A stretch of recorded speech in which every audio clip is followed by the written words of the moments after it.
Good morning, Idaho, and Tennessee, and Florida, and Maine, and California. Uh-oh. Uh-oh. Now I'm getting an echo, but that's okay. All right, everybody, welcome. Welcome in. Welcome to Difficult Research.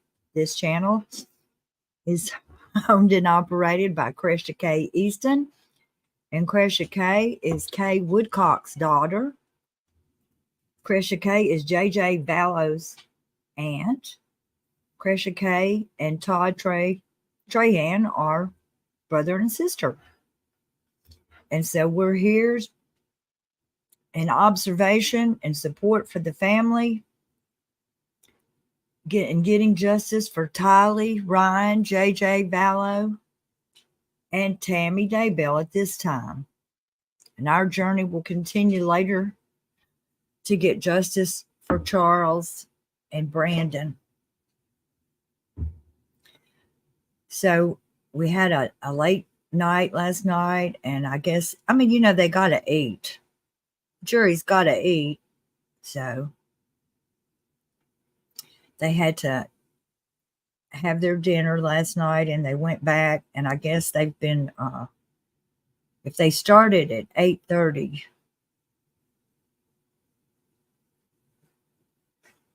in Idaho, then I guess they have been deliberating for a little while this morning.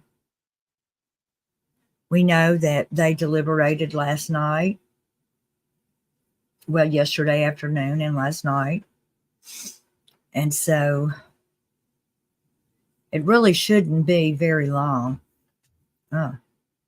There's no sound from the court yet. Just checking, making sure. Hey, Jody. Hey, Heidi's Mind. Angela Davison from Facebook. Jody Dominique from Facebook. Heidi's Mind. Bewitched. Medea, thanks. Maisie. Zero. Welcome. Welcome, everybody. Come on in to Difficult Research. And also, thank you very much for the contributions. We've got a new member, Lucy R. Thank you for joining us, Lucy R. We're so happy to have you as a member here. And Ashley Kane. I pray that my little Bradley is playing with JJ in heaven. Oh, that is so sweet. Ashley Kane has made a contribution to Cresha K and Difficult Research, and we appreciate it so much. And we're praying for you too, Ashley Kane, and little Bradley in heaven.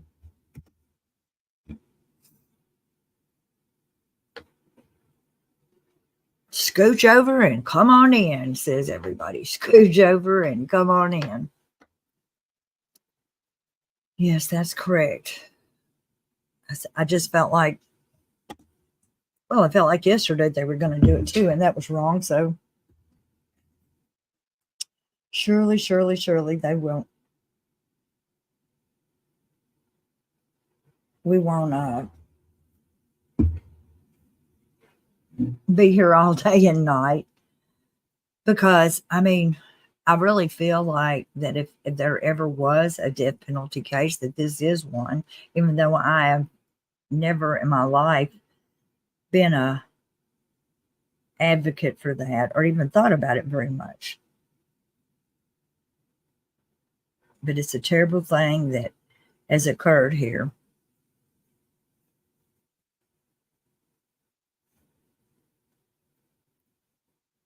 Just making sure that it's all still working like it's supposed to be. Cheyenne Penis says, y'all take a second and smash that like button, please. Please. Also, if you're if you're here and you're not a subscriber, please subscribe. That helps Cresha with the algorithms and to get the word out, because the reason why this channel is called Difficult Research is because the research that's been done in search of justice for these kids has been very difficult. It's been hard to read, hard to talk about. As Krisha often says, it's not my crazy, it's theirs. We're just telling you about it. Squeaky Will says, I predicted yesterday they might not give him the death penalty, nor Pryor's criminal history, 5 kids, numerous grandkids, religious fanatic. Lori isn't getting the death penalty, etc. All I know is that he's very dangerous. He's very dangerous the way he's giggling around on those phone calls about Lori asking him, how did he know? And he just, I've been told, I've been shown. He is very, very sick and dangerous human being.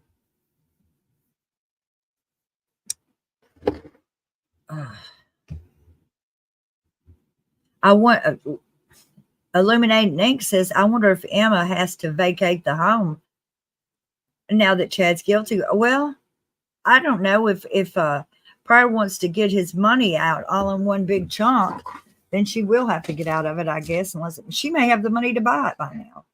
Her and her husband both have jobs and they're teachers. They should take out a loan and buy it if they want it.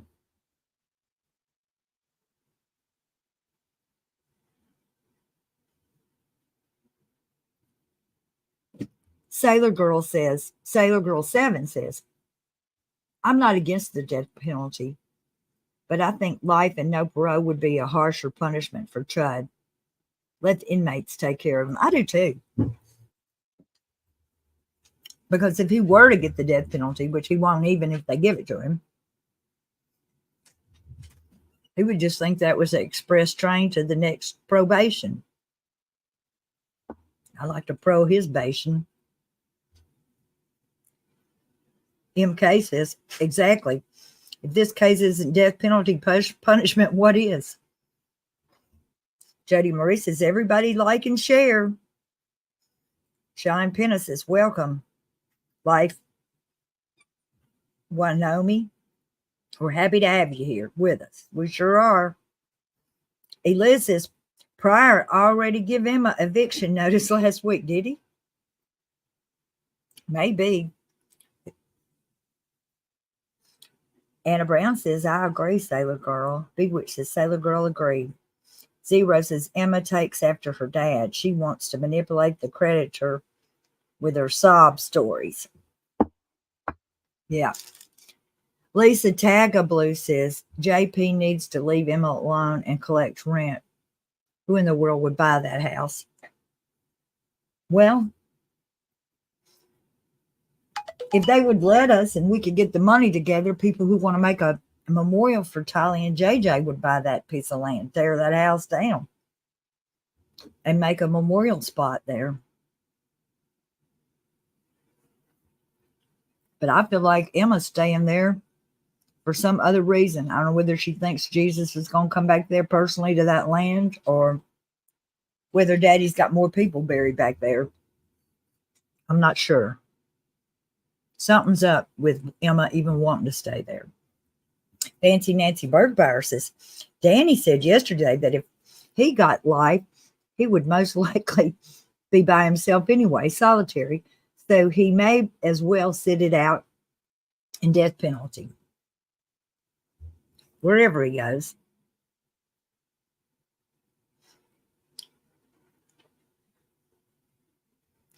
I saw a video and I don't even know.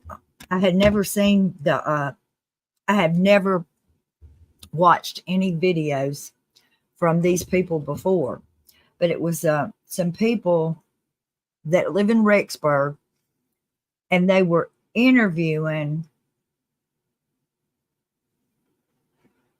a boy named Taylor, something or another, whose parents were living in a camper trailer in the driveway while they were building their house. Remember that story that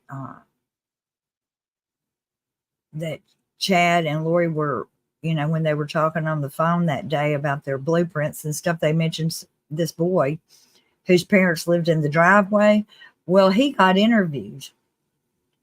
And it was interesting. And there was no bombshells. I felt like there were no bombshells in his interview very much, but it was very interesting.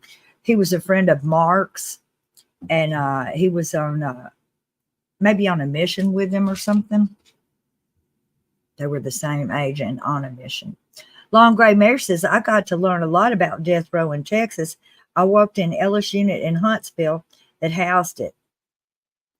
Ministry work for Chapel Libraries is a very dark area of the prison. All 6 of us felt it. Oof.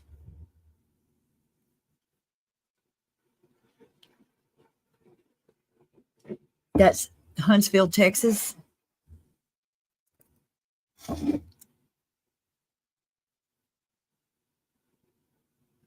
Illuminating ink. This is the reason why death penalty exists. It's a deterrent from similar crimes. Since Chad is a cult member, I think there's other psychos out there. I do too, but I'm not sure how it even affects them, because they think they're going to get a miracle out of it.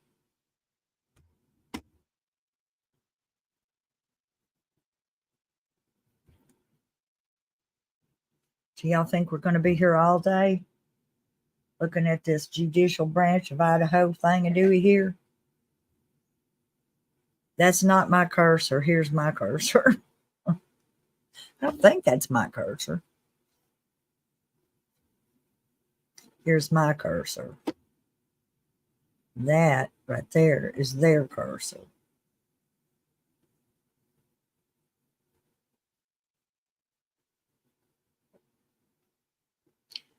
Let's see. I saw somebody says, I'm trying to read the comments, and they're flying by me.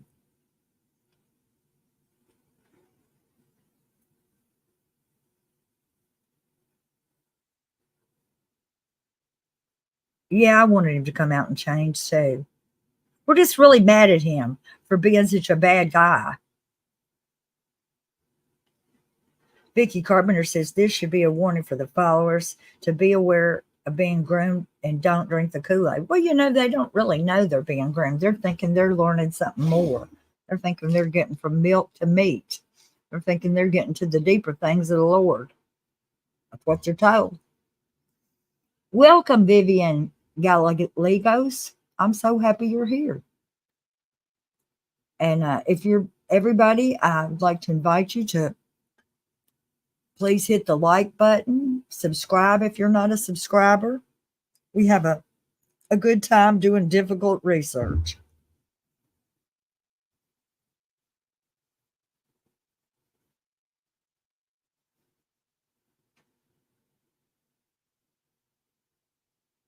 Illuminate Nick says, does anyone else here get the creeps when you look at Chad's eyes? It's straight up demonic, in my opinion. I do.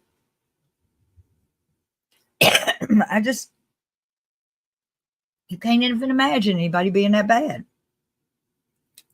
Charlotte Bassett says, I hate that autocorrect, and they don't give you enough space to say all you want to say, but Chad will feel he is a martyr, and so will his followers. They will still believe in him, so he will feel one. Isn't that crazy how somebody can be proven by their peers to be guilty of some crap, and it makes them more popular? Shine Penna says, I do. Chad looks pure evil.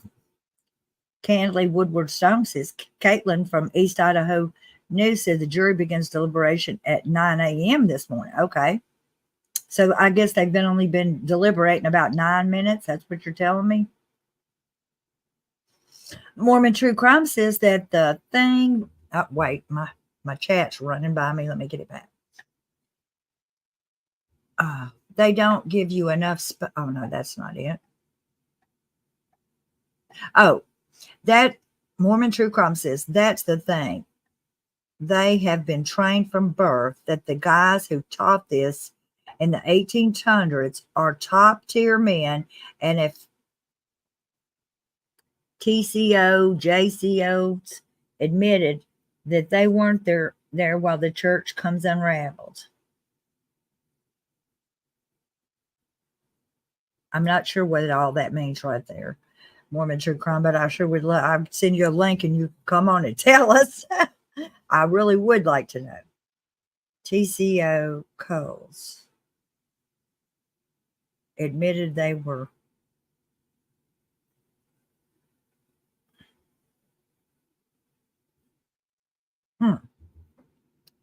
Share the Truth Seeker says, respect whatever decision this jury comes to. It's difficult. They have to live with either decision made for the rest of their lives. They have been diligent. I know that's right. And I know I'm in a hurry for them to do it, but you're right. If it was me, I'd want to give it due diligence. If it was my family, I'd want them to do due diligence. We don't want to give them any reason to have an appeal. Jack Gustafson says his evil eyes creeps me out. Stop the Earl and drama. How did Chad turn his kids against her? Well, he probably talked that way to her the whole time. The kids probably thought that they were better than their mama. They all probably talked to her like a dog the whole time, it looks like.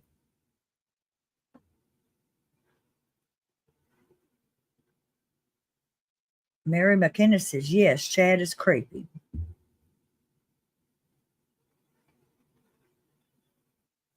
Well, Lisa Dawn says, okay. Lisa Dawn says, I've lost it.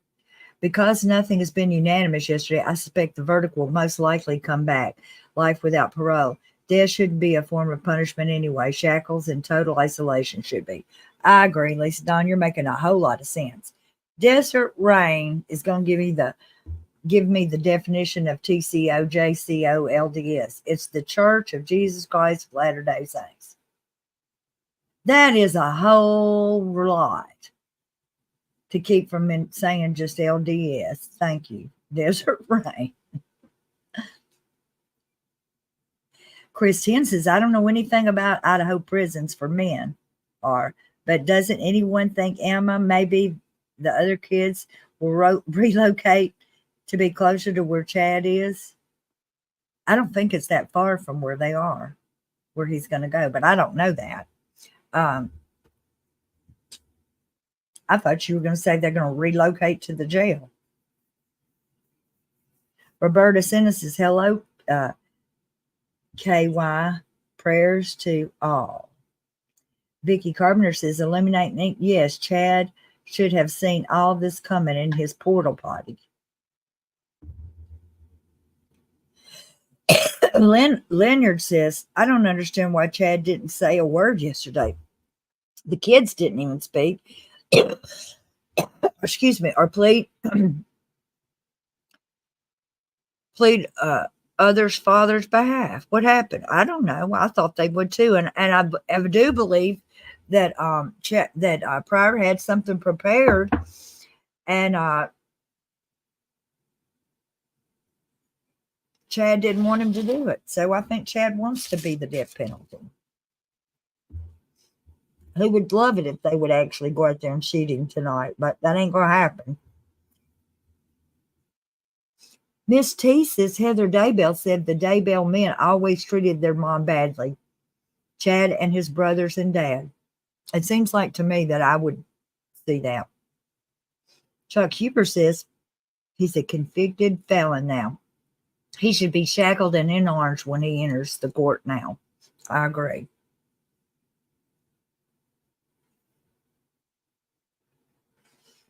Yeah, yesterday he should have been in. L. Finley says, I'm getting so nervous. Do we think that it's taking so long because they can't agree? Or they have to default to the judge and go with life in prison? I don't know. Ian Austin says, I'm only worried about Emma. Chad will continue to influence her, probably tell her to continue his mission. Keep in mind, she's a teacher. I know that. I have thought of those things. RD and AC says, Hi there, Donna Donald, Bewitched Zero, Soul Size Jewels, Fancy Nancy Bergbauer, and Cheyenne Pena, Squeaky Wheel. Vicky Carpenter says, well, like, I lost my place.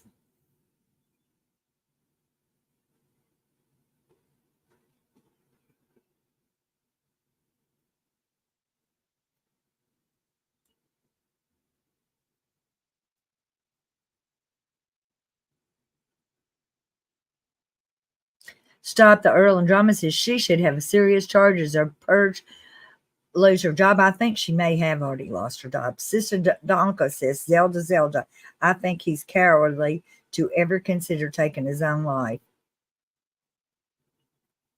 David Wainwright says, if he gets the death penalty, he'll be so isolated and safe for 20 years. Yep.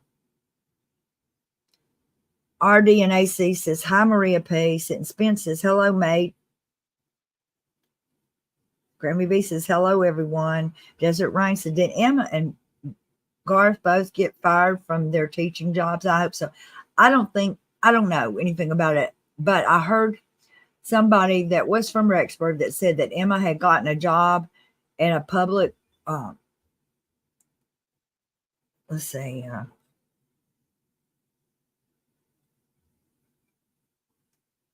is a PR person for somebody. I don't know who, like a public relations person for some organization. So she's going to do public relations. She's going to be their communication person, getting out there, getting the word. I know she'll be good at that. Grammy B says, good morning, everyone. Desert Rain said, okay. Joyce Meyer says, the jurors may have decided to sleep on their decision last night. Zero says, Denny Lenny. Chad is afraid he won't get enough money in his prison account. If he gets General Pop, he's going to need to buy protection. Oh. Trace in the cases was chatting with Kresha last night, and they're all right. She was glad that they were taking their time because she wants them to do whatever they have to do to live with themselves and their decision. That's right. Jet Set J says, Maria P. That's what these kind of losers do. He was attracted to Loho because she had monthly checks coming in. He was attracted to her for Charles' money. He had it made. Charles pay him for their little trips around town.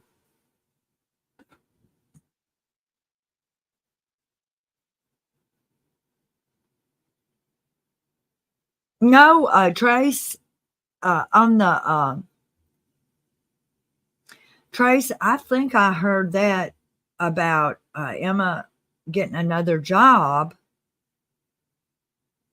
from the True Crime Squad, is what I heard. That's where I heard that from. Now, they may have heard it, it may be some rumor and innuendo. I'll give you that.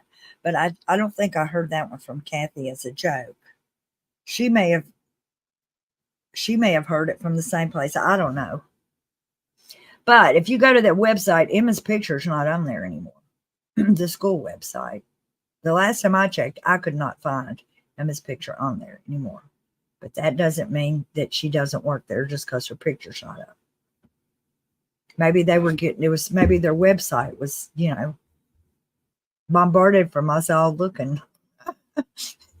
the most traffic the website got was for us to be looking at Emma's blonde hair.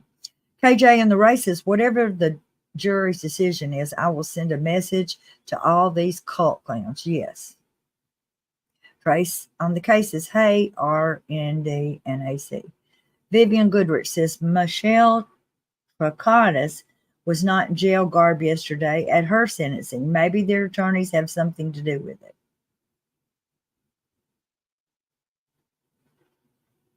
I know that Lori was in her jail garb when she got sentenced.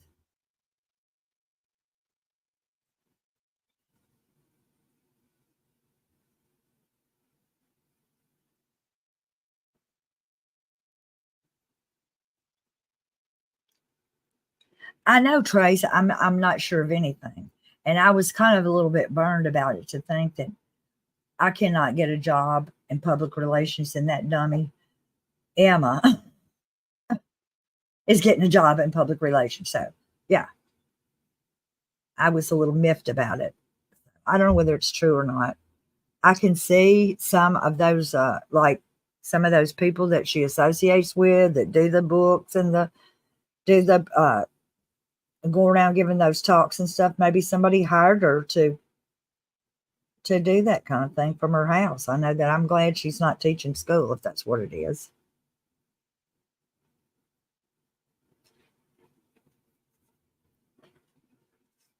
Eric Jasper says, Grammy B, well, I'm glad you are with us. I'll keep praying the doctors get to the bottom of your ailment. Lots of love and air hugs. Sarah Smith is sending some emojis.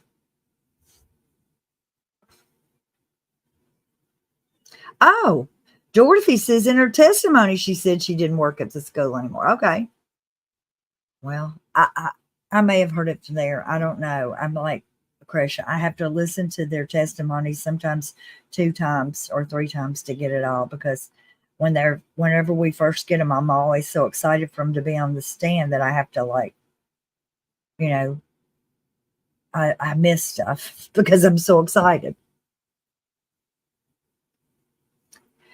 L. Finley says, I would love to see the lease agreement. No burials on the property, no fake spousal deaths by Candy Crush, etc., etc. Tracy Ockman says, I'm at work on lunch. I hope today is the day, but if they're staying in hotels, they might not want to go home yet. They're probably swimming. Do you think they will be swimming? If they're swimming, those what do you call those? Bailiff men will have to be out there swimming with them, I guess.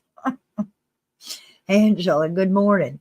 Long Gray Mare says, listening to Kathy's site to her daily, and here prior had a prior with a 19-year-old girl. What the? Joyce Meyer says the job was probably created for her. Yes. I wish somebody could dang create me a job. Dorothy. Donna Dahl, in her testimony, Emma said she didn't work. Okay.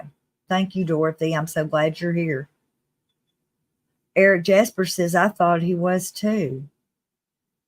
Jay says, Granny B, God, please hear our prayers for healing and comfort. Zero says, Eric Smith, taking advice from the Reverend Psychic Donna Serafina was a shocker. Sounded like he might write a book. He already has wrote one book or several books, I think. Jet Set Jay says, Granny B. I'm going to say that everybody that can write does not need to be published. Let's see if we got any more news from the courthouse at all.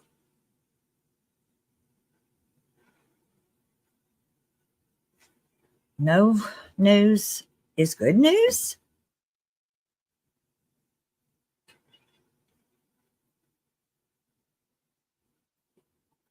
So the jury is deliberating.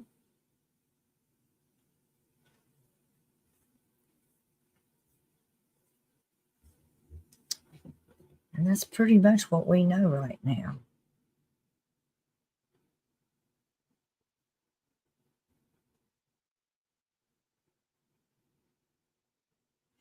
Okay. Caitlin Hart says she just got an email from the court and deliberations began at 9 a.m. and not 8:30. I'll put that. So those lazy things, wasting our taxpayer 30 minutes. And so also she says that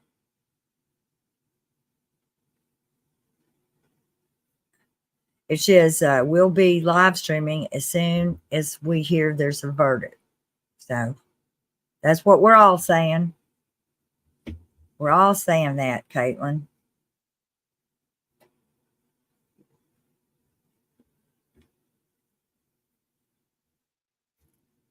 All saying that.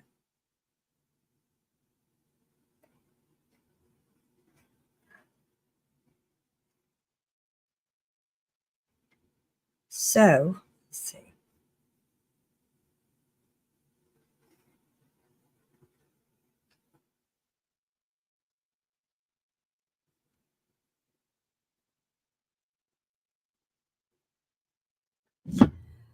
Ian Austin says, how much time for the jury today until it's decided to continue on Monday? I don't know. I would think they would at least go to the afternoon before they would decide that. I can't imagine that it's taken that long. And if it's taken that long, they need to just go on and give him, life in prison. Because I want them all to be sure. And if they're not all sure, I want them all to be sure.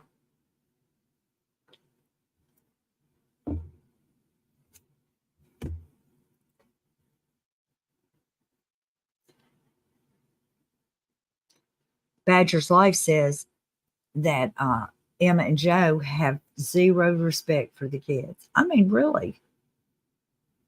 They were just like, it's just like this was something that I saw and I did think was very, like, whenever Kathy, the lady that we love so much, the comedian, she was talking about Melanie Gibb, and she made a very, very good point. Melanie Gibb was all for it.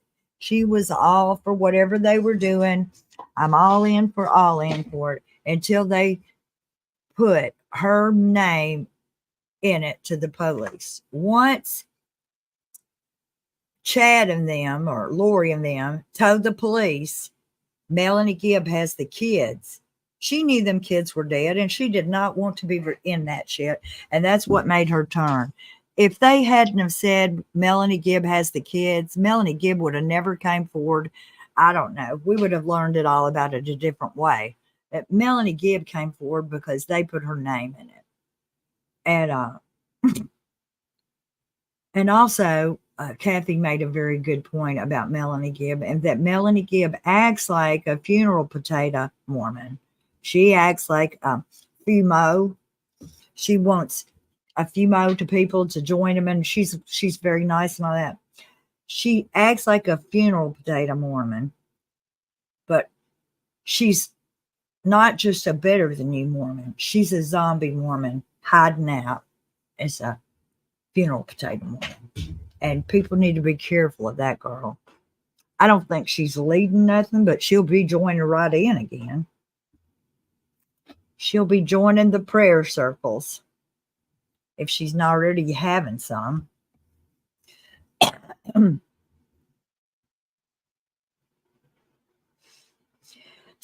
Zero says, Sister Donka, yeah, I hate to think old Slug daydreaming all day and getting breakfast in bed, but I think his death will be a giant step towards the closure for many victims.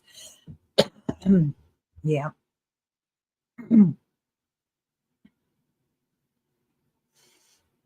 Yep. I just hope he's not in the jailhouse trying to get a FUMO in there. He's not a FUMO Warren anyway. Chad is so dark, his white ain't showing. Sean Penis says maybe 2 hours. So if they didn't start till, what did I just tell you? Caitlin said they didn't start deliberation until 9. So that means they've been going about 30 minutes.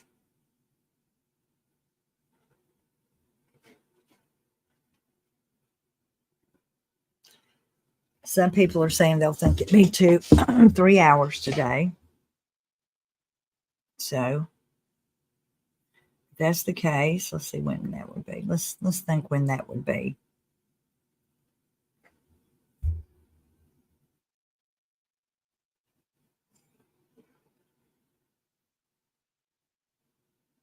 Oh, that would be after lunch.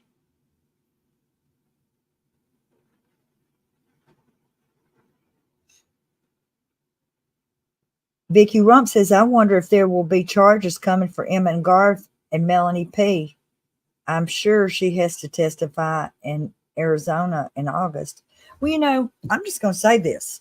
If charges are not brought against these people, everybody, we all can see, we all can hear, we all been listening, and we're not by ourselves. Don't matter where these people go, people are going to be giving them the side eye, and they need to be given the side eye. Stop the Earl and Drama says, just going over little things. He planned all this. I lose my place, in my opinion. And he probably did. Bo Peep says, Donna, I wonder if Melanie Gibb and David Warwick get married so they wouldn't have to testify against it. Maybe. KJ and the Racist, Maria P., I just loved your comments. Now you're making me, I got to go back and find it. Somehow, they get away from me.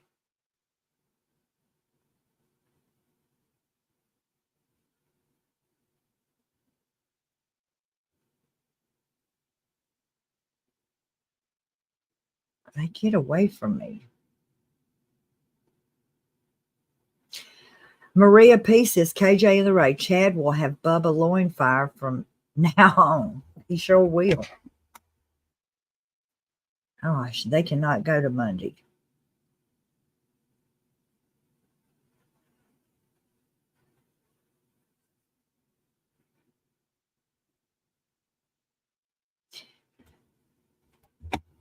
I appreciate you all being here with us today while we're waiting, trying to get justice for Tylee, JJ, and Tammy Daybell.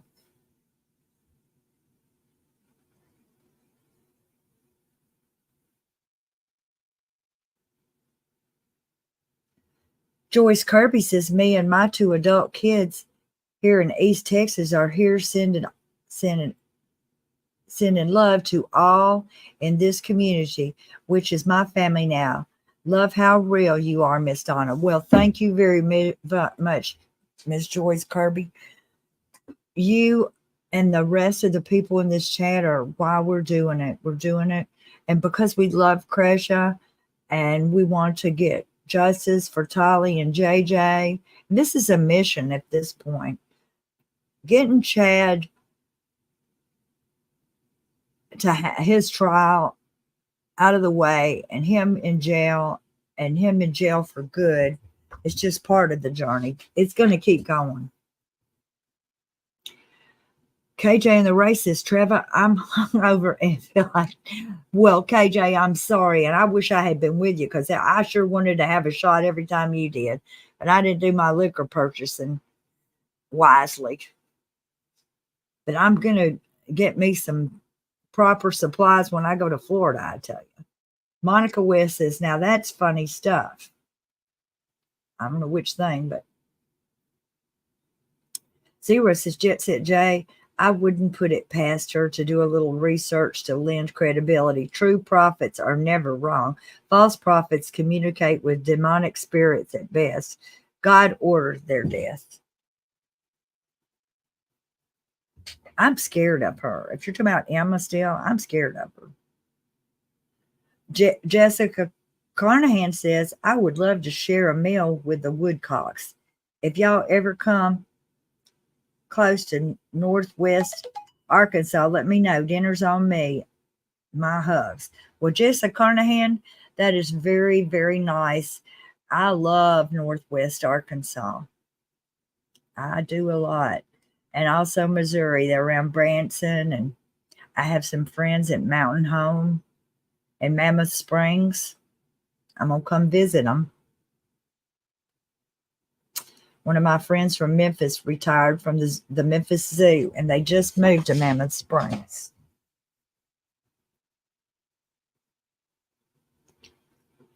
Vix Tech says, hearts, hearts, ducks, and justice for Tylee, JJ, and Tammy.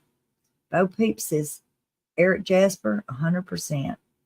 Clancy says, pause. Remember the recorded phone call between Melanie Gibb and an AVAL friend when Melanie Gibb admits to realizing both the children were dead early on? Yes. Well, I mean, if you were listening to Melanie Gibb get interviewed by Nate Eaton, that first interview, she says she thinks the kids are dead.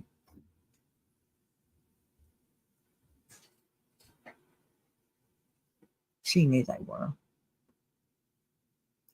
Michelle Mathis says difficult research. He will have Babylon fire only if he does not get the death penalty. Paul says things this investigation didn't find: the location of the murders. Thank you, Pauls. Any traces of DNA connected to the murders of any location aside from Chad's property where Chad's phone was on that day. Alibis. That's true. I mean, we got more questions now probably than answers.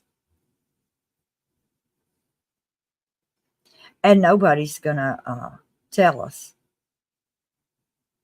Stop the Earl and the drama. KJ, laugh out loud. Learning the lesson the hard way. Oh, no. I like those girly drinks, too. I like all kind of drinks. I like all kind of food. Maria P. says the wisest saying in the world: F around and find out. Well, Chad is finding out now. Yep.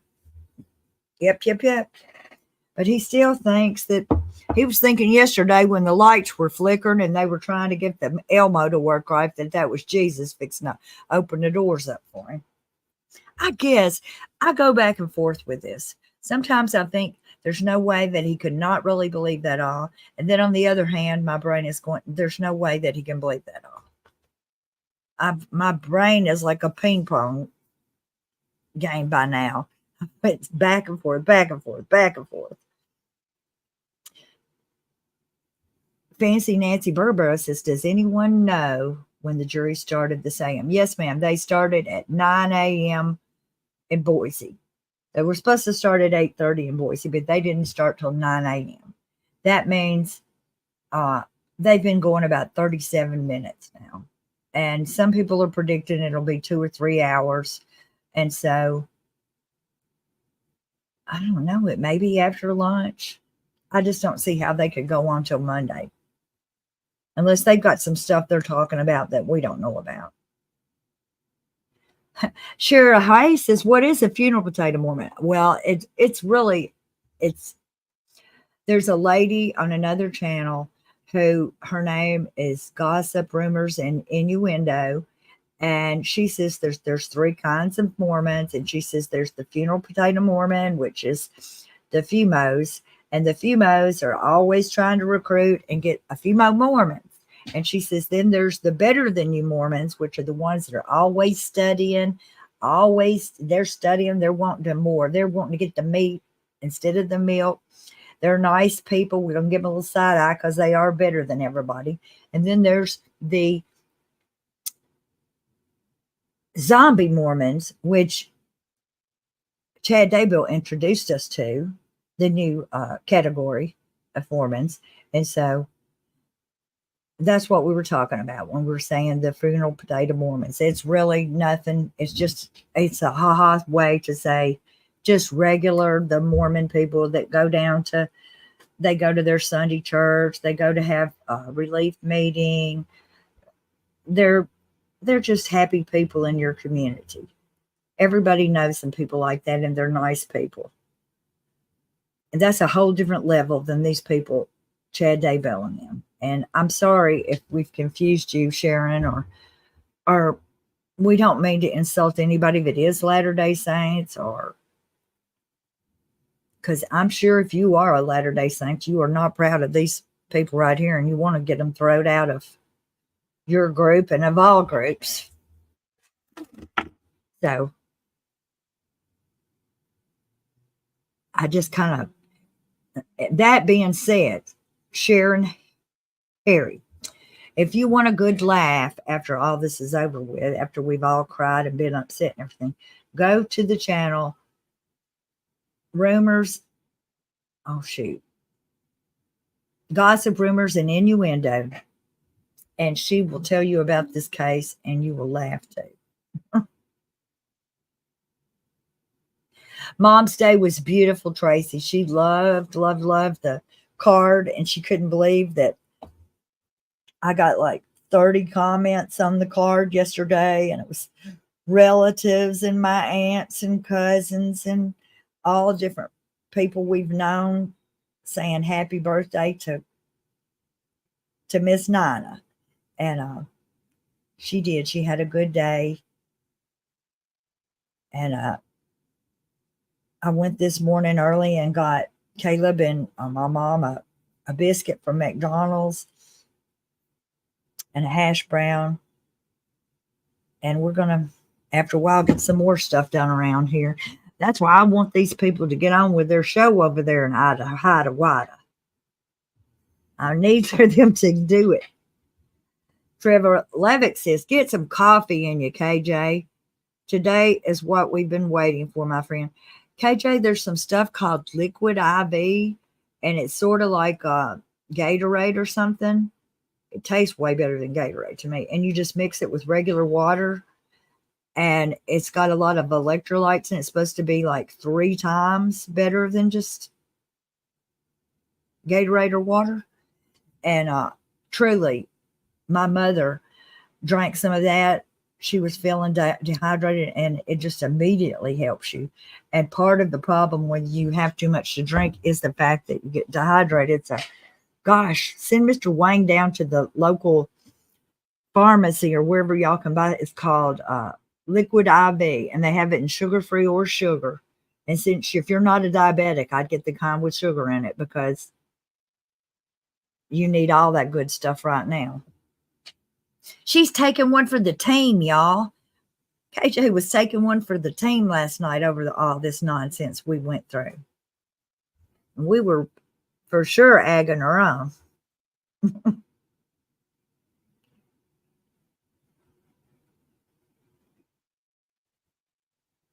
Yeah, like Trevor Levick says, Chris T says, I'm not Mormon, but I believe in God and pray. I absolutely can't imagine my 50-year-old husband having a nightmare and making me text and call and go knocking on someone's bedroom door.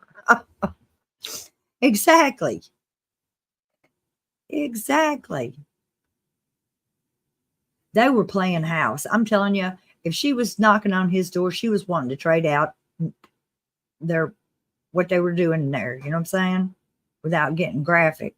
Zelda, we help a few needy people out with their food and rent because we can't take our money with us. And so many people suffering give out a few packages in their food box. God has blessed us so much. Thank you, Zelda, for doing that. Y'all, I'm going to take a few minutes break here, and I want y'all to talk amongst yourselves.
I had to do some mama things.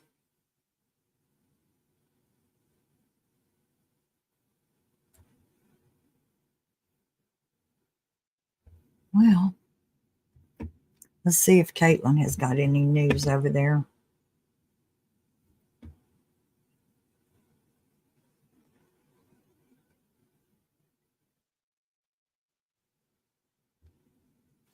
No news.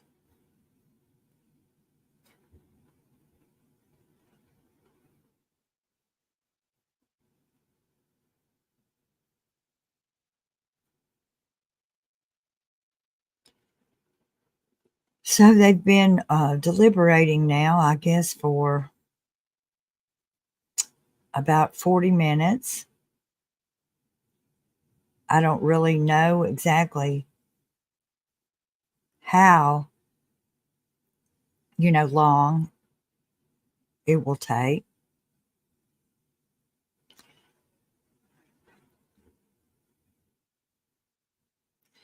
And it looks like Kay Woodcock has tweeted from the courtroom, and she says the full death experience. We love it, Krisha. So I'm going to put that from Kay Woodcock in our, so we can see that.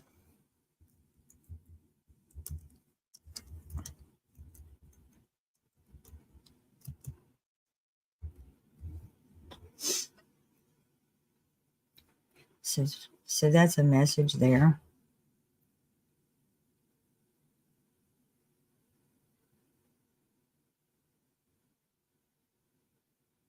That I've put from Kay. That was, she's in the courtroom, I'm guessing, or she sent that to Krisha.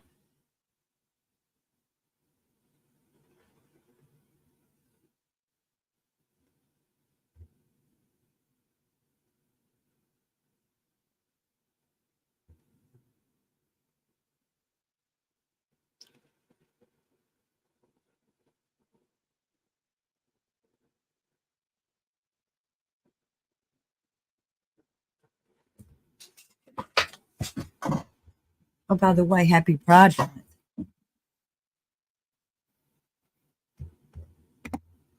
We've been here since April Fool's Day. I think we've been in the same window here since April Fool's Day. We're trying to get justice here. Paul says Emma is a known trickster. She likes to make fun of people and get away with things. She is so sus. It's unbelievable. She had Duper's delight on the stand. I think she did too. I'm just saying. I'm just saying now that I really think that people should not turn their backs on Emma Daybell. Allegedly, don't come shoot me, Emma. Well, that's a long ways, Emma. I'm not too scared.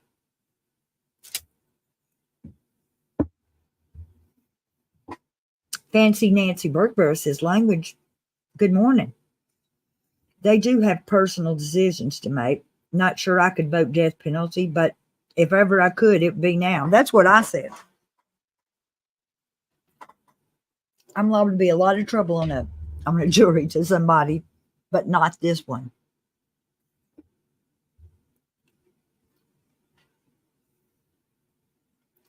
RD and AC says, it's June 1st, everyone.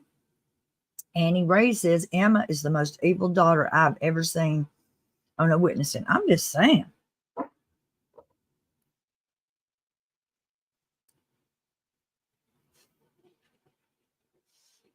Paul says Emma is potentially smarter and able to be more insidious than her father, more capable of getting away with it. I think so too. But she did get a little education. You remember in some of those text messages to Lori from Chad, and he was talking about that they were all going to have to go to the graduation, that Emma and Joe and Garth were all going to be walking at the same graduation. I don't think they all got the same degrees. I think some of them got associate degrees and somebody got a bachelor degree. I don't know. I wasn't there. But remember, he didn't want to go to their graduation. He was like, it was such a, everybody was like so excited. And he was like, oh, I have to go to another family event. And Emma, she's all like, my daddy. He didn't want to be with you, Emma. He did not want to be with you. I'm bullying Emma, and my son's in the other room going, boy, my mom is really bullying somebody. Eliminating Ink says Emma and her siblings are products of their father's conditioning. So you can't expect anything different from Chad's beliefs. Well, it is some heavy lifting to learn something different. Excuse me. Rachel Umpa says, a few things Pryor said yesterday that are really bothering me. Excuse me. He said Chad's smothering Tammany was not an atrocious. He said that Chad wasn't there for Tylee's murder, but many were there for JJ's. He knows more. I'm going to have to read that again, and then we're going to have to go back over John Pryor's statement. A few things Pryor said yesterday are really bothering me. He said Chad smothering Tammy was not atrocious, and it is. He said that Chad wasn't there for Tylee's murder, but many were there for JJ's. He knows. Well, I'm going to tell you what he says about that. He's trying to say that Chad Daybell was not on the place when just because he didn't have his he was nowhere then because he got rid of all of his locations. If Chad Daybell had an alibi, then he deleted off his damn phone by deleting all of his locations. We know he did not do that. He was on the property. So that is not true.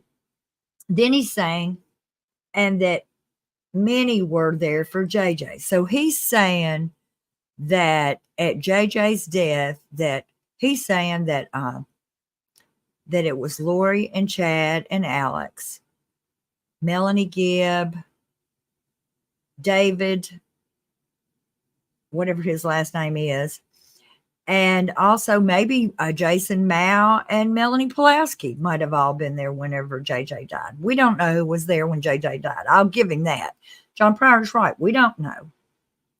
But that doesn't mean that Chad wasn't there. And yeah, I'm just going to have to say, smothering your wife of 30 years is atrocious if that was the only thing he did.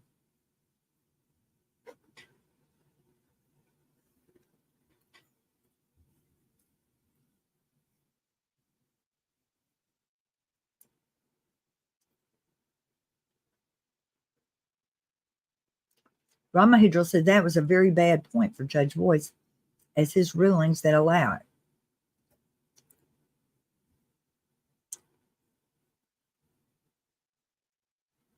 Annie Rose says, Vic's text says, Annie Ray, she is positively chilling. Talk about Emma. RD and NC, Emma doesn't have a mind of her own. No, she doesn't.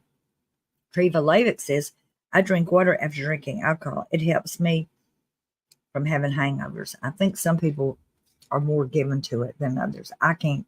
I'll get a hangover before I finish drinking. I don't wait till the next day. Pause.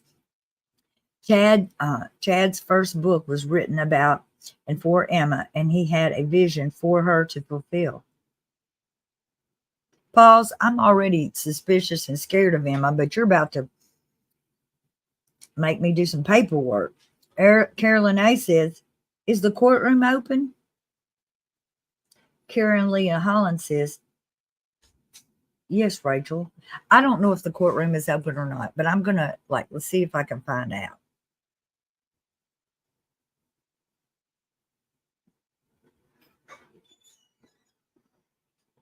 Okay, this may be something because, well, I don't know if it is or not. Caitlin Hart says she's hearing from her co-worker, Jordan, who's outside the courthouse, that members of Tammy Daybell's family have arrived at the courthouse. Now, it may be that they're just getting there for the day. I would say that's what it is, because they knew that it was going to take a little while and there's no use just being here. But it could be that they've gotten word. But I would think that if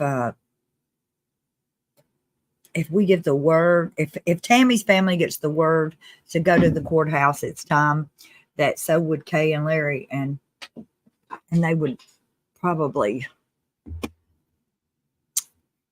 alert us.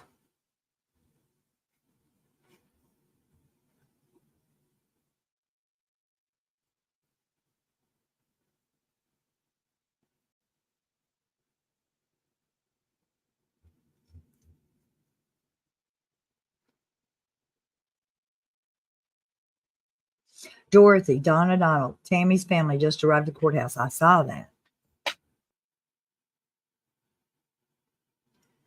And he races, Carolyn A., what president allows a lawyer to lie and twist the facts under oath? They are officers of the court. That makes no sense. That's the way I felt about it too. Somebody had to defend him, but they didn't have to lie.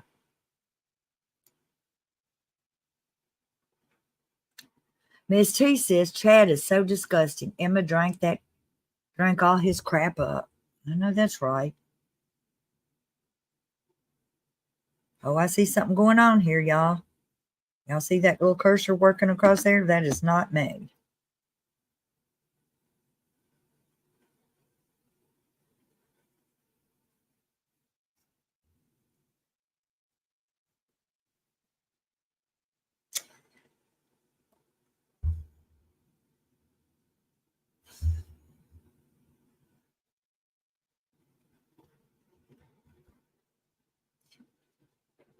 Oh, heavenly days.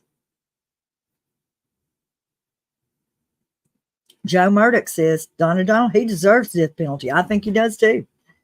Fancy Nancy Burber, Mrs. T, she is a lost soul. This says another site was just stated that Rob Wood is a bishop. Is that true?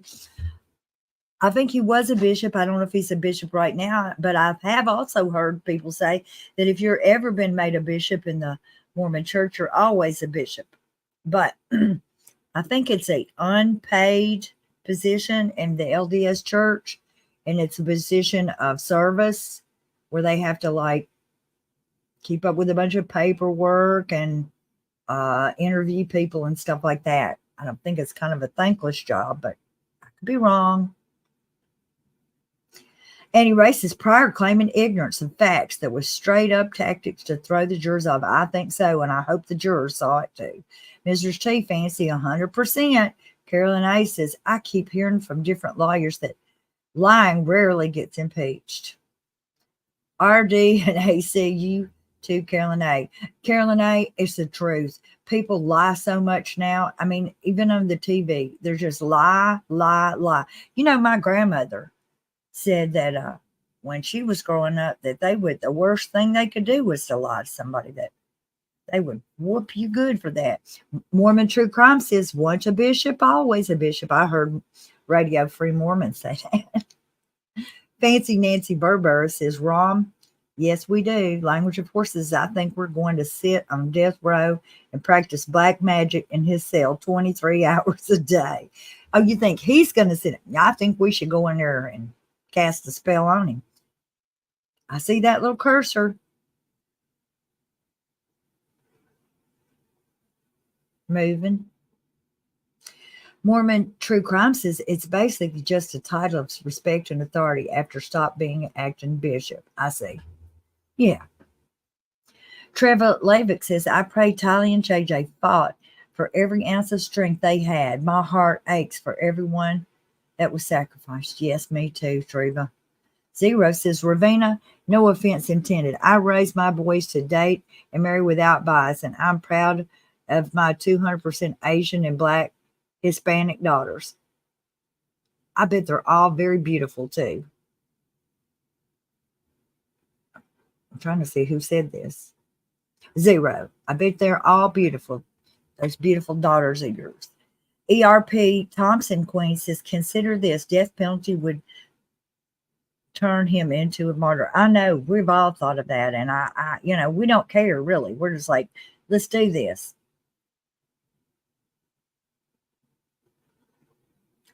Mad Cat Willie says Joseph Smith was deceived by Satan, and so are all his followers. Yes. Ramahedral says Rombo needs a nap. Yep. Zero says 100%. Vivian Goodrich says, I have mixed feelings about the death penalty, only because it drags all the family victims to all these endless appeals. I do believe Chad deserves it, though. Badger Life says, thank Obama for that he signed. Oh, well, I'm not going to even read that, Badger Life, because I don't have all the context with that.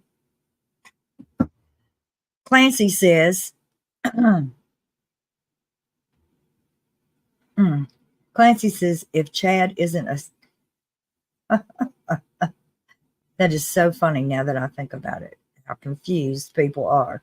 Clancy, if Chad isn't a candidate for the death penalty, then no one is, but some people believe no one is.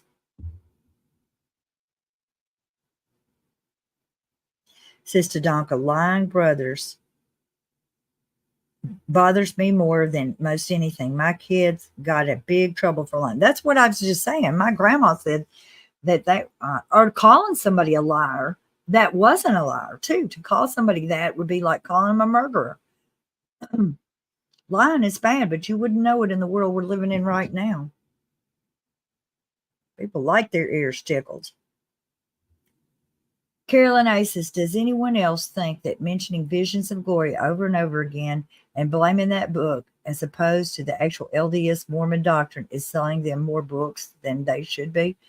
Does anyone think that mentioning visions of glory over and over again and blaming the book as opposed to the actual LDS? Well, how could that sell more books for us to say, if you read this book right here, it talks about killing people, and it looks like a lot of people that read this book kill people. I don't see how that makes it a book that anybody would want to read. Right now,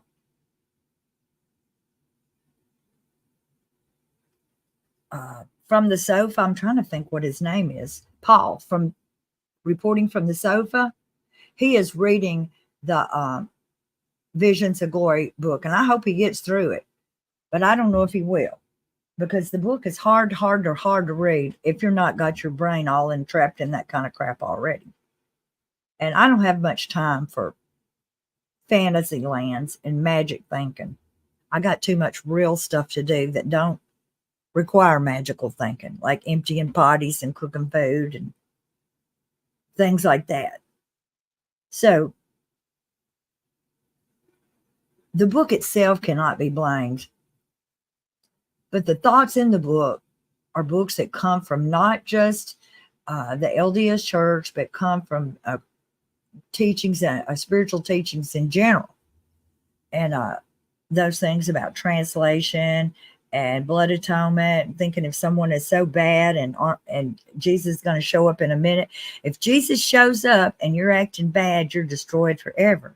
But if you somehow are in a car accident or something and you die before Jesus gets back, then you will get to be in glory. Okay, well, so no wonder they're killing people so that they can get to go to glory and meet Jesus, because they're such a badass right now that you can't count on them to turn to Jesus. That's the kind of thinking that's in that book that has led to the death of people. Man, this better start soon, because I am not giving good book reports for Visions of Glory.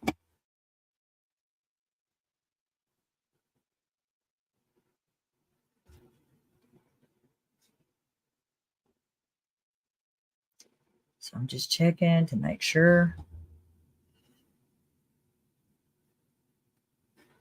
that Caitlin or somebody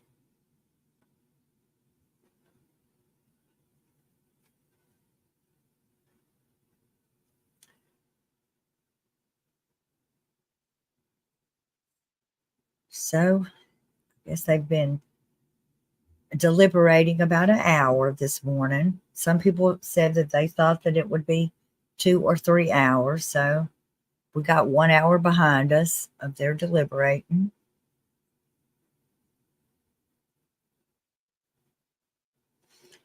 Rita Mays Resale says LTS are worried about appearance on the world stage. Most new converts are impoverished countries. True. Sister Donka, I think, Sister Donka, I think the org allows books like that because it actually benefits it, even helps to attract new tithing members. Yeah, I guess they get excited and start going to church and stuff before they start killing people. It does help. Two, they don't want to make anybody mad that's all up in the book and thinks if they said, okay, do not have this book and quit talking about it. There's some people that are all wrapped up in it that might stop teething and go start their own church, I guess. They're scared of their own people. Michelle Mattis says, Joe Fields, I don't understand what you just said. Well, let me go back and see what Joe Fields said. Joe Fields says there's no Jesus in their second coming. Well, he's just saying that Joe Fields feels like that the way they're describing the second coming does not sound like they even talking about Jesus. They haven't got to the Jesus part yet. Maria P says Visions of Glory, how to be a cult member for dummies. Yep. Miss T, Rachel, too bad. He could split boulders for life. Mom of 3 great kids says they should only let him have his own books to read. That'd be pretty good. Holy Fabini says, good morning. Badger for Life says, I have read 5 books a day at least. That's the problem. People don't read and don't pay attention to what's actually going on. Y'all all believe in a television and program. Well, first of all, Badger for Life, to say y'all all believe is not true anywhere because y'all all don't believe the same thing any day, anywhere. I'm glad that you read 5 books a day. I'm glad you have time to read 5 books a day. And not everyone does.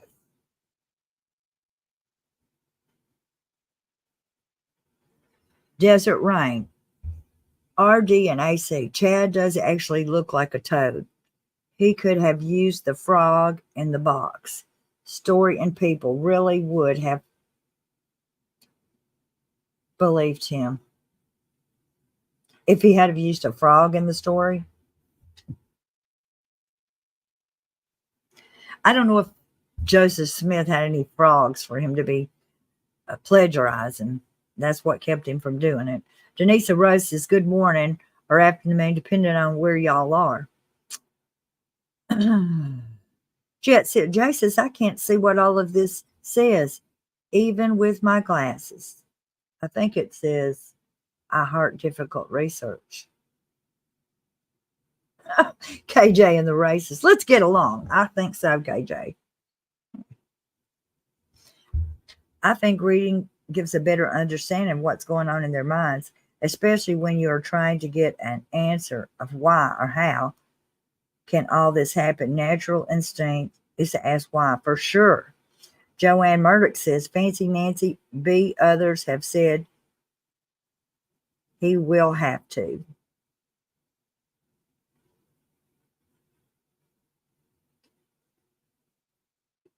I'm not sure about that.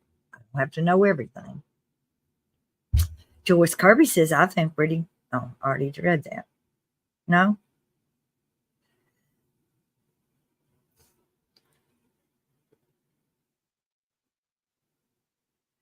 Kim Stern says, Nate did a video on death row accommodations last night. I guess we could go and look at Nate's video. Sure as I do that, it will.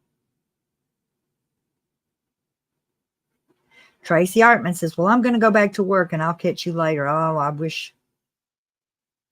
I hope you be good on your work. Annie Ray says, ha ha ha, Maria P. Soul's Eyes Jewel says, Monica West, I asked my stake president brother-in-law about that, and he said because the church won't intervene with free will. That answer doesn't cut it for me. Not okay. He done.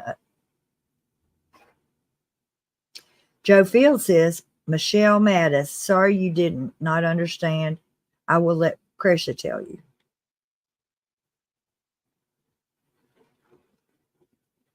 Fancy Nancy Bergborough says, Joanne, I thought Chud would, but not Emma Turd. I didn't think they would. Fancy Nancy, I did not think that those kids would come in there and talk that way about their mother.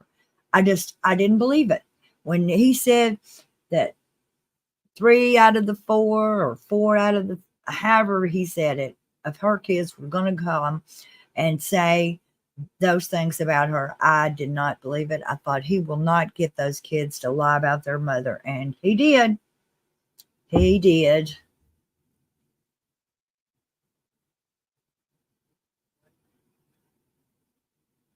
Kim Stern says, I will have to watch it. Thanks. Hickok. Hey, turning it up from Germany. Am I late? Any updates? Nope. Hickok, you are not late. Nothing has happened. We're still waiting. They're deliberating on the fate of Chad Daybell, whether he will get life in prison or death penalty. And that's what we're waiting on. They've been deliberating now.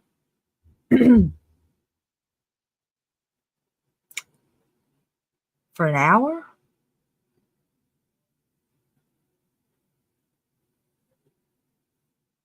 For an hour or 2 hours? They've been deliberating for an hour.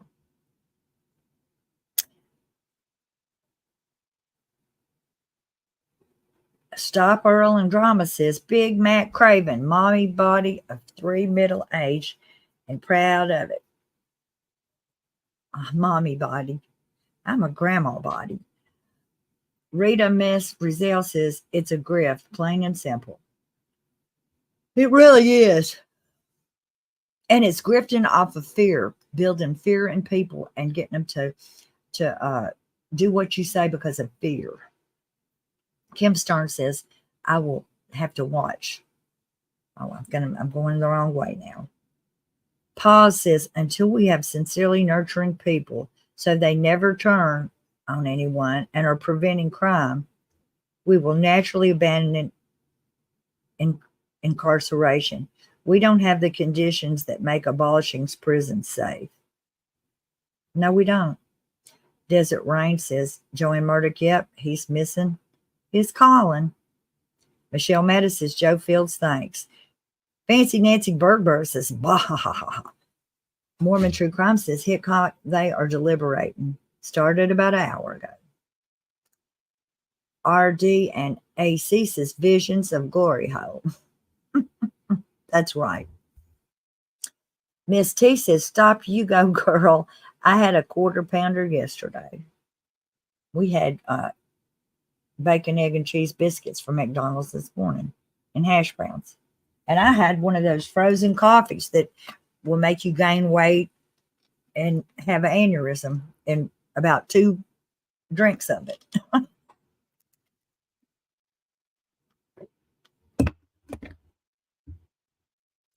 If Chad gets life in prison, he can work to pay off the fines.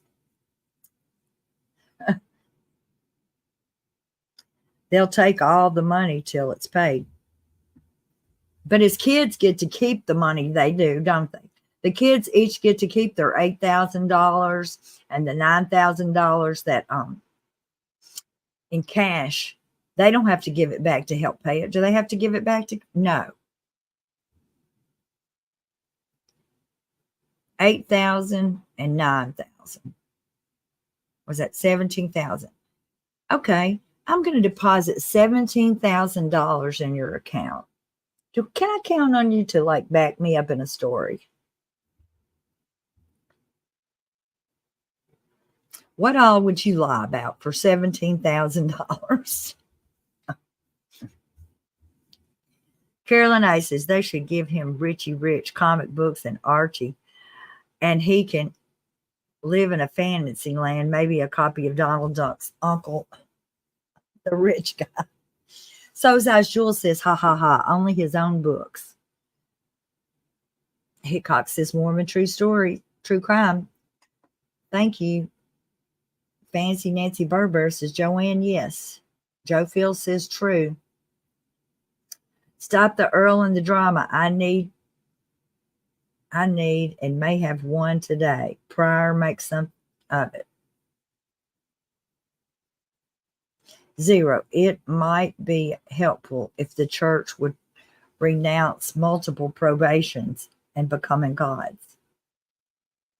Well, they're kind of like steering away from it, even though they people say, oh, we don't teach that anymore, but they do. I mean, it's in there. What are they going to do? Rip the page out of the Book of Mormon or Doctrine and Covenants, whichever it is?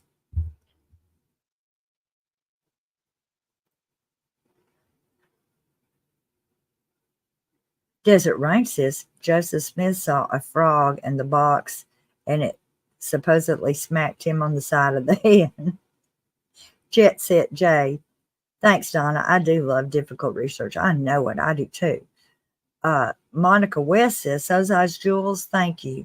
The church seems to interfere in much free will of their members, though.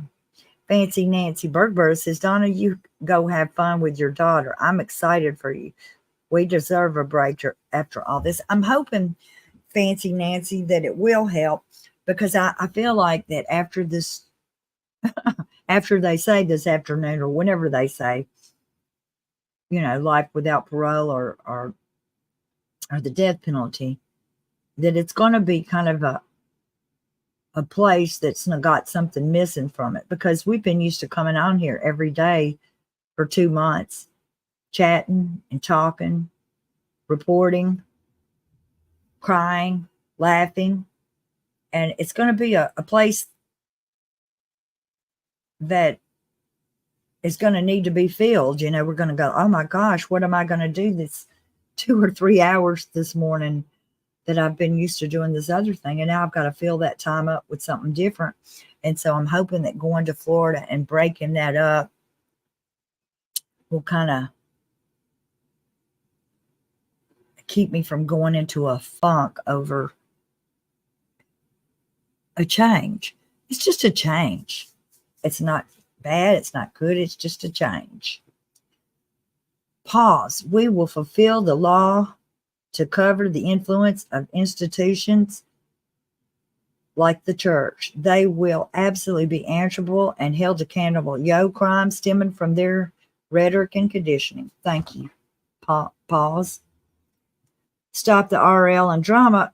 Miss T, maybe 2 after today. Oh, we're going to have plenty to do. We're going to have, I'm sure that, Crush will be back on here Sunday, and we'll have start having regular lives and uploads and everything. It'll be different kind of content than following a trial. We've got 1,100 pages of evidence from Charles Fallow's Arizona trial that's coming up that we need to go over. I've already started reading on the pages, and there's so much in there. And it's kind of like, and I'm going to say this again, this whole thing is like Pulp Fiction in that we've started at the end instead of the beginning. Charles, the events that happened with Charles were before the events in the trial that we're witnessing, going the journey right now. The things that happened to Charles were before that in chronological time. So many of the things that we're going to learn in Charles' paperwork will inform what happened in Idaho. And you're thinking, well, I thought we knew it all. I'm not sure we will ever know it all. Okay, let's see if Caitlin has any news.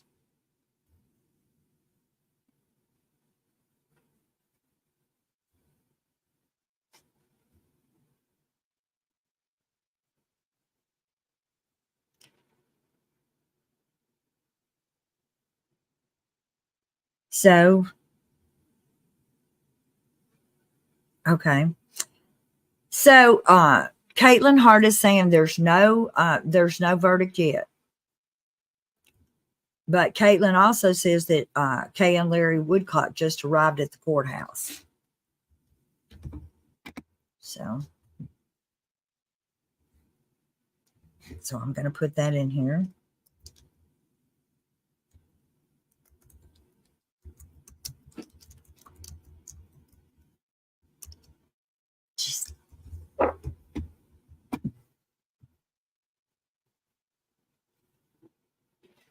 I don't know whether Larry and Kay are just getting there for the day because they're nearby and knew that it was going to take some time anyway, and they took some time to get there, or whether they've heard something. I don't know.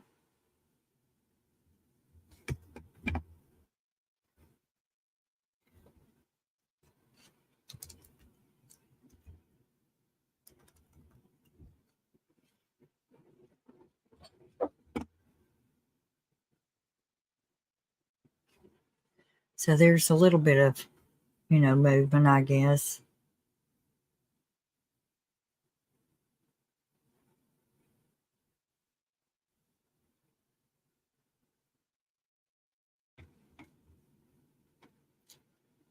Is everybody excited? Chuck Huber says the portal is there.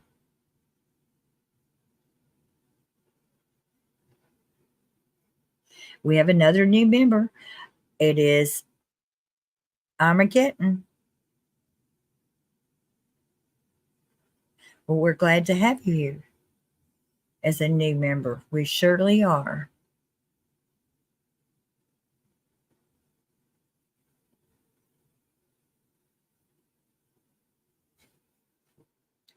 Oh my gosh.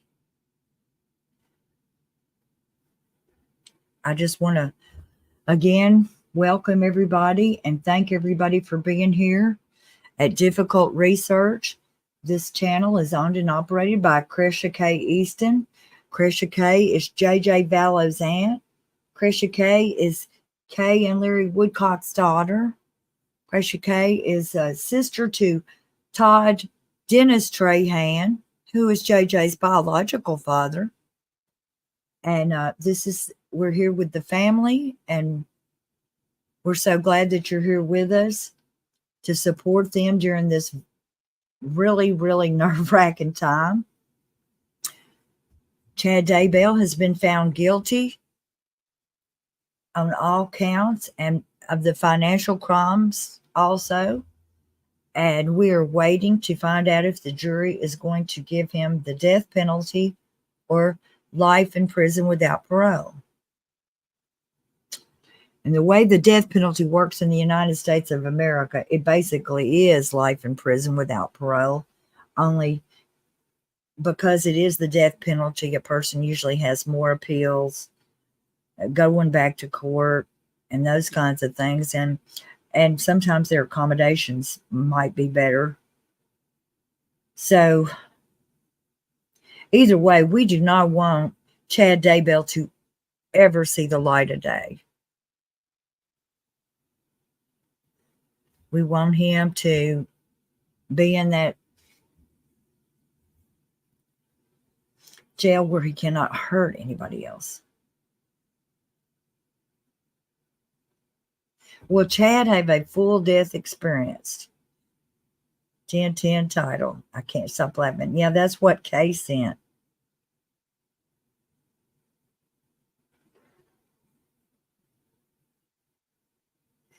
That is what Kay sent earlier.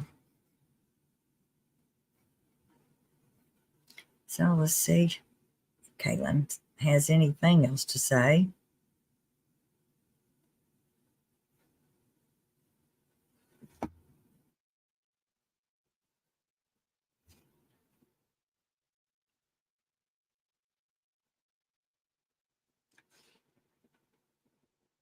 So we're waiting for the jury to come back.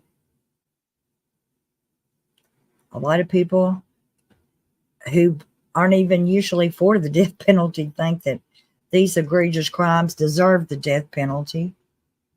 But most of us will agree that whatever the law says, we're all going to abide by it and take it as the Lord's will. Mainly, we just do not want these people back out on the streets again. We want to study and find out what happened so it doesn't happen again.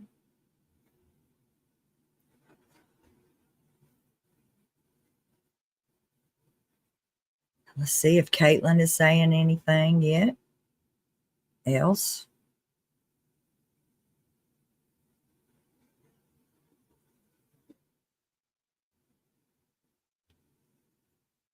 So much excitement on the internet this morning. Okay, Caitlin is saying that the Rexburg law enforcement has just shown up at the courthouse. So that looks pretty promising. I'll put that in the...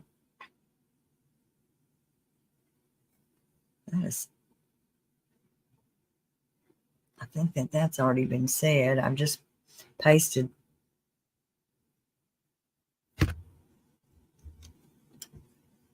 So that's a good sign that the law enforcement is showing up to the courthouse.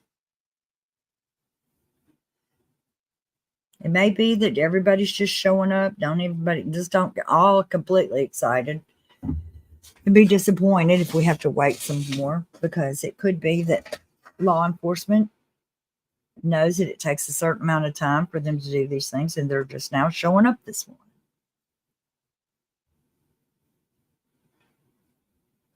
It's not like that they can do anything but wait. Balaboo says Chad's kids have been groomed, and Emma is now the leader, leading them to not trust no one, isolating them from the family. I agree, Balaboo, and welcome here also. I'm glad you're here, and I haven't seen you before, but that doesn't mean anything. I miss a lot of stuff, and I'm so glad you're here, and I want to invite everybody to please like this video, share it out. Get the word out that we do difficult research over here on this channel. The difficult research that it takes to bring justice for these victims.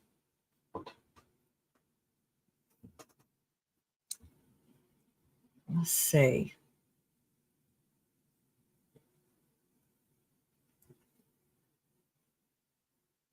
Because it seems like we wait. And then when they do something, it's like, quick, are they over with? Did they already do it? Did I miss something?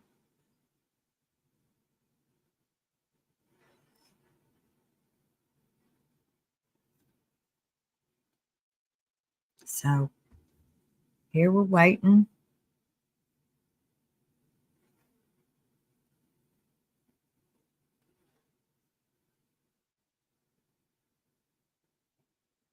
I guess they do need law enforcement there for this thing, because when this thing lets loose, he's going to jail, baby. He is going to the jail.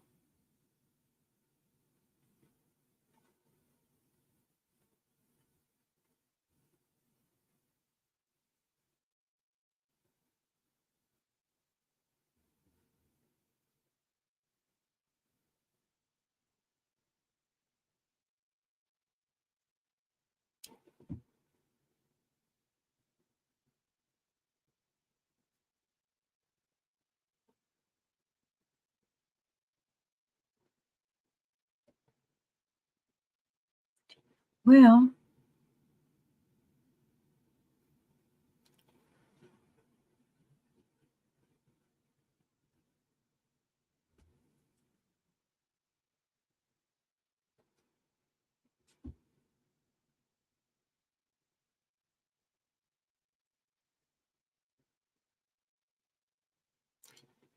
thank you everyone who supports difficult research and Krisha K. Easton.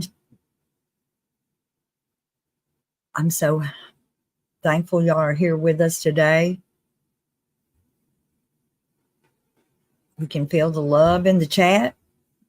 Such a good group of chatters. 416 people in here and 297 likes. That's wonderful. If you haven't hit the like button, please hit the like button.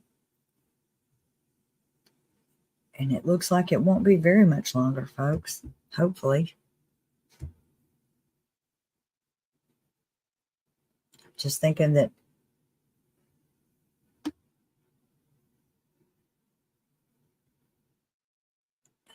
hearing that Larry has not heard anything about where the jury is at their deliberation, it looks like everyone just showed up at the same time. Okay. Well, that's kind of what I thought. Whenever we're excited that they're showing up to the courthouse, but it may not be because they've been told to come. It's just that they're getting there. So Caitlin says,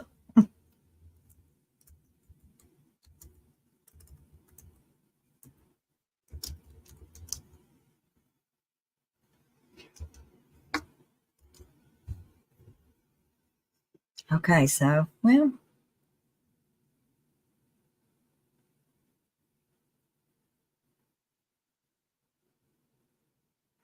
Miranda Ingram says she was just gifted a membership. Thank you so much. We're so glad.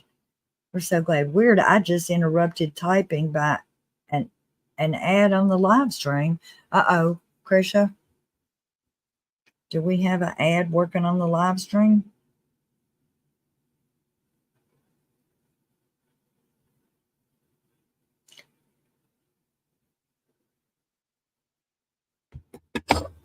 I'm not sure. We'll have to go back into the behind the scenes to check. Thank you all for becoming subscribers and liking this video. It helps so much in the algorithm. It helps Krisha K. It helps the victim's family member to do the research to try to get the answers to the questions that we all have about why. Why, Lori, why?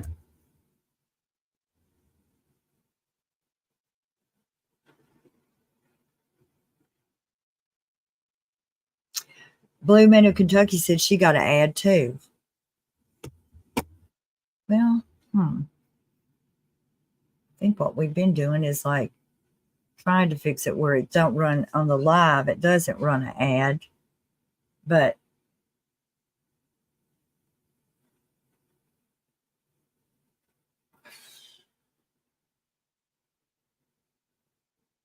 don't run it so that it doesn't run an ad while we're going. I'll go change it.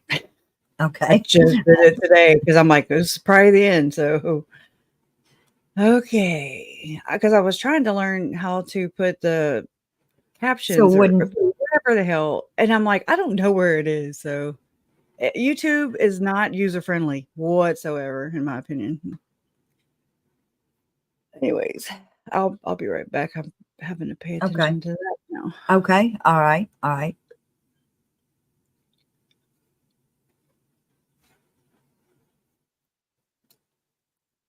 I mean, it does help, though. Yeah. Well, can you change it so that the ads will be on after, like if you're watching on the rewatch, but not in the... Yeah. But of course, it probably pays more if they're on in this one. But people are saying that it's not bothering them. She just didn't know. If it's not... I'm trying to... I can't think and do it at the same time. It's okay. It sucks. Sorry. No, that's me. It's a me thing. Monetization. Let's see.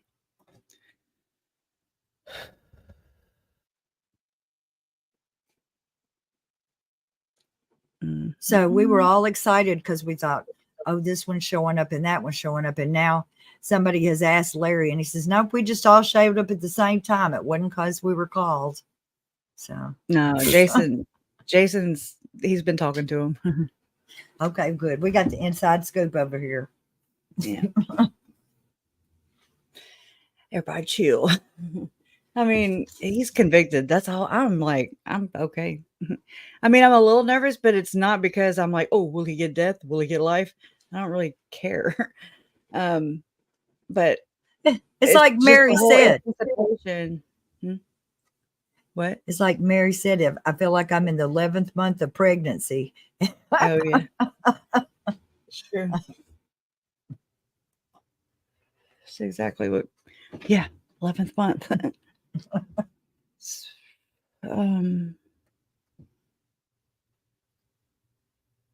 Man. I saw our friend Kathy has another video out already. She's waiting Yeah. around. She's Yeah. a hoot, hoot, hoot. She's funny for sure. Definitely different. We need that. Yeah, scandalous garden tool and all that. Yeah. Because it's just rude to say ho. And the whole funeral potato thing just cracks me up. Yeah, but she explains it so good. I tried to explain it the way she did in the chat this morning because somebody wanted to know what in the world a funeral potato Mormon was. And I was trying to, because she does it in such a non-insulting anybody way. Yeah. She's just like, hey, here's my She says, opinion. we like them. They're nice, but we give them the side eye once in a while. The potato They're eye, right? nice. That's eyes of the potato.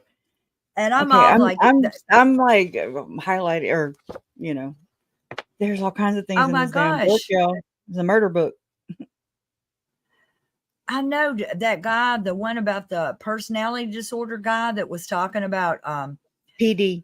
Specifically in that book about during the time of the ends, whenever Jesus is fixing to come back, if somebody's really bad, you can go on and kill them. It has nothing to do with that, is what I'm saying. It is encoded. I don't know how. I don't know. It's crazy. Well, it even at face value, that is what people think. I mean, in a way. Okay, if you think I wasn't listening though. I mean, I didn't hear it all the way. Sorry. Say it again if you can. I'm just saying that people who are all hooked up, who are all hooked into this doomsday end time stuff, that they are egged on to this part about that about getting to glory, and they feel like that if you die before Jesus comes back, you automatically get to go to glory. But if you are an evil little bad doer and you get up there and Jesus has come back and you say, no, I ain't doing right, well, you're gone forever. So they think, well, I'll just kill him now. And when he gets, he can be resurrected in the second thing here. And he'll, because of all this, he'll surely do right then. That is crazy. Through works. For Mormons, it's through works. It's not through, grace. Yes. So that's what it is. Exactly. That is like a competition or something. They're accelerationalists. A lot of them. Well, the ones in this group are, for sure. When you think about it that way, it is a wonder there are not more people murdered than there is with that kind of thinking. They just have the wrong idea, and really either they're with this shadow government. I don't know what it's not a shadow government. Oh my God. I sound like Chad Daybell. Oh my God. But I mean, it shadow organization. It's like there's no way to talk about it and not sound crazy, but because we don't know everything. We do not know everything. This is why I research. And what are we supposed to do? Just shut up till we do know everything? No, we got to talk about it until we figure it out. It's adjudicated and, it's done. And so, okay, maybe for everybody else, but not for me. No. I doubt it's done for my parents too, No, it is not. And other people who experience loss this way, I mean, it's like, there's too many questions. She had it on a person. She cited from it in the damn recording. I mean, it's in here. Okay. There's like 4 different references of this book in this case.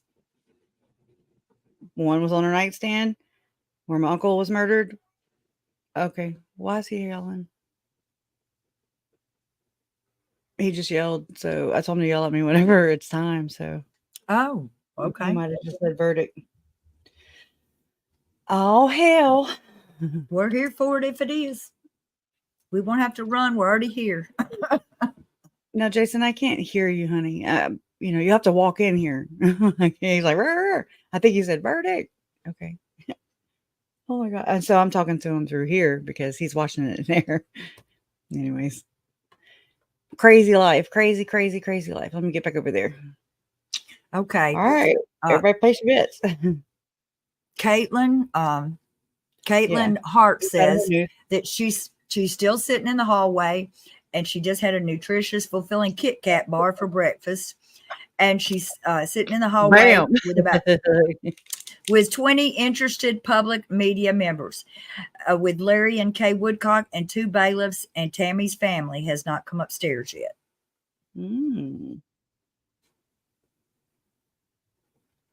Awesome. Y'all can see how excited I am, right? I'm just like, whatever. I know it's I'm ready to have some time back to myself too.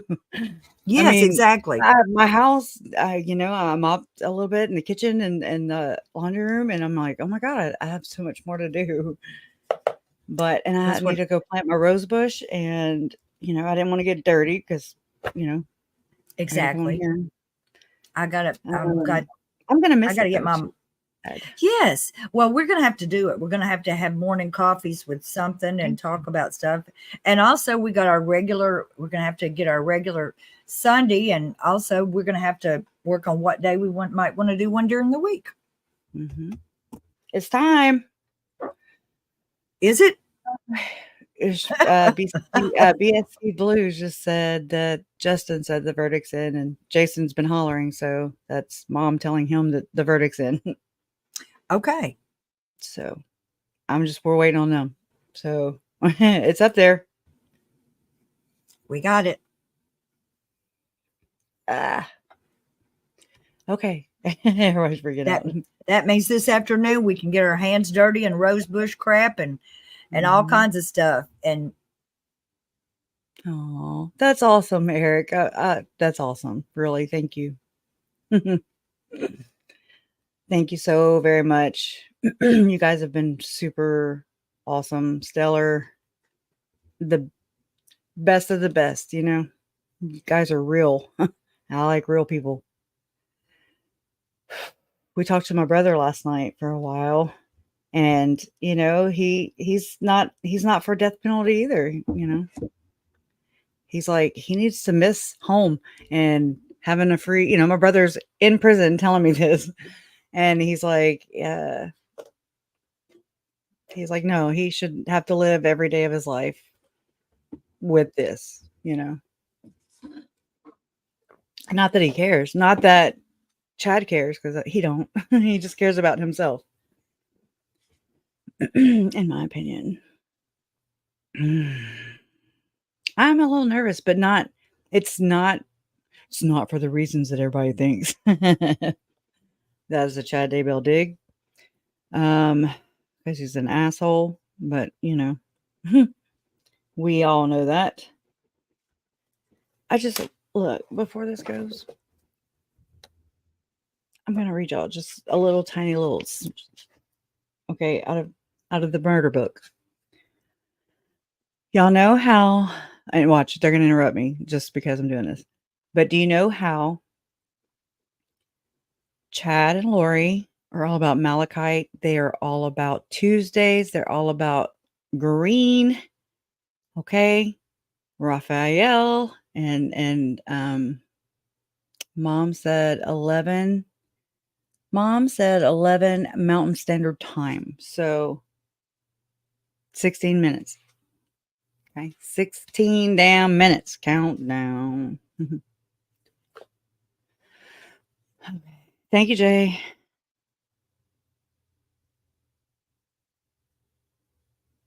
This is crazy. Well, so how there's all that, and you know how she has this on her person, and they cite from it even in that coded jail phone call on June 8th. Found it. It is a murder book. Or a mission book, should I say. So the blue, I'm just going to read this little blurb. The blue handle represented the royal bloodline, which I immediately knew was the Latter-day priesthood. We also have heard it called the quote, holy priesthood after the order of the Son of God, end quote. The blue represented three things. First, the receipt and righteous magnification of the present priesthood. Second, it represented, I said it twice, represented, oh shit, no, I forgot my spot. Second, it represented the receipt of the fullness with one L, and it's in quotes. Okay. It represented the receipt of the fullness of that same priesthood when worthiness and the timetable of God called it forth. Third, it represented a foreordination to this very mission to release the people. Only that specifically ordained officer of the priesthood, could manipulate the key. The handle is how it gripped. I'm sure that's some tokens and signs. That's a patriarchal grip. That's some kind of stupid handshake. Okay. This is none but freaking secret society bullshit. I swear to God, it pisses me off. But here we go. Okay. The handle is how it gripped and operated. Here we go. The emerald green tip of the spear, right? Represented a renewal. You know how Chad has talked about, his book, Renewed Earth, or whatever the hell it is. Here it is. Represented a renewal and recreation of life. Okay. The tip is the business end. Okay. Party in the front. No. What is it? Business in the front, party in the back, or whatever. Mullet. Kidding. The tip is the business end, and that's in quotes, of the key. It enters the lock first, and it must be perfectly aligned with the lock in order for any other part of the key to operate. Code. The green tip signified the full outcome of the red and the blue. Red means sacrifice. I read that earlier. And the blue, sacrifice and priesthood. Okay, so they're red and the blue equals sacrifice and priesthood. Okay, which, as described in the oath in capital letters and covenant of the priesthood, brings about a renewal of the body. This is why the green tip was entitled, quote, renewal and recreation of life. This renewal can represent anything from prolonged mortal life to a healing of all disease to being translated. Boy, this couldn't have come at a better damn time. It's like decision day, judgment day for Chad Daybell. This is the book. These are the, I don't know what they all mean, but this is what they are doing. For those of you who know, you know. This renewal can represent anything for, I already said all that. Okay, as was John the Beloved and those in Enoch's city. It also represented the renewal that these individuals would pass through as they accepted Christ as their savior and no longer were afraid of him. Remember Chad saying he was afraid of Christ? I remember that. That's the weird, I call it Jesus soft porn because that's what it sounds like. They're like, is he blonde hair like me and blue eyes? You know, that crap. Anyways. Okay. They must accept the ordinances of the gospel, which would allow each of them to be renewed and eventually set free from their present self-imposed imprisonment. Bitches. The key in my vision is representative of the key all Latter-day builders of Zion will obtain for their specific mission. Each individual will probably not see an actual key being handed to him, but he will go through the same process that was shown to me of sacrifice, priesthood, and renewal. The renewed earth. That's Chad Daybell's book too. So that's code too. It's all freaking code. I gotta go listen to every damn thing again. It took me many years. All right, we got 10 more minutes. All right. It took me many years until just recently, in fact, to fully identify the meaning of the parts of the key. Even knowing what the angel showed and taught me, It has taken my soul a long time to realize how it could actually come to pass for me, to make me into a builder of Zion. I have come to understand that in order to complete my life's mission, I had to receive this key in the ordained way, proper way, by becoming a member of the quote, fellowship of the suffering of Christ, end quote. I don't know if that's a side piece of Church of the Damn Firstborn or if it's competition or something stupid. And people get on my nerves so bad, so extra. I have come to understand. No, I already said all that. 9 minutes until we hear the verdict.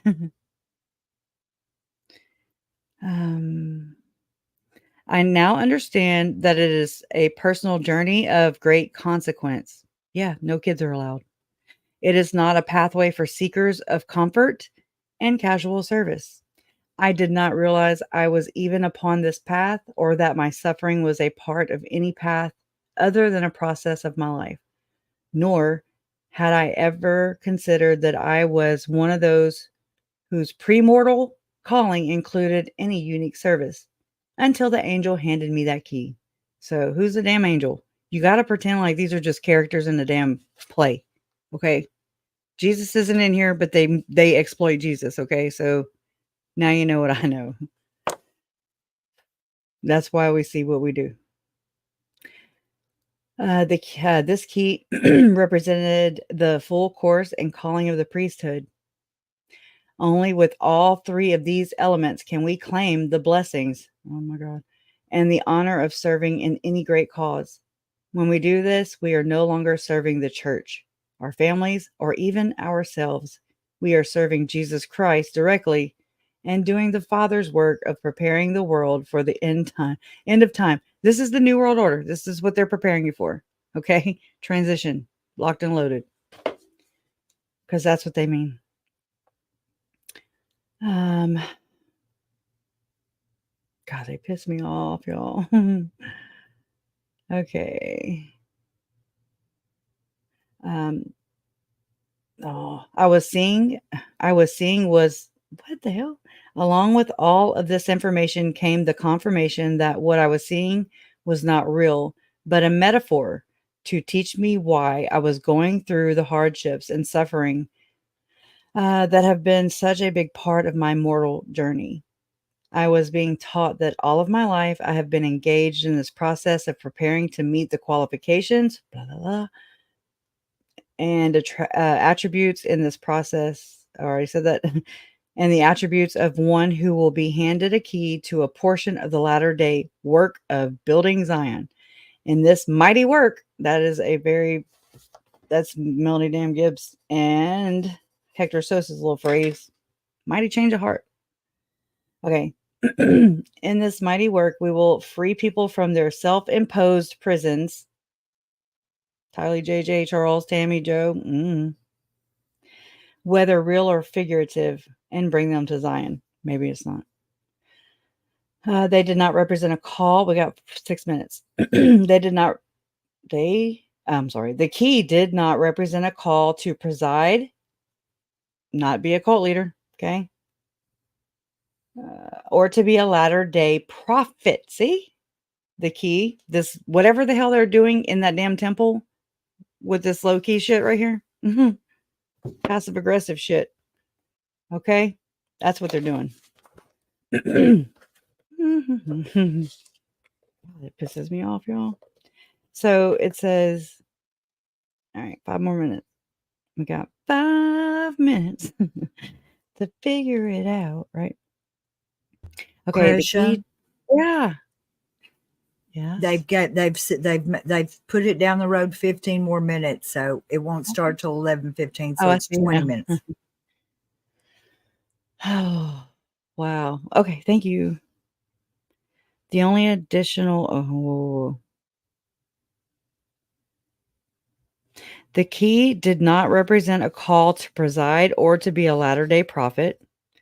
It represented the process of acquiring through the atonement, or it's a capital letter, at one-ment, or whatever you want to call it, atonement of Christ, the degree of personal purity and sanctification that qualifies the recipient to serve in this great work. This is their missions. Okay. This is where Lori became queen of the 144,000, leader of the 144, right here. It's this book. And it's not Chad. I told y'all, Chad wasn't trying to be no damn prophet. I'm just saying, I'm not trying to be na or nothing, but I mean, duh. I know the Church of the Firstborn is figurative. It's not literal. It is a work that, as you'll see in future visions, I will describe. So here, he's given out the orders, and I think that's what Janet Russin's doing too. I think that's what Ken Krog's doing too. I mean, they all work together with Tom Harrison. Just throwing that out there. Oh, woo, busted, never to be trusted. Okay, it says it is a work that, I'm reading this again, as you'll see in the future visions I will describe, is fully organized and carried out by the Latter-day Church. This is not a path that leads outside of the church, but it lands your ass in prison, okay? Tell your friends. Or even on a parallel course with the church, but in prison. But one that brings you into the heart of the ordained mission of the Latter-day Church to prepare the world for the return of Christ. No, thank you. Hard pass. I'll speak for everybody in here. Oh my God. How many people are in here? Thank y'all for being in here. But, this is kind of important. Tell your friends. Yeah. Oh my gosh. So we have 18 minutes. The only additional meaning I gained was to show me that I actually could accomplish this, that it really was possible, and that I should be seeking to complete my qualifications and then finish the work of the Lord that the Lord was showing me. Was mine to do. I mean, it's a damn run-on sentence. I should continue to accept that the process of my life was not taking me to physical death, but to the possibility of grand service in the latter-day scene. New World Order. That's what they believe in. All right. I felt this admonition enter my soul, without words being spoken. Quote, Spencer, Tom Harrison, you are out of your body. Oh my God. But you are not dead. You can go in remote view under the CIA government program and then recruit some people. And then, in 2020, Cresha Easton will be like, who's Portal Guy? What is Portal Guy? What is portaling? What the is portaling? Right? Right here. Okay. So, Spencer, you are not out of your body, but you are not dead. Don't give up, because these things need to be sealed into your heart and mind.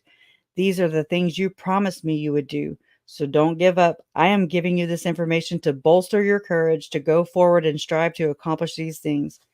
Don't be discouraged about going back. Are they going back to the future? Next page. Back into your body. I'm telling you all this what's going on. Okay. Your body will not hinder you from your preparations.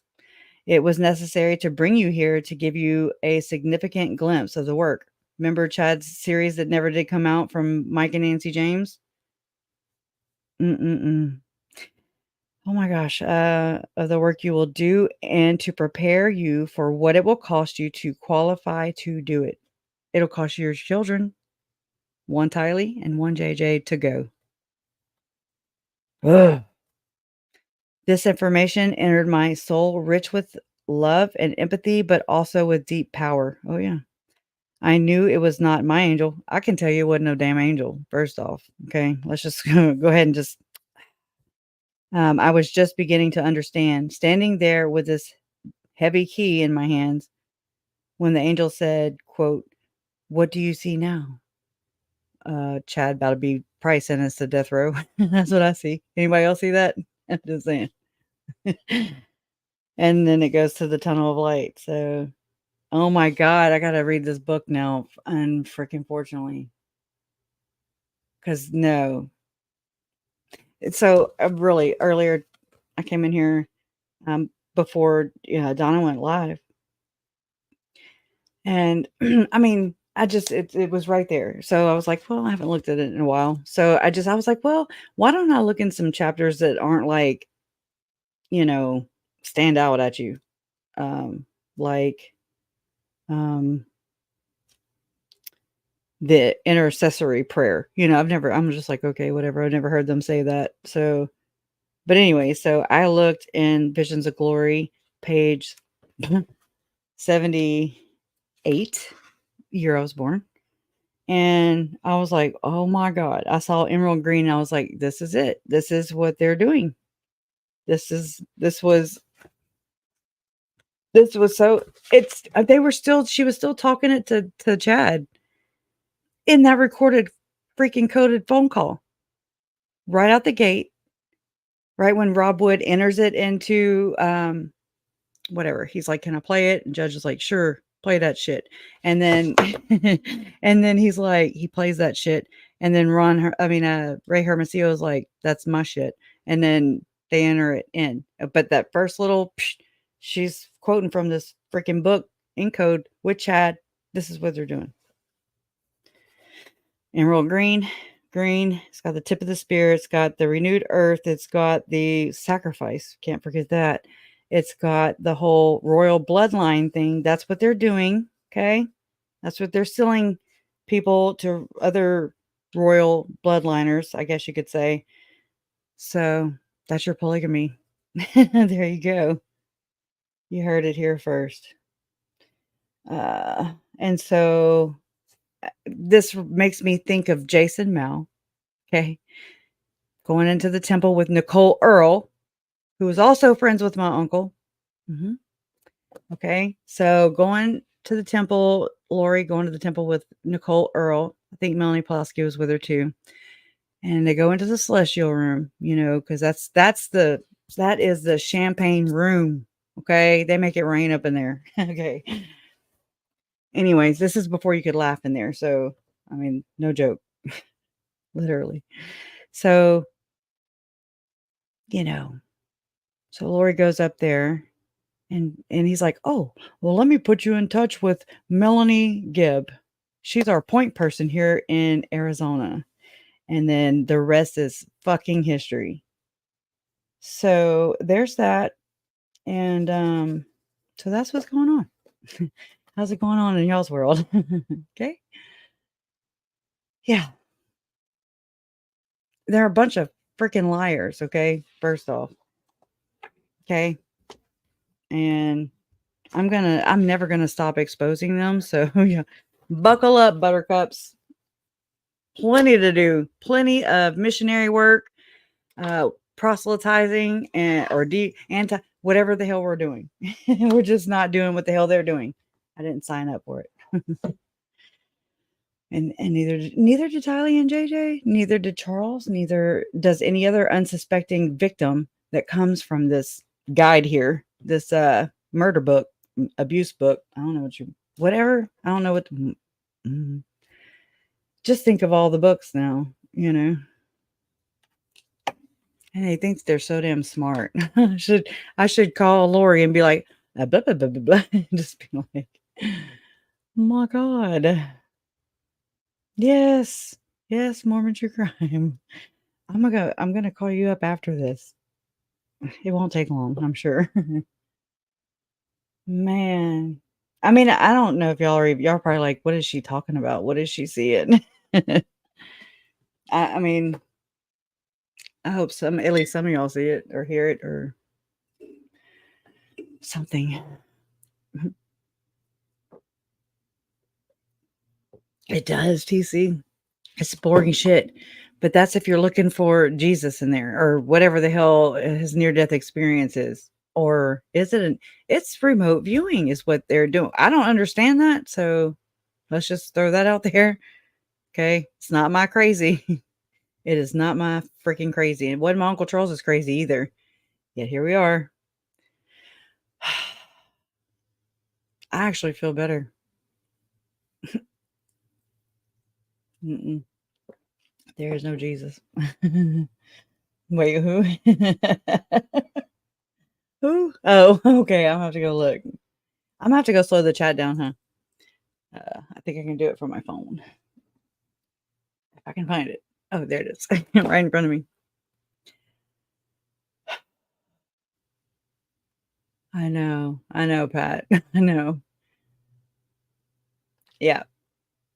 And it's how my brain works. My brain's like, okay, I've heard this there. I heard this one say it. I don't know. It's just how my brain works. But here's the thing, Mormonism teaches you to look for symbolism, and Chad and Lori were definitely into symbolism. So you have to look for what's not obvious on the surface with this. Yeah.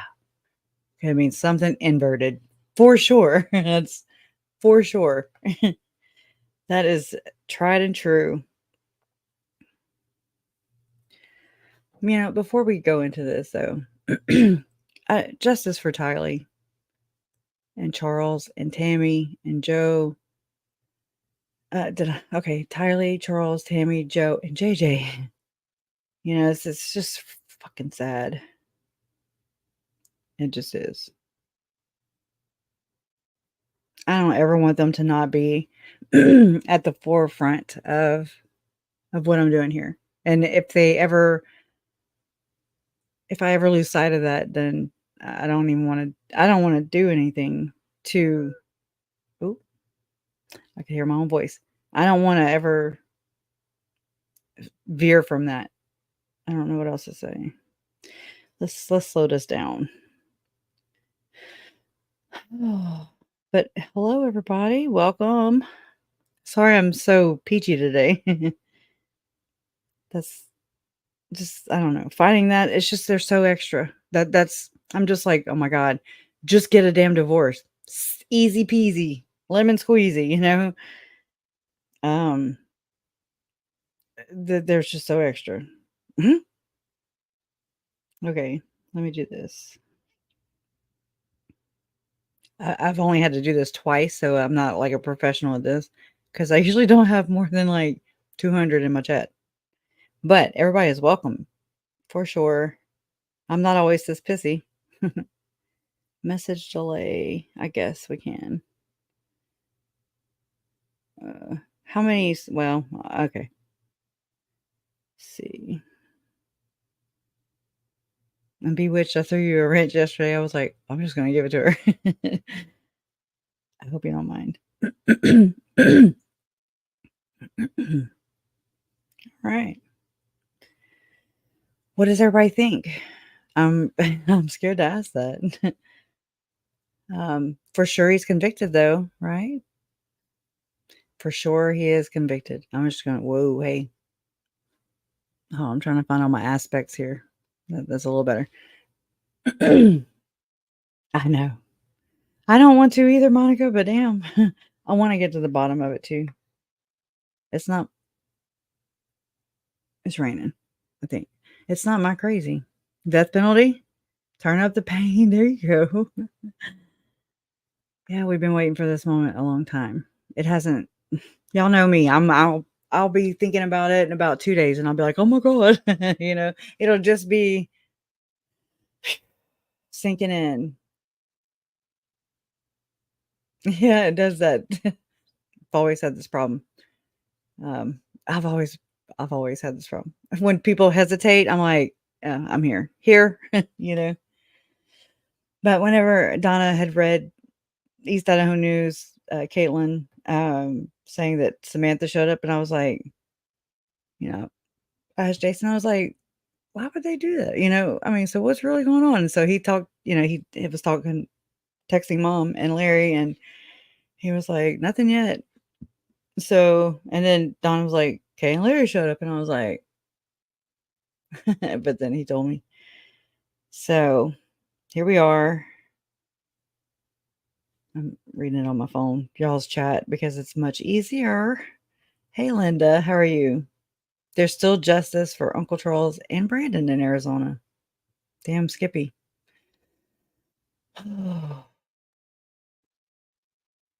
It's crazy. Yeah. Very mixed emotions. Here we are at the end of it now, and I finally put a fan in it here so it'll blow on me so it won't be hot. See how I go? See how I work? Yeah. What will Chad be wearing today? Lots and lots and lots of guilt. I don't I'm just, like, not even sweating the small stuff like that. Like, I don't know,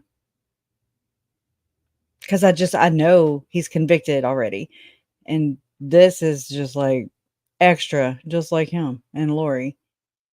Just extra. Turn the pain up extra, right? Mm. Alright, CG. I'm pretty basic, though. Mom makes the better gumbo. Mm. Oh, that might have been Donna. Yeah, I know. I think so, Betsy B. I can't decide if DP would be worse since Idaho takes so long. He'd be in cell for 23 hours. He's an introvert, right? I am not trying to make him happy, but I don't have any control over it either. So I have no say so. Yeah, it takes, and I mean, I've researched into that and they've done some pretty shady, like, let's go pick up the drugs to do the executions, and they're like showing up with a damn suitcase of cash in the dark of night. I don't think so. I mean, you know what I'm no, let's not do that. Integrity, man. It means way more than I ever thought it did. Oh, my brother is in prison too, you know. S.L. Connolly, yeah. Truth, it's kind of a win either way. That's how I look at it too. It's a done deal. This is just lanyap, and lanyap means something a little extra or a little something extra. I know, Lynn K. I know. I know. The fish rots from the head. Yeah. Red tie? I don't know. He's not, they're not showing us yet. Idaho is crooked, yes. um, oh, yeah. I know that. You just got me excited, Ashley. Ashley Kane says, I can't wait to hear Judge Boyce's statement. I can't either now. Hell yeah. Bring it on. Bring it on, Boyce. Um, I think when they read what they believe happened, Chad was reliving his crime, so he smiled. Yeah, because I mean, that's I don't a lot of that. I don't think it went down that way, you know. And actually, whenever y'all before I came on, but I was backstage, I could hear Donna. I don't know where she was reading from, but basically reading some things. I guess somebody had put from what John Pryor said yesterday when he didn't even have to say what he said. You know, your client's already convicted. Why are you still blaming everybody else and not your client? Sit down, Pryor. I mean, whatever, you know, I don't care. But I mean, so when she was reading that, again, I have to listen to things 2, 3 times, right? For it to for me to get it every time I hear something, like I can go back and listen to the Melanie Gibb interview from East Idaho News from however many years ago, and I'll get a new meaning. I'll get a new something out of it. I'm like, oh, or yeah, he was okay. Bewitched says he was more animated when they described the deaths than any other moment. I mean, except in the last day, and he was like, you know, throwing gang signs with his face. I was like, oh my god, what? What a douche, man! He's a douche. Hmm. Oh, the mouse is moving. You agree? Yeah. If y'all agree, go smash the like button for me, please. I'd appreciate it. I now have a screenshot folder in my phone. Oh god. Oh my god. I've got terabytes.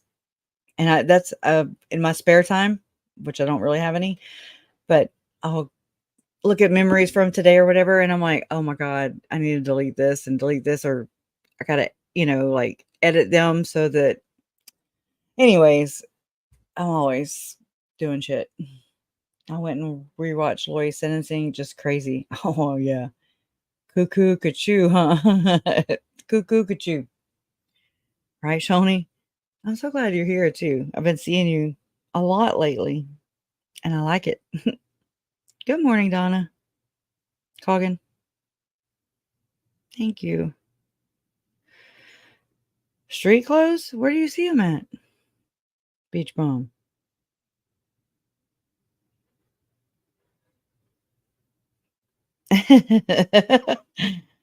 As Betsy B said to Zelda, I know it says that, but why does Jesus tell the criminal, today you will be with me in paradise? I don't even know what that means. I'll have to think about that. You're not late, Granny Whisper. Chad's late. Text from courtroom says Chad's in the courtroom. Well,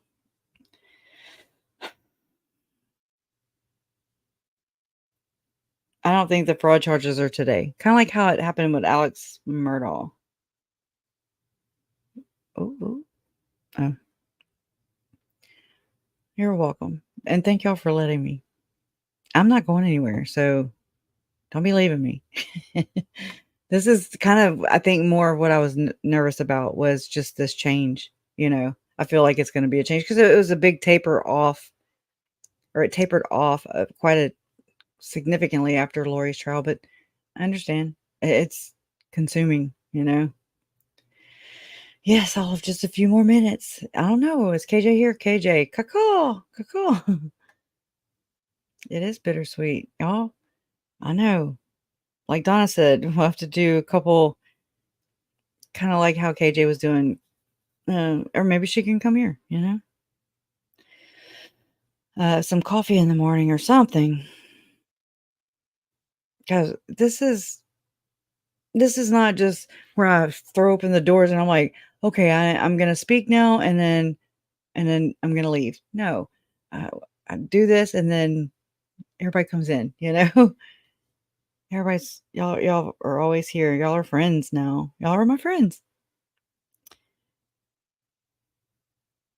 You too, Chelsea. Thank you. You're balling again. Get it together, Grammy B. I'm picking. I get it. I'll ball later. I will ball later. Anna Brown truly brings out the best in people when we hear distress. I feel that Kay was saying and knew, just like everyone, that something was so wrong. Yeah. No, don't cry. Or if you do cry, no, go ahead and cry. It's okay to cry. It's okay. It's okay to feel those. It's okay. Okay. When I cry, it's like a pressure relief valve. And I'm like, okay, now I can breathe. Like through this, I've never experienced this until this shit show that started in July of 2019. But it seems to have gotten worse. So whatever this means. But sometimes I feel like if I were to really just let the cry out, like it's so deep and it's so like pressurized that I feel like I would actually physically die. I mean, and I'm just like, I'll cry and then I have to like, I don't know, it's just kind of how I work. Anyways, yes, Visions of Glory is the blueprint. Is Jody Hildebrandt. I'm not, I don't know. I didn't see Visions of Glory on their person, but Lori and Chad were reciting from it over their, it is raining, over, their little jailhouse coded call, June 8th, 2020. And it was, I always keep a picture back here. I won't keep it up long. I'll just pop it on there to show you guys who don't know. This is, there's Visions of Glory right there. This is a reference to Visions of Glory. Reading Visions of Glory is better than church, Lori said. And this was on the nightstand where my uncle was murdered in Arizona. That's JJ's iPad. And the other reference is I mean, I'm not taking credit for this. I learned it from Lauren that the jailhouse call, the coded one, Ray Hermosillo, Rob Wood, examined him. I don't know what questioned him, put on the witness stand or whatever. And that's when they introduced that. And they say it's where Chad was manipulating Lori into not saying where the bodies were. But I don't think that's what they're talking about. But hey, whatever, it's open for her interpretation for sure. But that right in the very beginning of that call, that recording, Lori is actually reciting and Chad's reciting. They're talking in visions of glory. If visions of glory were a language, there you go. You'd know what they're saying. And that's what they're doing with the Book of Mormon. That's what they're doing with all these other things. Can you imagine all the damn, I mean, I've got some McConkie here. I'm about to look it up. About to hit the books. Can you imagine? And so, this reminds me of Jeffrey Lundgren. I mean, he was RLDS. Stephen W. Boyce, You're gonna die. No, I'm picking. Just picking. Thank you. Please be seated.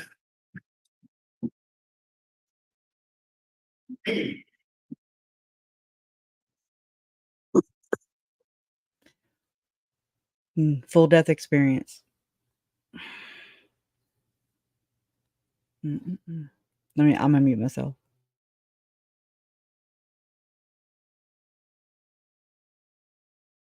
All right. Good morning, everyone. We're on the record on case CR 2221-1623, State of Idaho versus Chad Daybell. This is the special sentencing proceeding that has been conducted last couple of days. The jury's been deliberating. The court is advised that the jury has reached a verdict on the special sentencing proceeding and the special verdict form. I'll note the state's present with the 4 prosecutors who've tried the case, Mr. Pryor and his client, Mr. Daybell, present as well. I'll also note there's a courtroom conduct order in effect. I'd appreciate everyone complying with that, as you all have throughout this trial. I will note on the record before we get to the verdict that we did have a jury question yesterday that the court answered, and I've provided the question and copies of the answer to counsel. In addition, a second question came in today. I did go on the record with that question and answer with counsel and the defendant present, returned that response to the jurors. They've now reached a verdict in the case, so the court is going to have the jurors brought in and have the verdict delivered for reading.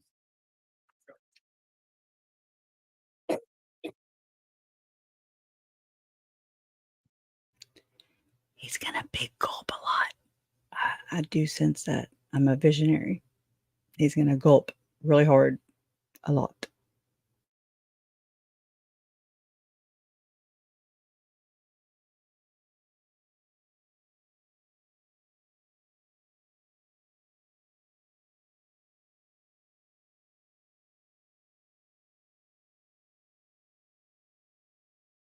The anticipation is strong over there, right? I mean, over there in the gallery, everybody's like, it's like they're all leaning one way. Yeah, get them shackles, boy. Boy. Hey, boy, you got some corn? You want your cornbread? Oh my God. Sue Ellen sent me some funny stuff today. She said the guys, oh wait, let me see if I can remember it. She said the guys in Chad's dorm, it'd be the storm dorm or something stupid, but it's funny. I like stupid stuff that's funny. And maybe not so stupid, but just goofy. Storm dorm. Ugh.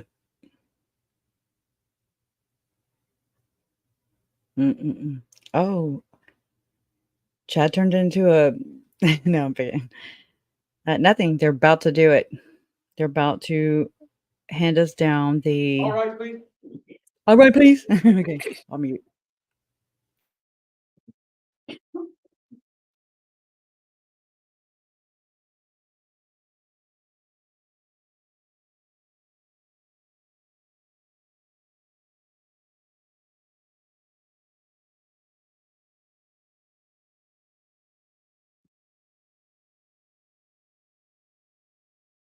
Jury's all present. Count for Your Honor.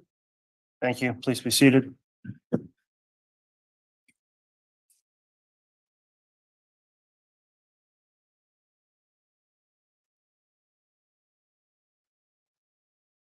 Ladies and gentlemen of the jury, the court understands you've reached a verdict on the special verdict form. Is that correct?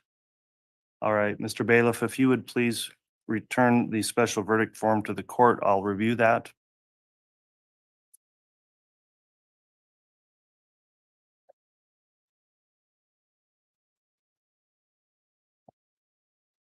Ladies and gentlemen, the verdict form is somewhat long and complicated. The court is going to take a moment to review the form.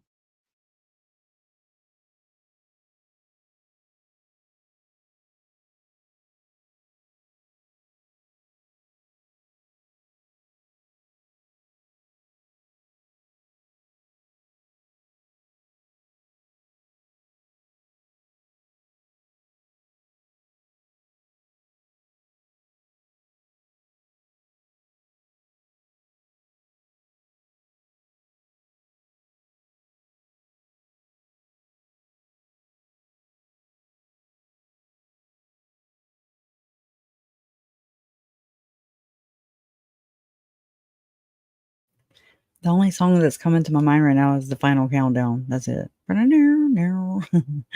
Just saying. I hope it gets stuck in your head. I really don't. I'm picking. I bet Pryor is tired. I would just go die somewhere and pass out in my bed for a month of Sundays. All right, the court's Yeah. reviewed the special verdict form. I do find it's been properly filled out by the jury foreperson as well as correctly signed and dated. At this time, I am going to request, Madam Clerk, Ms. Holstein, if you would please read the special verdict form. If you'd like to remain seated or standing, it's a long form and will take some time to read, but however is most comfortable for you, Madam Clerk, you may go ahead and read the special verdict form into the record.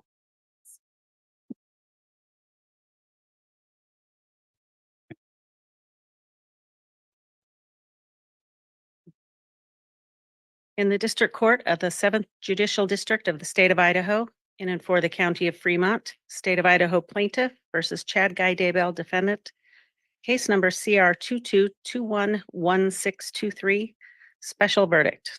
Part 1. We, the jury, render the following verdict on the alleged statutory aggravating circumstances. 1.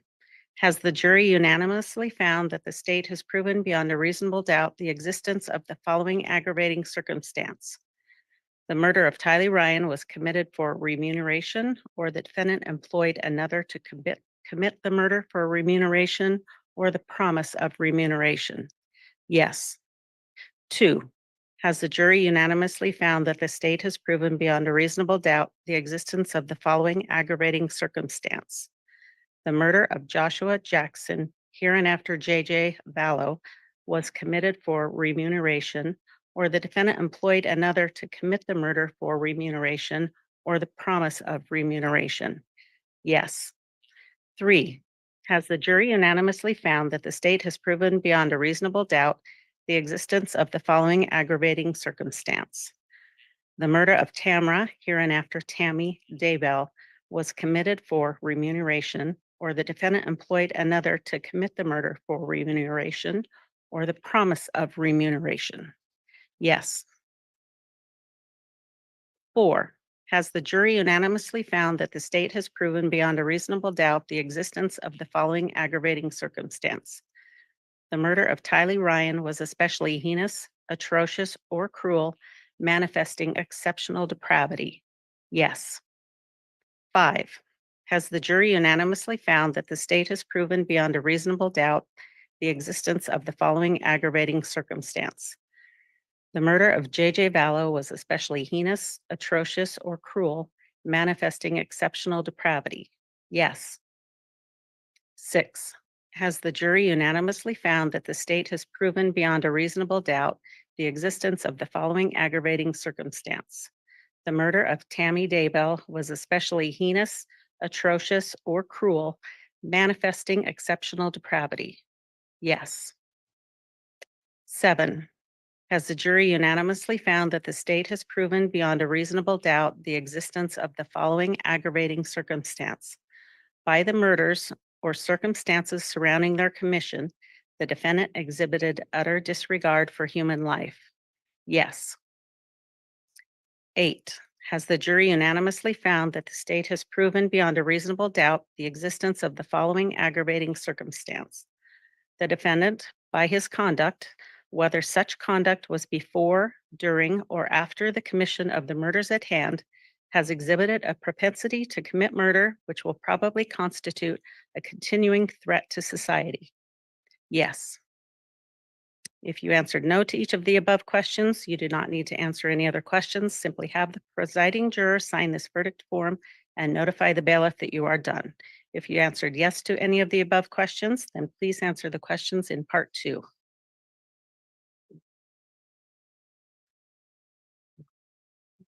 Part 2, we, the jury, render the following verdict on the weighing of all mitigating circumstances against the statutory aggravating circumstances. You are to only answer the following questions for those statutory aggravating circumstances for which you answered yes in part 1.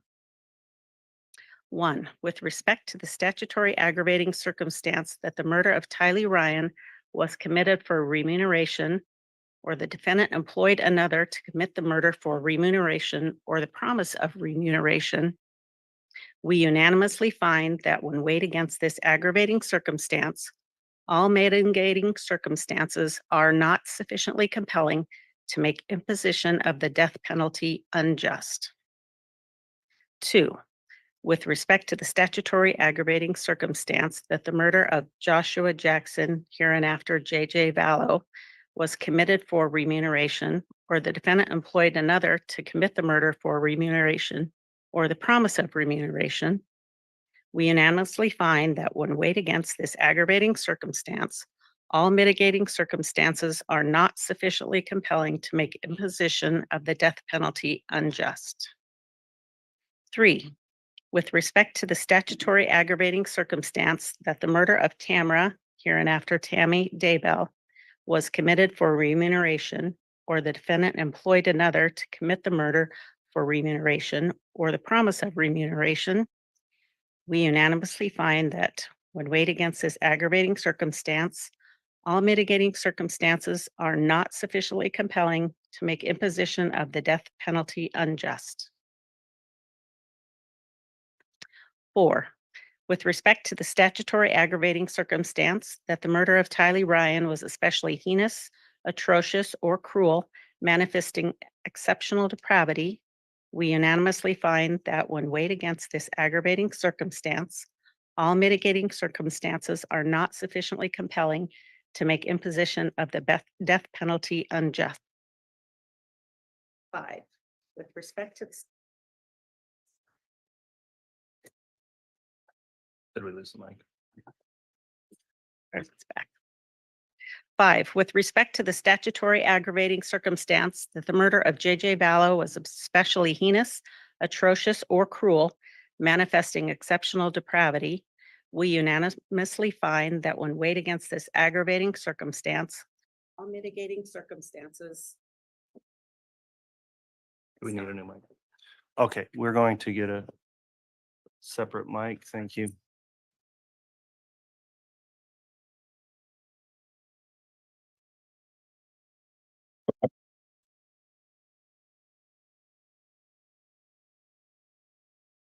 I'll read 5 over.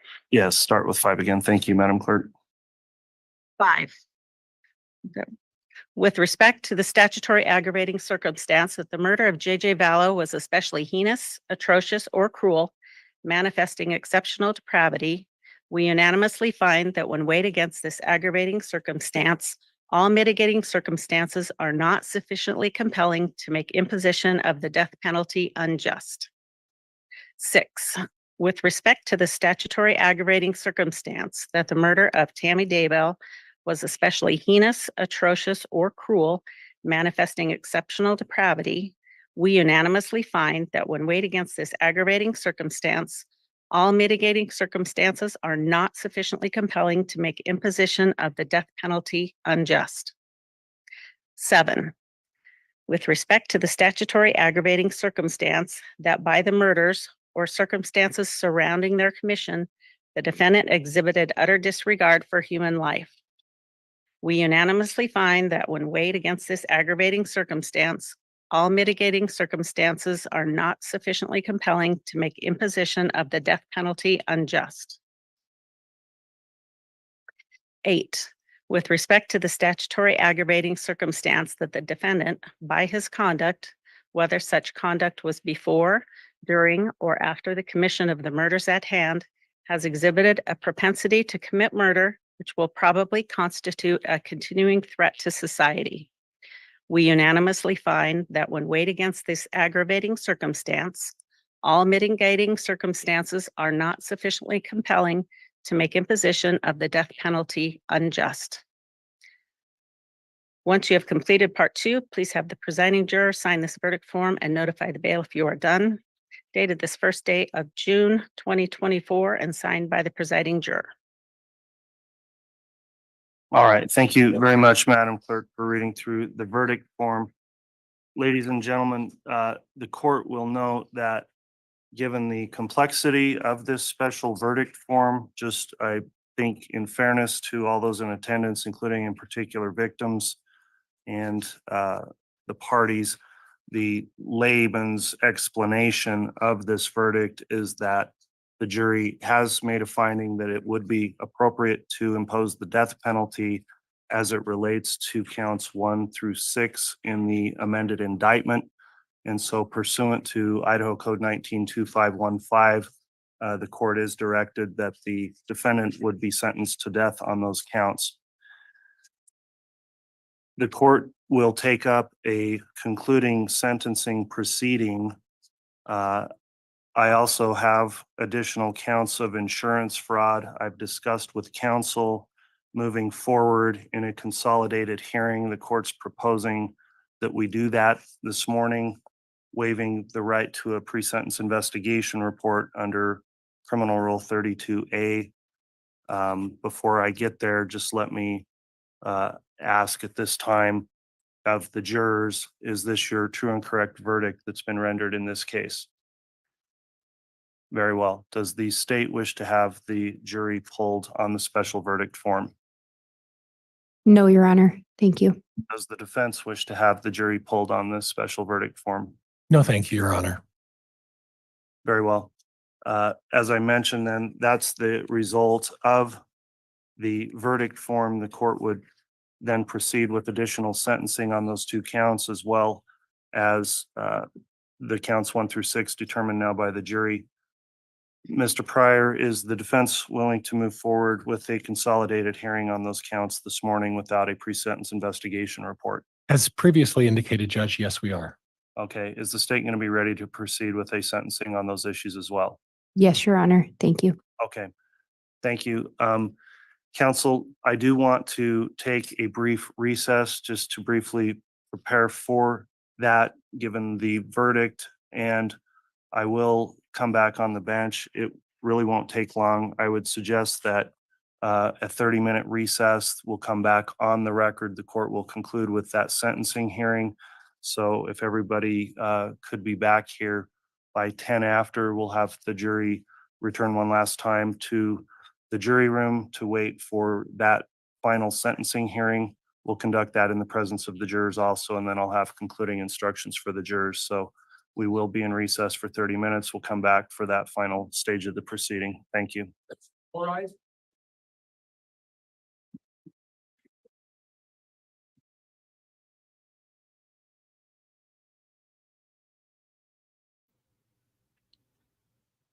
I don't really know. I don't feel any different, y'all. So it takes me a while.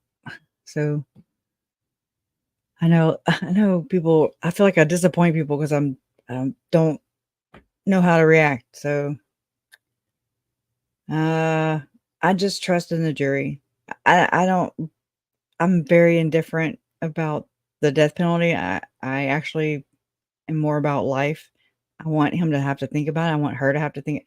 I want them to have to think about it for the rest of their lives.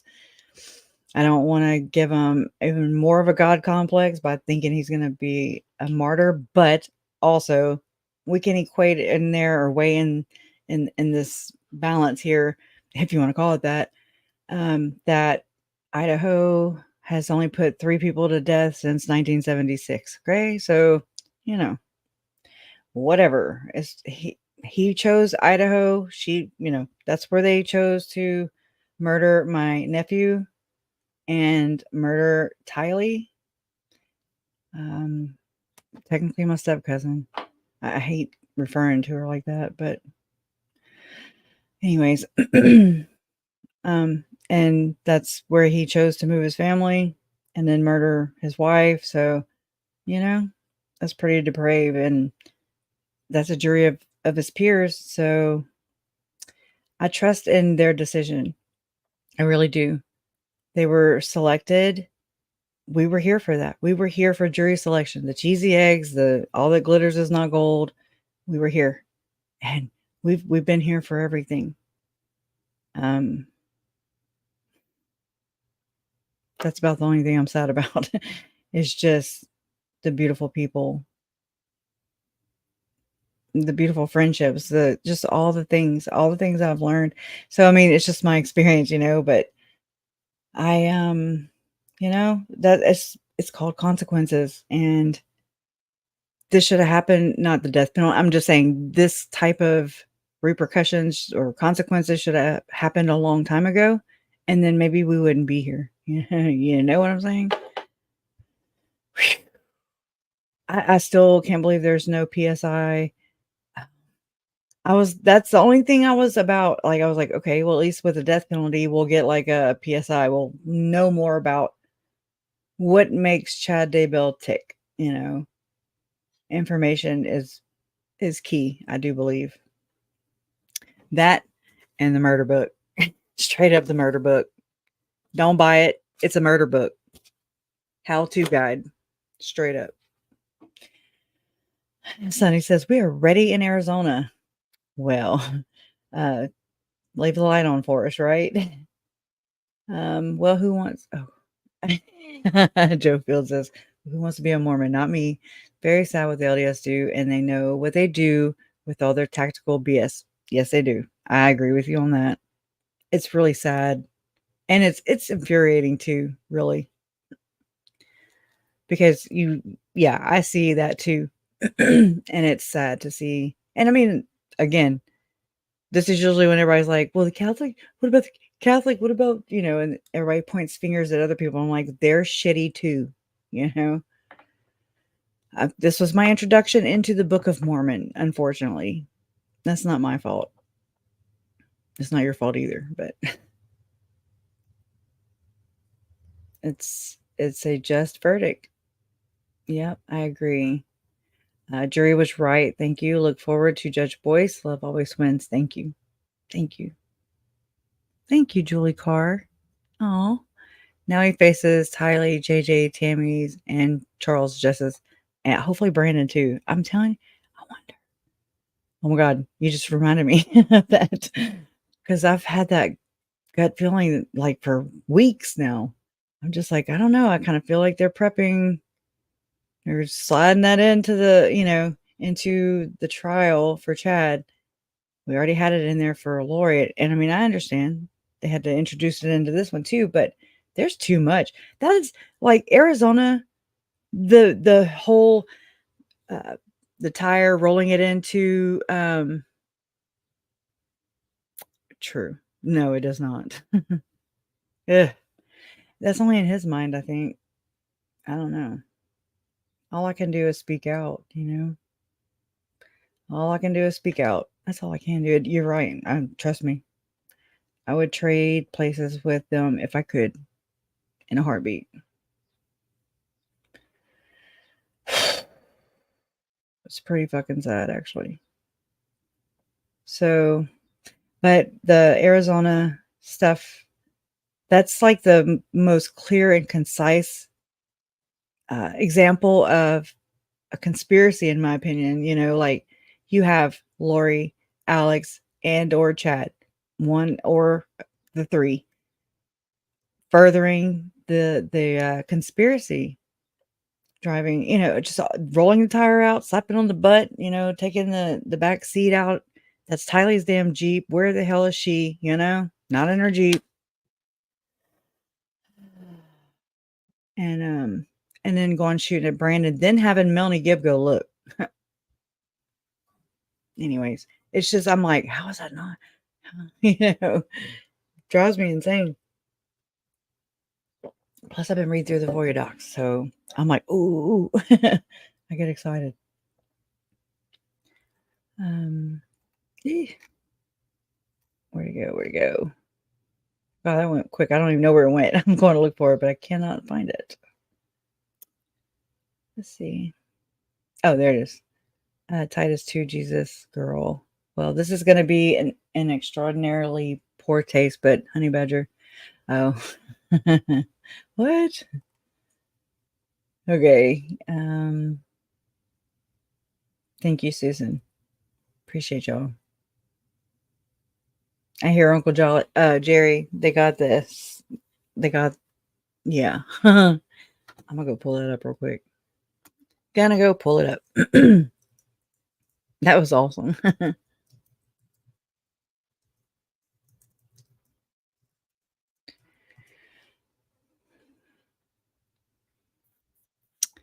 Let me see. Let's see. Okay, we got that one, and here it is. Okay. Yep, it always does that when I open my window. Oh, okay, sorry. Wow.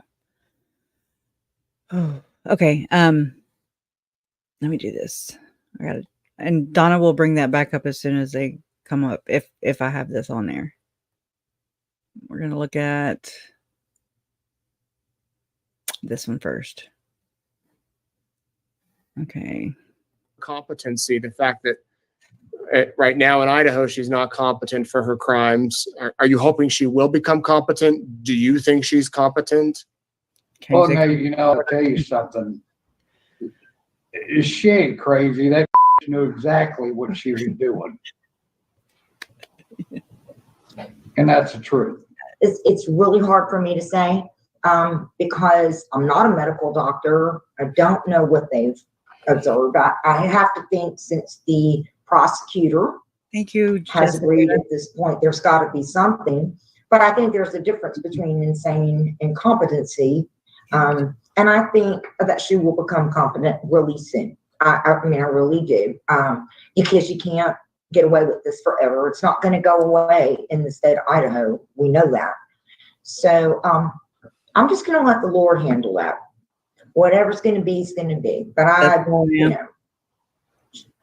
really rather not judge her competency. It's eating him up. Even though I do believe she knew full well what she was doing. But her state right now, no, I don't. I can't really even answer that. And do you think she should get the death penalty, serve life in prison? If and when she is found guilty of her charges, what's that, 4 conspiracies or 3 conspiracies and 3 first-degree murders, whatever. I don't write that down. I don't. But death penalty, I don't know. I'd rather see her rot in prison for the rest of her life. Right. And enjoy that kind of lifestyle. I'm a proponent of the death penalty, strongly believe in the death penalty. And if there ever was a case, if it was proven beyond a reasonable doubt that there's a death penalty thing, it is this. Yeah. Scary. But I have to agree with him. I think sometimes that's the easy way out. And so in this particular case, no, I would rather just see her do the rest of her life in jail. Yeah. What are your thoughts about Chad Daybell? I think that motherfucker is going to rot in prison too. Just saying. There he is. That bitch and that motherfucker. Yeah, anyways. And then we'll go to here. Okay. This was after we walked out from Lori's. Let me try and get to it. I mean, he waited all that time. Uncle Jerry did anyways, hold on. I'm trying to get to it.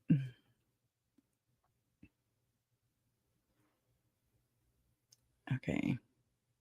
For anything she's ever done. She's hurt too many people. And Chad, you are next. Woo! Yes. Jerry. Jerry. Okay, can I ask you one more question, Come on. Shay, real quick? You always remind us about getting to Arizona next, and we know how important it is for you to get justice for your brother. How much does this fall on Arizona law enforcement? I don't know who that was. How much does this result of this case here and the tragedies here? How much do you Better. feel that It's Arizona better. law enforcement agencies need to be what they did or didn't do? Is that something that you still think of? Absolutely, they dropped the ball. There's no doubt. Absolutely. But I really don't want to talk a whole lot about that publicly. So, but I mean, I'm just ready to get down there and get Charles squared away too, and get her squared away down in Arizona. I'd like to see her extradited real soon. Like in an hour. That would be great. Jerry, what do you got to say? Where do you go? Your turn. Well, once again, they got the bitch, but they got her good this time. Got her good this time. Pretty much all. I'm not a talker, so. He waited by the microphone. I'm All not right, a y'all. talker, but he waited right there by the microphone. That's my Uncle Jerry, y'all. He's my padan. That would be great. Jerry, My Uncle Charles and my mom's brother. Your turn. Well, once again, they got the bitch, but they got her good this time. And that's pretty much all. I'm not a talker, so. A man of few words. Talking. All right, y'all. We're out of here. We've got several things. Okay, so that was last year. That was for Lori. Okay, so I'm probably, as far as I know, he's doing much better. He's on the up and up, on the mend. And then, okay, so now we'll go back to those. Okay, man, a few words. Waited, vultured around the microphone. He just had to dig. He had to get it. And it's just like me whenever I'm like, I probably shouldn't say that. I probably shouldn't say it. And I'm like, I have to say it. I can't help it. Yeah. Soul's Eye says, he might be my spirit animal. Yeah. Soul's Eye says, a long, long sentence, 1 hour outside per day, handcuffed and shackled, no interactions with the other death row inmates, only guards. Very limited phone, video calls, no internet. That's crazy. You know, but it's like the empathetic me, the compassionate me is like, I feel sorry for him in this sense. I feel sorry for all of them because they suck and they don't know what love is. They don't know what. Oh, but Melanie Blowski does. I got that. I want to know what love is. Her singing that song, trying to ruin it too. Anyways, that just reminded myself of that. But that's me. But we've stared at this dude. We have stared at Chad Daybell for 5 years. Okay, we stared at him straight for what? It started April 1st, jury selection. So 2 months today. Okay, stared at him.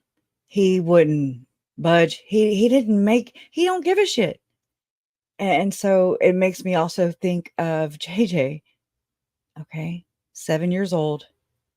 Scratches, and going upstairs and scratches on the necks and duct tape and everything. And I think of Tylee. And I'm like, fuck that dude. I'm just saying, they didn't have a damn choice in this. I think about Tammy. I mean, was she sleeping? Was she...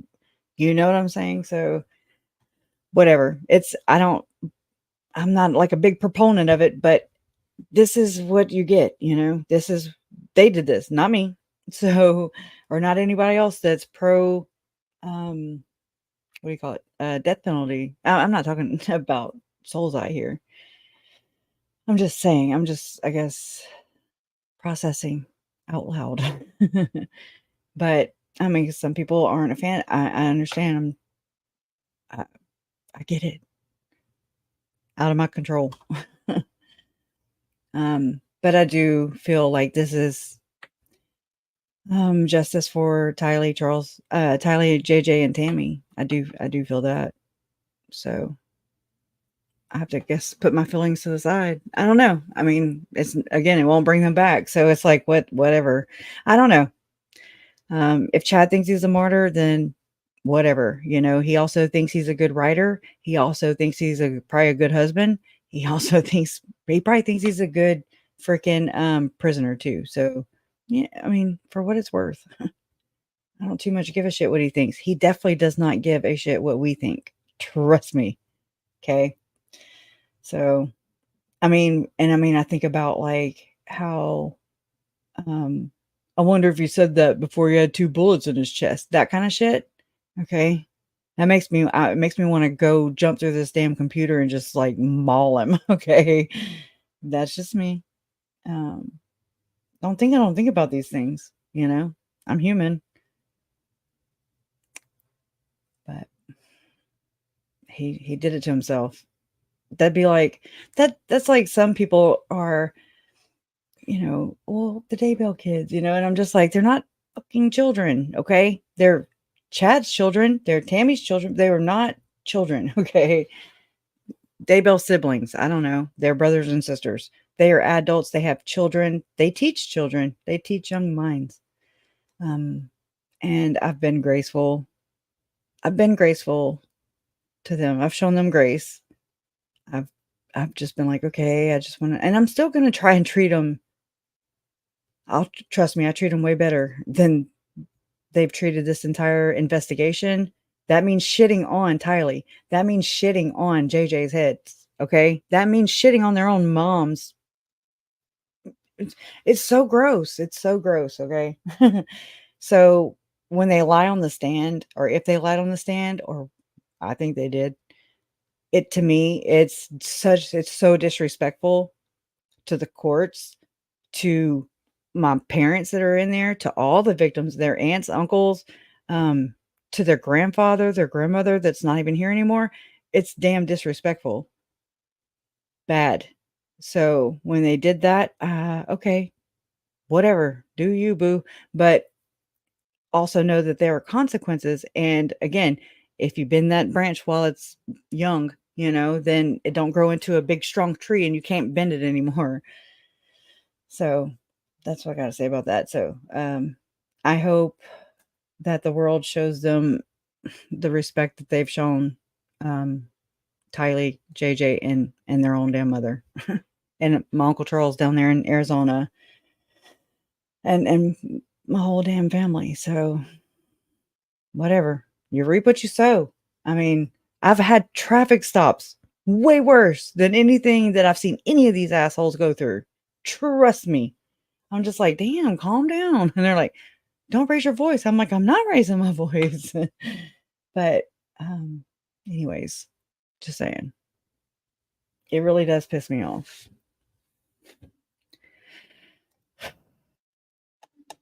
These people have, no regard for human life, period, at all. Look at,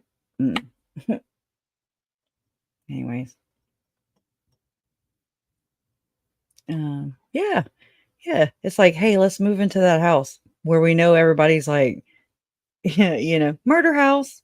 Here, you get a murder book with your murder house. Jesus.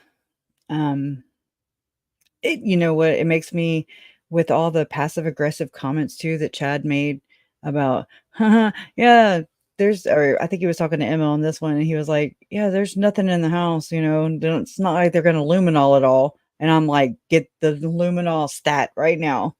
Luminol the whole damn thing, because, and that damn mattress. Okay. I'm just really sus about that. I cannot picture Lori sleeping in his marital bed mattress or whatever. I'm just like, mm-mm. And he's just like, yeah, you can, he's bossing around. He's telling her what to do, just like he told Melanie Pulaski with Ian on that recording. Okay. And he's like, yeah, do this. And he's freaking control freak. So no, I don't know. He said they were searching outside. So luminol the whole damn house. It's clean now, I'm sure. Cozy Cone is, I'm sure it would light up. Just saying. Mm-mm. Maybe I'm not good on the cuff today because I'm like really, I wasn't in the best of moods whenever I came on. I mean, I am, but I'm not. I am, but I don't want to deal with this shit today. Does that make sense? Yeah, they're willing participants. They know right from wrong. Okay. If not, it's time to learn. That's how you humble yourself. You know, you're like, oh yeah. Okay. I'm not 10 foot tall and bulletproof. I'm not an exalted being. I'm okay. It's called humbling, being humble and being appreciating what you do have. Yeah. Yeah. Just appreciating what you do have instead of expecting and nope.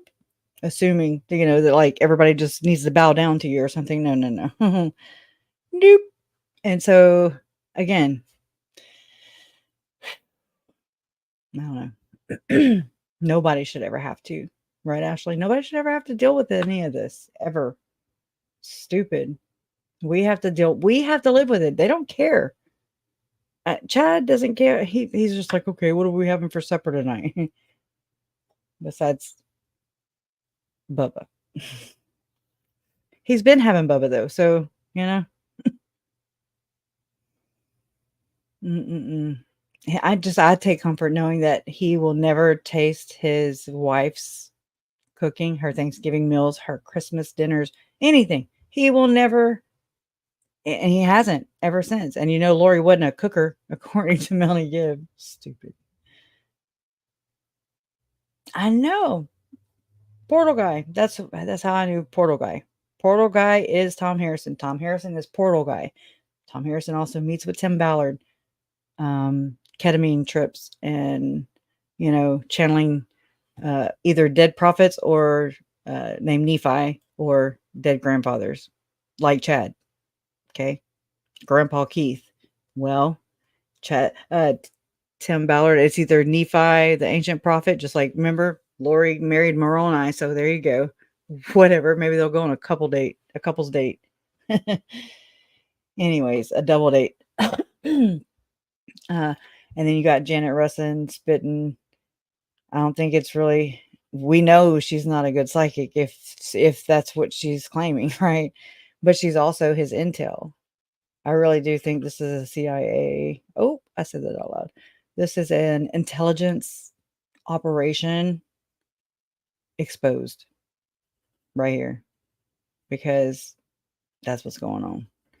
So whenever Janet Russin, you know, when all that stuff came out with Tim Ballard, well, this last stuff, let's just say, and Blaze News did a whole write-up on her, okay? We know that's owned by Glenn Beck. We don't trust him, but we're going to go look, right? So we did, and there's that whole, like, 8-minute reading, I want to say, and it's just her. It's just Janet Russin just spitting out nonsense like Chad and Lori do with their blessings, okay? Same difference. That's what they're doing. They're communicating to other people. They're getting whatever, maybe some higher-ups who have interest in, I don't know, whiteboard prophecy, whiteboard meeting. That's what I'm thinking. You know, and I mean, it was M. Russell Ballard's that's his whole job, that was his job title, kind of, was to get more converts to the church. Okay. Oh, he's dead now, but you know, there's always somebody waiting. And they're building Tim up, you know, to make him I'm pretty sure now I can pretty much see the pattern in this, where I think that happened to Mitt Romney as well. I don't know nothing I don't do politics, so just know that. So I don't really care. I just don't like crappy people. So, I mean, I think that's what's going on. And so yeah, on Janet Russin, they had that write up on Blaze Media. Went and looked, and they had this whole link to this remote viewing program with CIA.gov. Okay. And I read I read a lot of it. And I was just like, what the hell? And so they say that they debunked it, but it's kind of like MK Ultra, you know, wink, wink. We kind of did. We kind of we kind of put that away, but we really didn't. So remote viewing. I'm gonna have to read more about it because I just kind of stayed away from it. It really freaks me it freaks me the hell out just thinking about it. And so that's what Tom Harrison is talking about in that book. I mean, just that little segment I read, it was like, hello, yes, you can go back into your body. That is called astral projection. And that is called not, maybe I don't think it's near death experiences so much, or that's one way. The other way is to ketamine treatments, all the other mescaline, peyote. Yep. That's what's going on. I'm gonna have to go watch that show. I've never seen. I know what it is, the Stranger Things, but I have to go watch the whole damn series now. Anyways, it's disturbing, and it goes all the way up, Oh, to the letter agencies, straight up. So, since Chad and Julie were going to meet Tom Harrison in Salt Lake City to go allegedly, be taught how to portal, and then you see how shitty those two turn out. So, just saying. I don't trust it. And Tim too, I'm sure. Think about it. Like, really think about it. It's blowing my mind. Yes, Mormon true crime. Totally. Remote viewing, a person in one location gives directions to someone in another location to find, kill, dig, or whatever. Cause heart attacks. I'm like, how the hell? I don't even want to ask that. I don't even want to bring that out into my my realm. I don't like whatever happened with my family lineage, okay? Much less somebody spying on me or whatever. Anyways. Yeah. And so just like in Program to Kill, the book, which I do have the link back here. I mean, you'd have to copy it down, but it's in here. Program to Kill. PTK is a good book from David McGowan. I have to finish reading it. David McGowan. Oh my gosh, where's it at?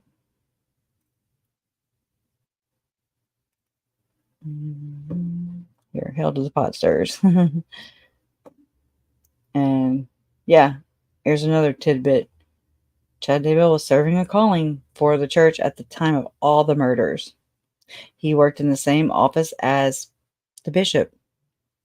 Christina Atwood recalled this fact during an interview with Ron Ball. And so you think Rob Wood he's a bishop. Wonder if they work side by side in the same state. Just saying. I don't think so, but it would be interesting. Also, the church did send out those letters, to remind their higher ups, or I forget what people holding callings. So Chad held a calling. Anyways. And so the church sent out these reminders, like, hey, just a reminder of this 2010 policy. Okay. Just a reminder. Okay. Just not to participate or involve yourself in any kind of, investigation, criminal, because you may just implicate the church and not even mean to. That's basically what it said. And so these people who received this email/letter, it was all at the same time that the children were missing. Okay. And it was also, it also pisses me off. So, just the fact of that bothers me to no end, because did that mean that Rob Wood, he was a higher up, right? Everybody who was a higher up got that email in that area. That taints the jury pool. That is obstruction of effing justice. Okay. But they're like, we're just going to lie about it and just say, no, it was just to remind people of this 2010 policy. And it's like 10 years later. Okay. I'm like, what the hell happened in 2010 to prompt this? Was Elizabeth Smart missing? Who was missing? Yeah, I don't have it back here anymore. I thought I did. Program to kill. Oh, I do. Oh. Let's see if I can do this and do. Let me do this. Oh, okay. Let me not scroll it across the bottom. Okay. All right. Now, there. If anybody wants to, it's this. It's like there's an intelligence front. Or, I mean, like, I guess you could say one way to look at it is what Tim Ballard is doing is kind of a, not an offshoot, but it's these things that are, it's like these people that are falling, and all the while it kind of serves as a cover for government agencies, or, you know what I'm saying, people who are maybe, what do you call it, practicing or testing remote viewing. Okay. Or, there's the animal, best friends animal society. And I'm not well versed in all this, as you can tell, but I mean, I've even heard of, I don't even know how this works. Okay. So just know it's not my beliefs. This is not me, but it makes me sound crazy because it's their crazy. It's not mine.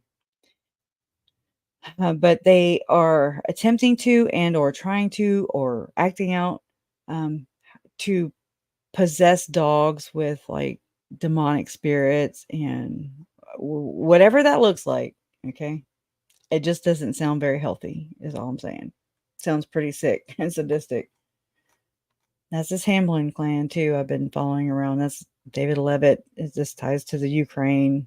Victor Yoshenko. The Levitts go over there all the time. They have a castle in freaking Scotland. It's crazy.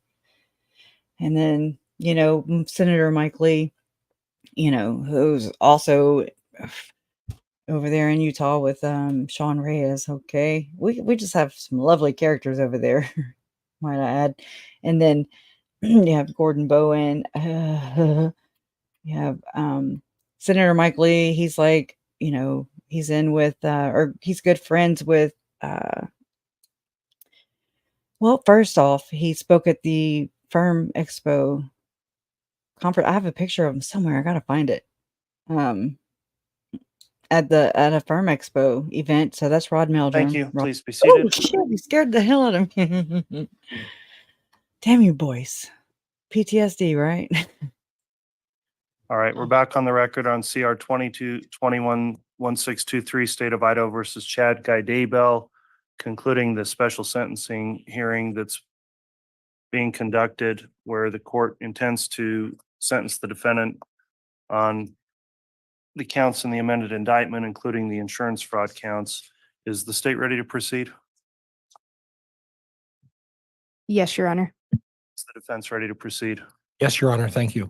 Very well, Mr. Bailiff, if you'd please have the jurors brought in. Yes, Your Honor.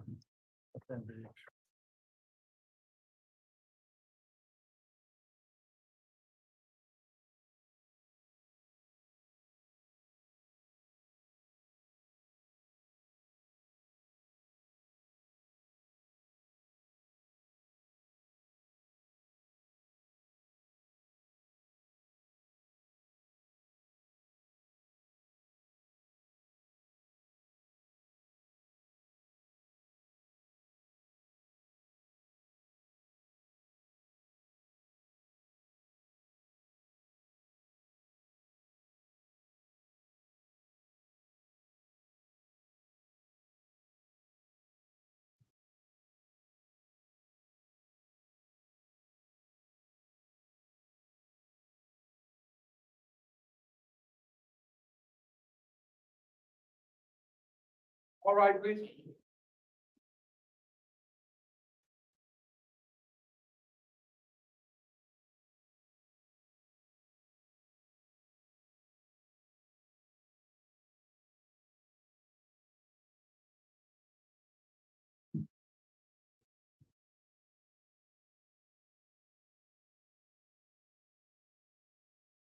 Trees off, President Counter, for Your Honor.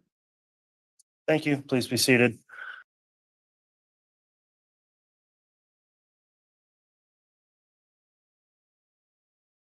Donna.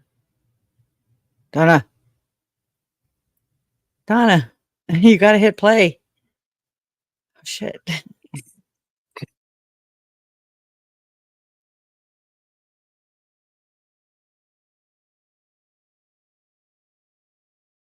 Okay, we are back on the record on CR 2221-1623, continuing the special sentencing proceeding. The jury has returned its special verdict. The court would note that pursuant to Idaho Code 18-4004, which is the punishment for murder statute in Idaho, that crime in murder of the first degree can be punished by death. And under Idaho Code 192515 subsection 7A, that states that if the jury finds that a statutory aggravating circumstance exists and no mitigating circumstances exist, which would make the imposition of the death penalty unjust, the defendant will be sentenced to death by the court. The court's reviewed the findings of the jurors in the special verdict form. They've taken their time through these deliberations to return that verdict. And so the court will proceed with sentencing first on counts 1 through 6. And again, this is an unusual hearing because the sentencing hearing's already been taking place. We've heard from the victims through impact statements and arguments from counsel. That's already taken place. In addition, a pre-sentence investigation report is not to be ordered in these hearings, so the court does not reference that. The court then orders as follows, and this will be contained in the court's judgment at the conclusion of the case. As to count 1, the conspiracy to commit first-degree murder and grand theft by deception for the murder of Tylee Ryan, upon the jury's finding of guilty and return of the special verdict form, the jury finding beyond a reasonable doubt and having returned the special verdict that the aggravating circumstances when weighed against the mitigating circumstances do not make the imposition of the death penalty unjust. The court, therefore, on count 1, the defendant is sentenced to death. On count 2, the first-degree murder of Tylee Ryan, the jury finding beyond a reasonable doubt and having returned the special verdict that the aggravating circumstances when weighed against the mitigating circumstances do not make the imposition of the death penalty unjust. The court, therefore, on count 2, sentences the defendant to death. On count 3, the conspiracy to commit first-degree murder and grand theft by deception for the murder of J.J. Vallow, the jury finding beyond a reasonable doubt and having returned the special verdict that the aggravating circumstances when weighed against the mitigating circumstances do not make the imposition of the death penalty unjust. The court, therefore, on count 3, sentences the defendant to death.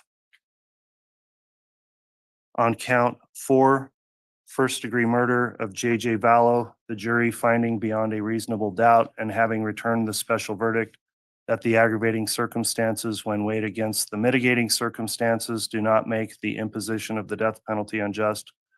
The court, therefore, on count 4, sentences the defendant to death.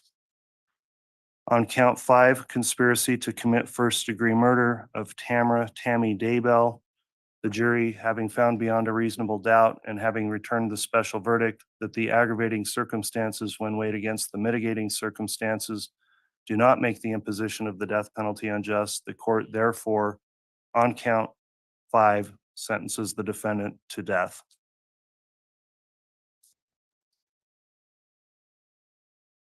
On count 6, the first-degree murder charge, the murder of Tammy Daybell, the jury, having found beyond a reasonable doubt and returned the special verdict that the aggravating circumstances when weighed against the mitigating circumstances do not make the imposition of the death penalty unjust, the court, therefore, on count 6, sentences the defendant to death. The court's next going to take up counts 7 and 9 on the insurance fraud counts. Before I do that, from the state, are there any questions regarding the court's judgment as it relates to counts 1 through 6? No, Your Honor. Thank you. Questions from the defense? No, Your Honor. Thank you. All right, moving on to insurance fraud, then the court will note that I am required to go through a sentencing proceeding on this. These are separate counts that have not been determined in the special verdict form by the jurors. Some brief procedural history. Mr. Daybell was charged by amended indictment with counts 7 and 9, insurance fraud under Idaho Code 41293, which is a felony. Mr. Daybell pled not guilty to those counts on June 9th, 2021. Thereafter, this trial was held, and as part of the findings of the jury in their verdict, they did find the defendant guilty of both of those counts. The court has considered, in lieu of a pre-sentence investigation report, the information that I've heard throughout this trial. I also heard information regarding these charges in the previous trial held last year against co-defendant Lori Vallow.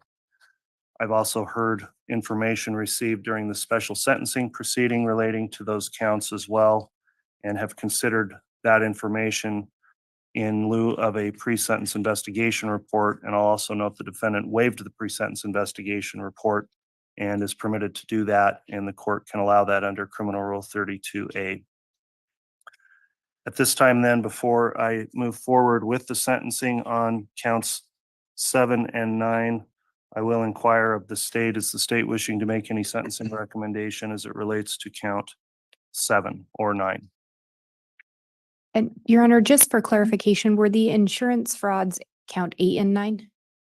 As listed in the amended indictment, they are listed as counts 7 and count 9. Thank you. Co-counsel just clarified for me on that. Your Honor, the state is prepared to make a statement. First, I would indicate for the record that in relation to the sentencing hearing, the sentencing portion handled yesterday, the state did make our best attempts to reach out to all statutory victims to allow them the opportunity to be heard by the court. And those that the court heard from yesterday were the ones that had wished to make impact statements. While not directly related to the insurance fraud, I did just want to make a clear record of that. In relation to the insurance fraud charges, in light of the sentence that has been imposed by this court and by the recommendation of the jury in relation to the other charges, the state would indicate we think that the victim statements covered everything the state could say. While the insurance charges again are attenuated to it, we've lost 3 individuals that the state can do nothing to bring them back. And so the best we can do is move forward in seeking justice on their behalves. In relation to the insurance counts themselves, given the sentences, we would recommend this court impose jail time and have that, or prison time, impose a sentence and run it concurrent with the imposition of the other sentence by this court. I believe they carry up to 15 years in prison. We'd recommend they run concurrent with each other and with the imposition of death in this case. We would also recommend restitution in the amount of $130,000 to LifeMap and $300,000 to Primerica. As part of that, we would also recommend a waiver of any fines or court costs in this matter in order to allow restitution to be paid if any money is available to go towards that. All right, thank you for the state's sentencing recommendations. Mr. Pryor, does the defense wish to make sentencing recommendations as to, I'll do them collectively, counts 7 and 9, the insurance fraud counts? No, Judge, there's nothing further. Thank you, Your Honor. All right, is there any objection to the requested restitution amounts of $130,000 and $300,000? Judge, we may need to set that out at this point, but I'll let the court know if that changes. All right, I'll permit 30 days for the scheduling of a contested hearing on restitution. If that becomes an issue, we could conduct that hearing most likely remotely on a Zoom hearing if it becomes an issue. At this time, I will ask, because I need to on these counts, before I impose any sentence, Mr. Daybell, you do have the right of allocution, which permits you to make a statement on your own behalf in any mitigation of these offenses. Is there any statement you would like to make before I proceed with sentencing on those counts? No. Very well. The court then, having considered the information previously referenced, finds that pursuant to Idaho Code 41293, which under subsection 4 indicates a penalty of up to 15 years of prison. On each of those 2 counts, the court is going to impose a prison sentence of 15 years. So a 15-year sentence will be imposed on count 7. The court will take under advisement the issue of restitution requested by the state. The court will not impose any fines. The court also will impose a 15-year prison sentence on count 9. Also pursuant to the same statute, take under advisement the issue of restitution. The court will note in imposing these prison sentences that I have reviewed Idaho Code 192521, which requires me to go through certain criteria about the imposition of a prison sentence versus a possibility of parole or a lesser sentence. And I would note that the rationale for the prison sentences is that these are intertwined with the murder charges for which the death penalty has been imposed on those counts. And when the court looks at the sentencing factors under 1925-21, I would note in mitigation that Mr. Daybell has been incarcerated an extensively long time in local jail and has a previous law-abiding history, and I have considered that. I've also considered that he's always conducted himself respectfully, from what I've heard from all of the jailers that have ever interacted with him over the years that he's been incarcerated for these charges. However, the court finds under Idaho Code 2521 also that any lesser sentence would depreciate the seriousness of these offenses because this life insurance was obtained based on the murders of individuals and procuring life insurance payouts unlawfully. And because of that, it's the most serious offense, that circumstance that could lead to that. In addition, imprisonment will provide an appropriate punishment and deterrent for the defendant and others, and will also be a deterrent for the community as well. So the court having then concluded with the sentencing on that, I will not order any fines because the defendant's previously been deemed indigent and has received the death penalty on these murder counts, and find it would be futile to have an order of fines in the case. So with those remarks, then the court typically would address the defendant further, but in this special sentencing proceeding, the victim impact statements and the evidence has already demonstrated on the record, I think, the seriousness of what's occurred. And I don't find any reason to further delve into the court's rationale other than what was listed in the statute. So unless there's anything further, that will conclude the sentencing, but I will address the post-conviction issues that need to be addressed at this time. Does the state have anything further then on the sentence and count 7 and count 9? No, Your Honor. Thank you. Anything further from the defense? No, Your Honor. Thank you. Okay. Mr. Daybell, in this case, given the sentence that was imposed in counts 1 through 6, there's a special appellate and post-conviction procedure for capital cases, and an automatic stay may be in effect. There's a statute that's Idaho Code 192719 that sets out certain deadlines. I am providing you and counsel with a courtesy copy of that statute, but I will note a few of the deadlines that are listed in there. Under subsection 1, when the punishment of death is imposed, the time for filing an appeal shall begin to run when the death warrant is filed. Number 2, the death warrant shall not be filed until 42 days after the judgment imposing the death sentence has been filed. Number 3, within 42 days of the filing of the judgment imposing the punishment of death, the defendant must file any legal or factual challenges to the sentence of conviction.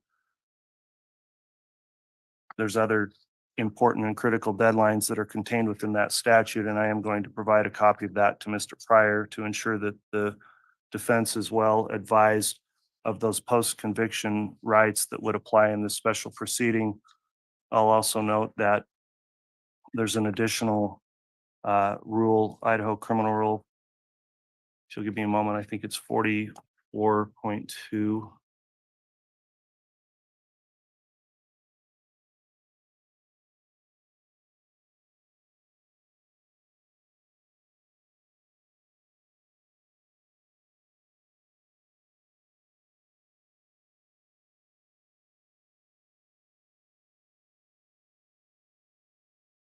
Criminal Rule 44.2, and that's the mandatory appointment of counsel for post-conviction review after imposition of the death penalty.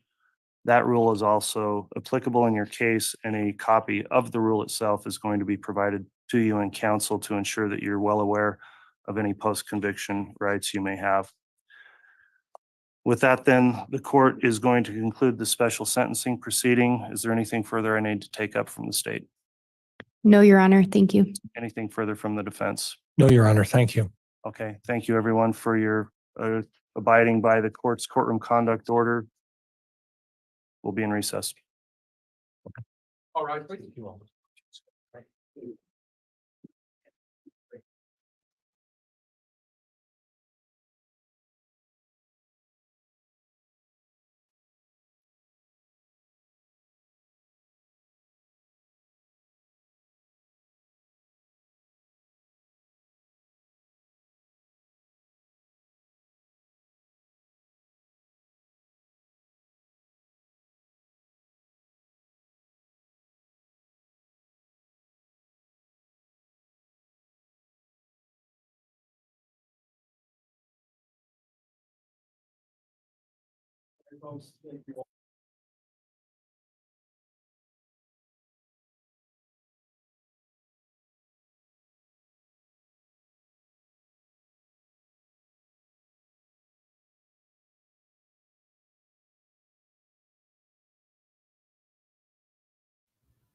What the hell just happened with that? Why the hell he's in his chair and why they didn't cuff him? What the hell was that? I came back just in time to see that. To not see anything. Oh my God. Okay, I gotta take this off. Or no, I don't. No, I don't. I want to back it up. Sorry. Oh. Oh, I can't back it up. You have it. You mean remove it? No, I wanted to go just play that little part back. Okay. Okay. I'll do that. That's weird. Also be a Thank you. deterrent for the community as well.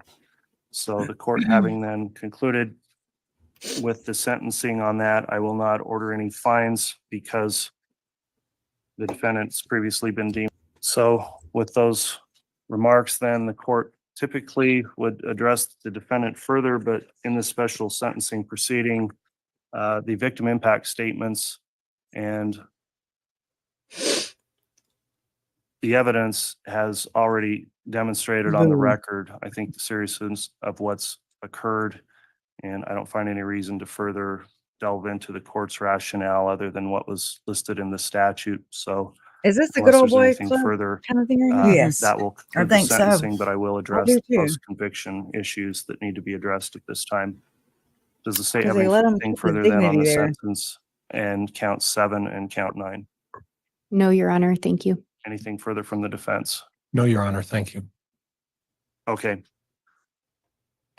Mr. Daybell, in this case, given the sentence that was imposed in counts 1 through 6, there's a special appellate and post-conviction procedure for capital cases, and an automatic stay may be in effect. There's a statute that's Idaho Code 19-2719 that sets out certain deadlines. I am providing you and counsel with a courtesy copy of that statute, but I will note a few of the deadlines that are listed in there. Under subsection 1, when the punishment of death is imposed, the time for filing an appeal shall begin to run when the death warrant is filed. Number 2, the death warrant shall not be filed until 42 days after the judgment imposing the death sentence has been filed. Number 3, within 42 days of the filing of the judgment imposing the punishment of death, the defendant must file any legal or factual challenges to the sentence of conviction.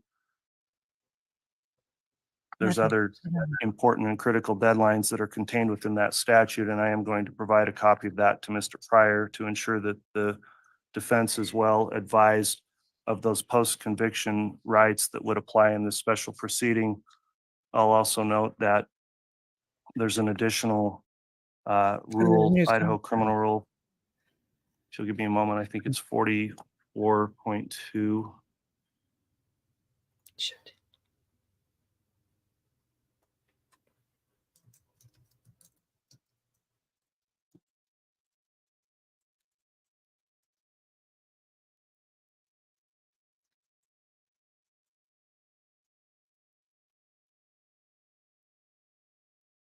Criminal Rule 44.2, and that's the mandatory appointment of counsel for post-conviction review after imposition of the death penalty. That rule is also applicable in your case, and a copy of the rule itself is going to be provided to you in counsel to ensure that you're well aware of any post-conviction rights you may have. With that, then, the court is going to conclude the special sentencing proceeding. Is there anything further I need to take up from the state? No, Your Honor. Thank you. Anything further from the defense? No, Your Honor. Thank you. Okay, thank you everyone for your abiding by the court's courtroom conduct order. We'll be in recess. All right.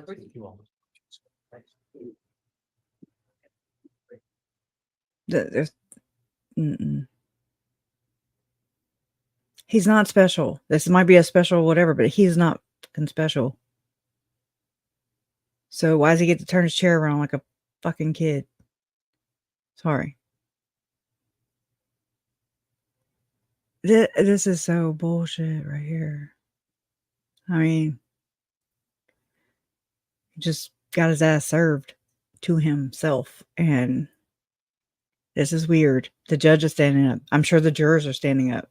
Why is But this? he's not even. Oh, Yeah, he's God. just sitting there. I'm sorry. I'm mad because he's sitting there. Yeah, I don't get it. He's like turns his chair around. He didn't even stand up for the jury. Like, that's terrible. I have this pulled up too, so we'll go to it. It's not on just yet, but Okay. I didn't mean to be on here with my face. I got so mad. No, you're fine. Okay. Oh, I'm not sharing my screen. Let me do that real quick. Duh. Okay. Here we go. Okay. Waiting again. They're probably waiting for Chad to stand up, or for the good old boys to be like, hey, okay. Whatever. I got to think about all this. It's going to, I'm pissed off right now.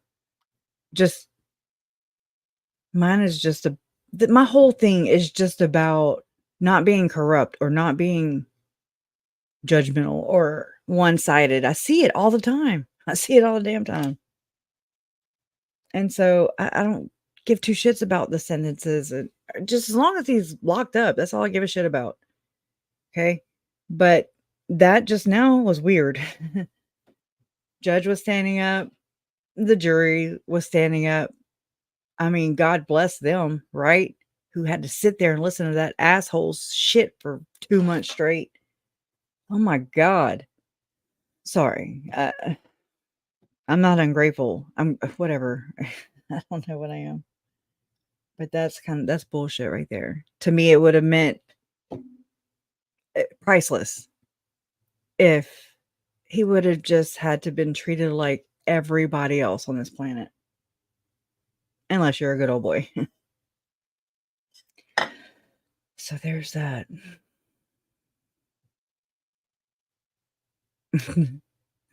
I don't know. Yeah. I mean, yeah. Well, and so the prosecution, I mean, I thought it was sweet whenever they said that, but now I'm like, I don't know. The jury is still out on that one. Let's just say that. And the next, yeah, he's regressed some probations, Melanie. He sure has. So he sucks. He sucks.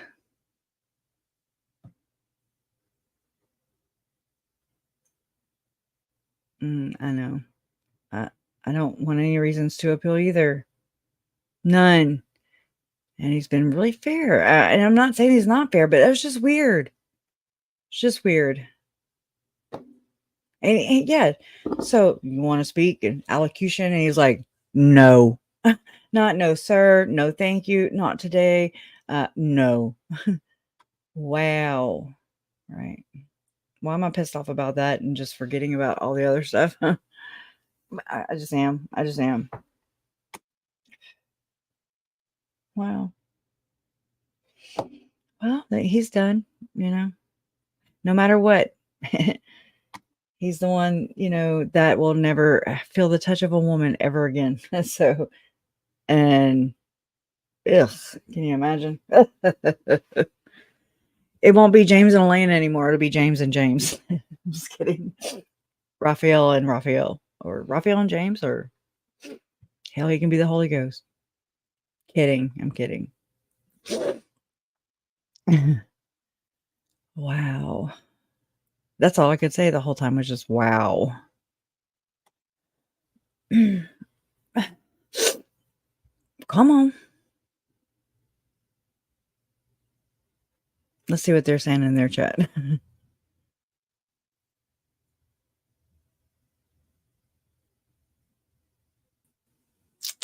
Yeah, I would like to hear. Question. Oh, God, yeah. You don't have yours on either. See, you did the What? same thing I did. It's not on, is it? What? Don't you have What? to push the little in your presenting? Maybe. Yeah. But I mean, still. I mean, it is. It is. I'm telling you. Oh, well, shit. Just what Now is it is. happening. And just if you're here and you're able to go, I was lucky enough to be able to go. I just felt like it was a once in a lifetime opportunity. All right, we And finally got Sarah 1080p. was up there with me 1080p. waiting for the whole verdict. I think there was probably like 20 something people up there just waiting, including media and the public. And we waited around 5 hours for this second sentencing verdict. Are you surprised by the verdict that he got the death penalty and not life in prison? If you asked me that before the witness impact statements, I think I would have said yes, especially having heard what the people that got impaneled said in their voir dires. But after listening to the witness impact statements and just how I felt, and then watching the jury and getting kind of a feel for sort of the vibe they put off the whole trial, their vibe to me felt very disgusted. There was a lot of disgust and just sort of like fed up. And you could tell they felt for the witnesses that were giving their victims that were giving their statements. And so after that, I was leaning towards thinking they were going to vote for death. Right. I think a lot of us were kind of on the fence about what was going to happen. And a lot of us thought that the sentencing verdict was going to be quicker than the guilty verdict. And it ended up being about 1 or 2 hours longer, I think. And so it was an interesting time. And I guess we'll see what happens from here. Right now, we're waiting for the prosecutors. We heard they're going to come out and try to do a press conference, and we will carry that live. And stay watching. Thank you.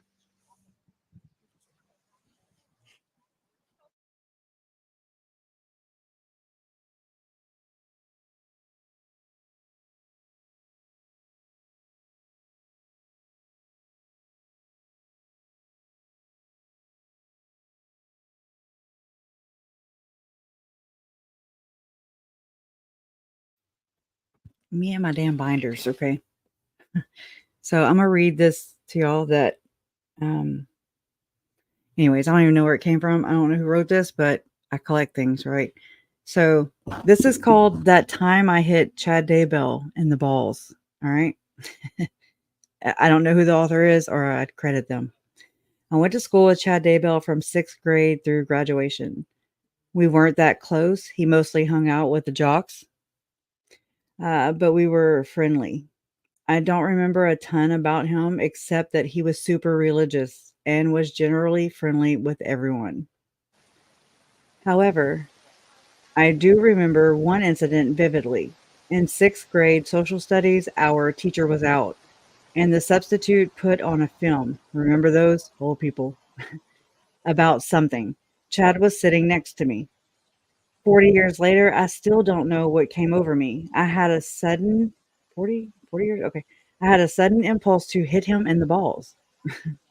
No idea why. I wasn't a bully. I don't think I ever hit anyone else in all of my school years except in self-defense. But hit him I did, and I got him good. He started crying. Who wouldn't? And went back and told the substitute, who made me write my name on a paper the teachers had for discipline. For some reason, though, I never got in trouble for it. Okay. Probably because the substitute didn't really understand how the school's discipline program worked. Mm-mm. It's a big ass binder, okay? And it's stuck in the front. Chad was fine. He had 5 kids after all, and I don't remember us ever discussing it later. He never seemed to hold a grudge. I've remembered this often and always felt bad about hitting him. Thank you, Lisa Discovers, James and Bubba. Anyways, this really has nothing to do with the case. Just thought I would share that story with you. Chad was seriously a good kid. He was raised by an exceptional family. His parents are some of the nicest people you will ever meet. It seems like the early to mid 2000s when he started going down a weird path. Thank you, Cheyenne. Utah. Oh, Lord. Girl, come on over. Come to Louisiana. No, thank you. I have enjoyed your company big time. Let's see. And 2015 was when he started on the dark path, or we could say the left-hand path, probably. Okay. I'm checking with the revolving doors there. I don't know. I always thought he was a lazy POS. After I became friends with Tammy and realized that she did everything while Chad wrote his stupid books. We hate your books, Chad. We still hate you. For millennia, we hate your books. And James and Elena story. In the beginning, he took the kids and Tammy on the book signing adventures. But I guess as they got older, he stopped that because Tammy didn't talk much about going with Chad to his preparing a people events. And he seemed to be gone. And he seemed to be gone quite a bit the past 3 years or so. I also don't think Lori has been his first affair. I think there have been others before her. Lori just ended up being the deadliest. Tammy was amazing. She loved Star Wars. She loved Star Wars, her animals, Carmex, dresses with pockets, and most of all, her kids. I try so hard not to be hard on them, but it's been so frustrating to see them distance themselves from family and not fight tooth and nail for answers for their mom. Ooh, I got chills on my face even. Because their mom was a fighter and full of spunk and life and a free spirit. She would have been fighting so hard for answers if she were still here. Emma's behavior in particular has been appalling to me. She was always Chad's favorite and they were super close. But for her and her husband to lash out the way they have has been so heartbreaking, I'll say hurtful, to watch. Because I know Tammy taught her better than that. And those grandbabies. We became grandmas at the same time. And oh, how she loved those babies. The fact that she doesn't get to be with them every day and watch them grow up, to know that freaking Chad took that from her, it just kills me inside. Yeah. I don't think it would end like that. Huh? That's the only page I got. Oh, wow. What a cliffhanger, right? Damn it. I'll have to look online for that. Or I don't know. I don't know who wrote it to even look. It's called That Time I Hit Chad Daybell in the Ball. Or I'm sorry. Yeah, no. It says That Time I Hit Chad Daybell in the Balls. Okay. And I just, anyways, I usually can't ever find anything. And then one day I can. I don't have it all.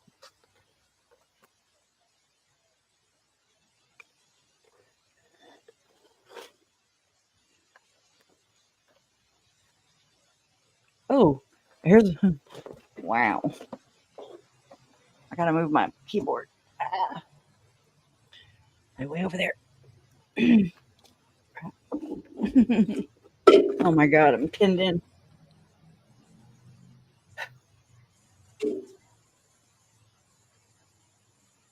I had started a letter to Lori, and it is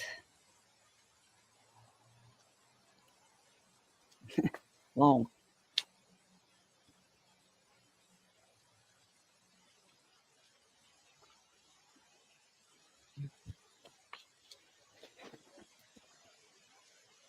Oh, maybe not as long as I thought.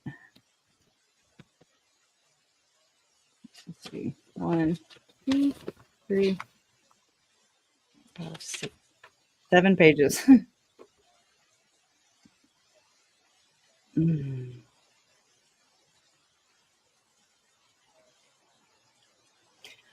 Oh my goodness. I don't know. I haven't looked over it since I wrote it. I wrote this after she was sentenced. I'll just read till I don't feel like it anymore. Here goes. Lori, well, here's a letter I never thought I'd be writing, but here I am. I'm not even sure where I'd like to even begin, so please pardon me as I fumble around until I find my footing. I suppose, first things first, no matter what you may think or what you may believe, I hope you are doing well. I do care about you despite the horrible things you have done to the people that I care most about in this world. I have my theories as to what I believe may have taken place and perhaps led you to where we find ourselves today. I believe that's why I'm here today writing. What the hell? Judge Boyce. What? Oh, wait. That's my window. What? Are we back in the courtroom or am I tripping? Donna? What the hell? That is weird. Did anybody else hear that?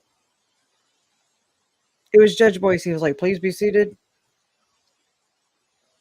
He just said good morning. What the hell? Donna. Donna. No?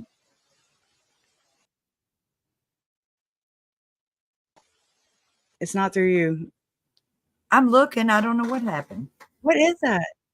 Did I do it? No, I can get it to shut up. I don't know where it's coming from. So sorry. Here it is. Oh my gosh. So it's this. I don't know if y'all can see it, but yeah, that's what it just, good morning, everybody. Please be said. I'm like, what? Where's that coming from? Obviously, y'all heard me. So, anyways, let me go back. I was freaking out. My bad. Okay, I just gotta find my ass again. Okay, now here. Okay, my bad. That was weird. That was weird. And I'm extra jumpy today, it seems.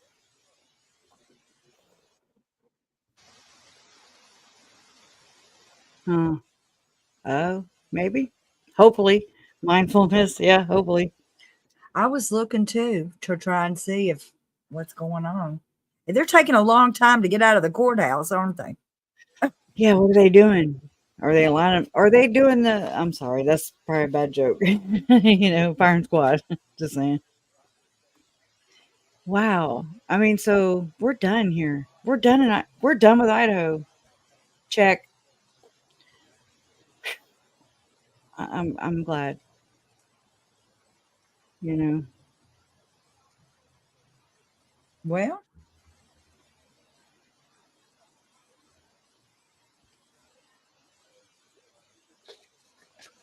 This isn't it. I guess maybe they're tugging. Maybe they're doing a lot of hugging in the courthouse before they get outside. We didn't miss it, did we? No. I mean, I literally just went from there to there. They're giving them all kinds of gift bags with Vaseline in it. Anywho, what can I say?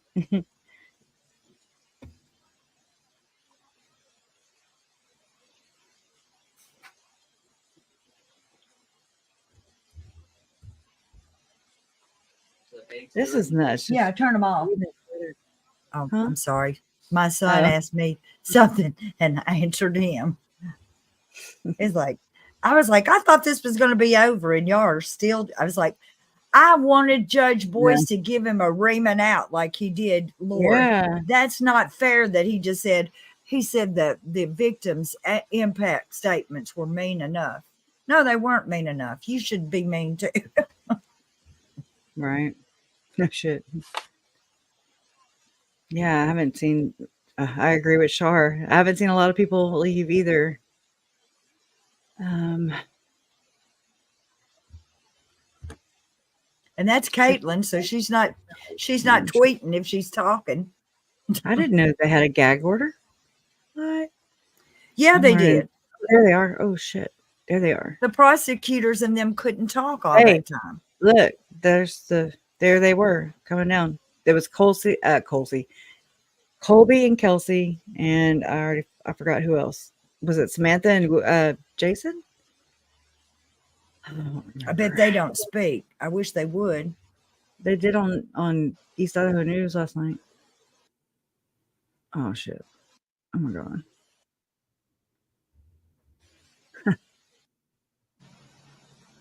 I mean, they just came out. Whatever. Well, I'm done. Nate, I guess you'll be going over to the crime con and not taking care of business over here. Summy, or Shish, right? No, I can't. I don't know what it is. It just is so triggering. She couldn't make. Oh, I'm so grossed out by Summer right now. I wonder if we'll ever get to hear about that.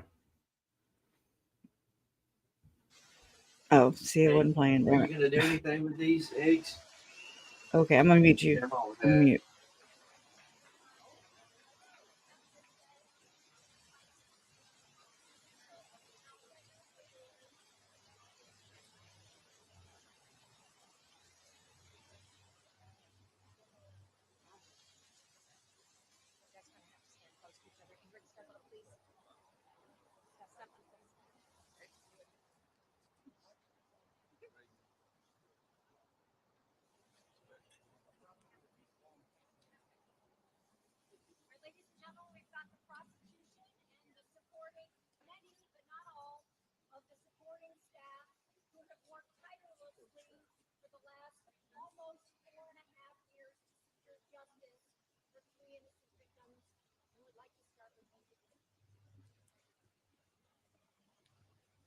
Almost 5 years ago, the communities of Fremont and Madison County lost 3 wonderful human beings, Tylee Ryan, JJ Vallow, and Tammy Daybell.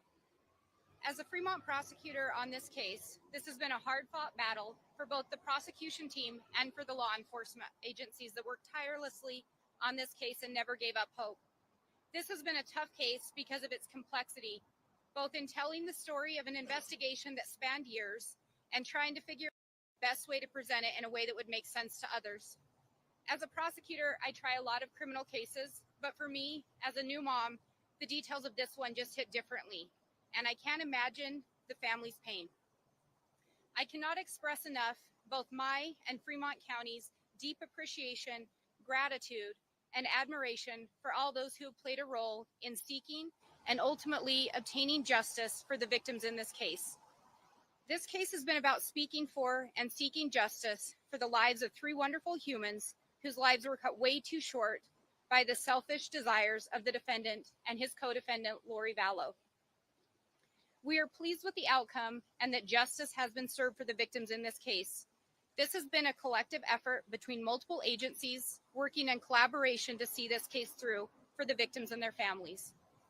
There are so many people who have been involved and helped behind the scenes, and every last one of them has been instrumental in obtaining justice. When I came into office in 2021, after discussing the case with others in Fremont County and collaborating with, a decision was made to bring the case back to Fremont County because we felt strongly the case of JJ Vallow, Tylee Ryan, and Tammy Daybell should be combined and tried together. You heard from some of the victims' families how these 3 have been intertwined forever. The Fremont County Sheriff's Office was instrumental in the decision and support of the prosecutor's office in making that difficult decision. I cannot express enough Fremont County's gratitude to Rob Wood and the Madison County Prosecutor's Office. They started this case looking into the whereabouts of JJ and Tylee. Then when the children's remains were discovered, Rob Wood stepped in without hesitation when my predecessor requested he take the case as a special prosecutor, and then ultimately agreed to combine resources to pursue justice for the victims in this case. A special thanks to Fremont County Deputy Prosecutors Rocky Wixom and Tanya Rawlings for their dedication and efforts in both this case and the case against Lori Vallow. The Attorney General's office, in first taking on the prosecution of the murder of Tammy, and then by their agreement to allow us to have Deputy Attorney General Ingrid Beatty join the prosecution team. The FBI for stepping in without hesitation when the children were missing, with their extensive experience and their resources, and continuing to see this case through to the end. The Rexburg Police Department for starting the investigation into the whereabouts of JJ and Tylee, and then never giving up the search. The Fremont County Sheriff's Office for their tenaciousness in pursuing the investigation into the death of Tammy Daybell. Arizona law enforcement for sharing everything they had uncovered and their willingness to come to testify in the cases here in Idaho. This became a joint investigation, a joint effort to find the children, and then ultimately to seek justice on their behalf. I've been absolutely amazed and astounded at the level of investigation, professionalism of the officers involved, and the camaraderie that has been formed. I tell them all the time, they make my job a lot easier. We extend our support to Arizona in their continued pursuit of justice for the additional victims, Charles Vallow and Brandon Boudreau. We also extend our immense gratitude to the jurors in this case who didn't sign up for this difficult process, but agreed to perform their civic duty. And in rendering this verdict, we hope the victims and survivors of Chad Daybell know that the community as a whole does not tolerate the loss of three precious and irreplaceable human beings. We are hopeful that those who have been involved and affected by this case and the actions of the defendant and his co-conspirators can now begin to heal.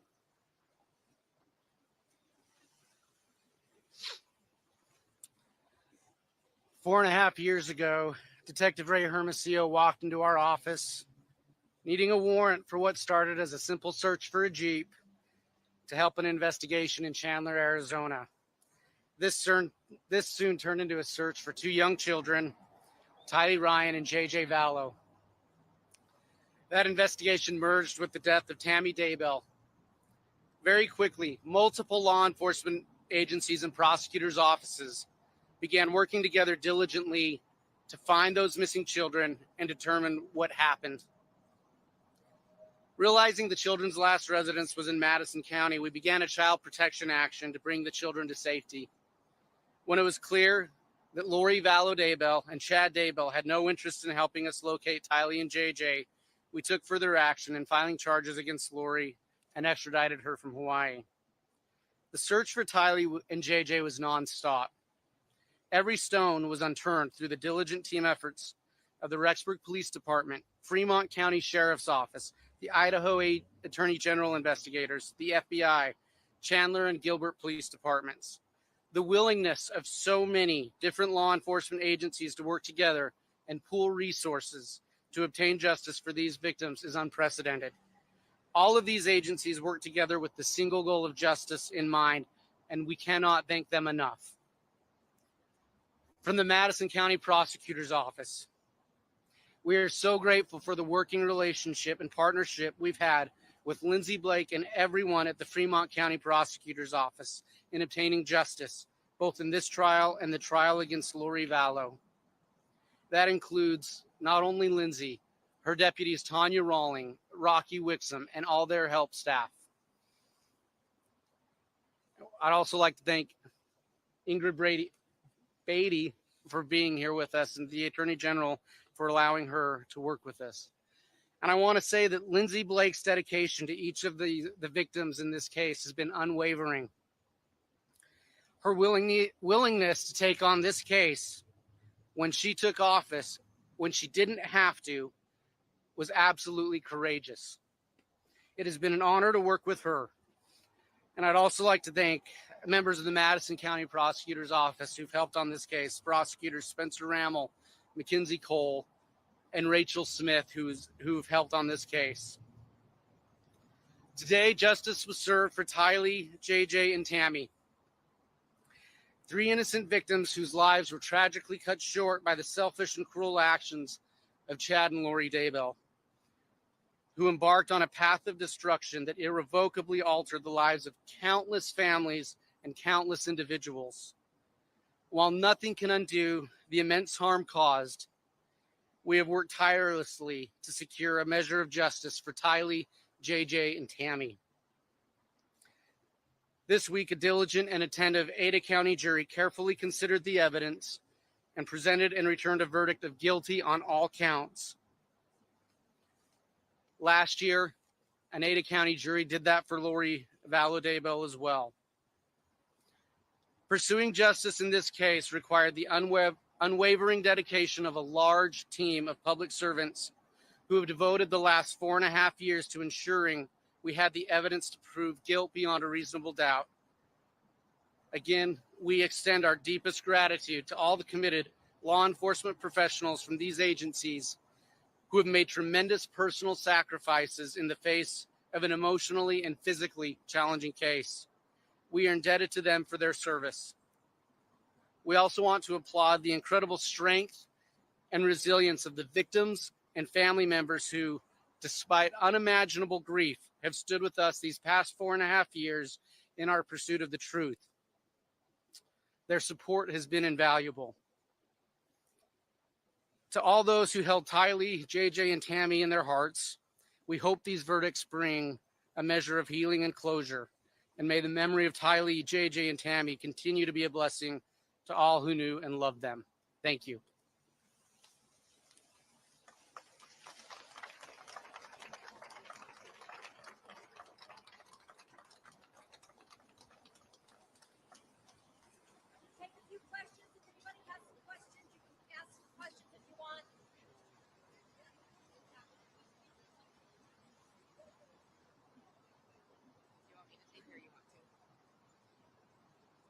Go ahead.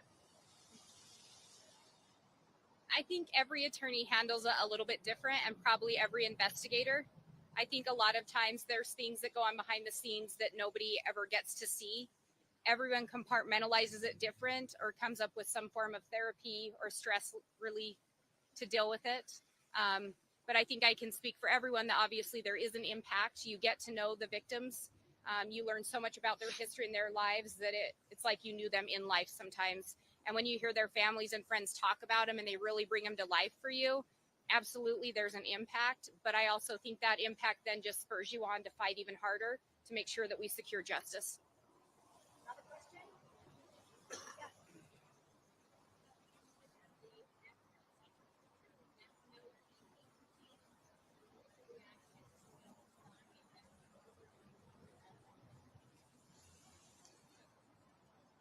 I believe the fact that those jurors unanimously found every aggravating factor speaks for itself in terms of its appropriateness, and I'll leave that at that.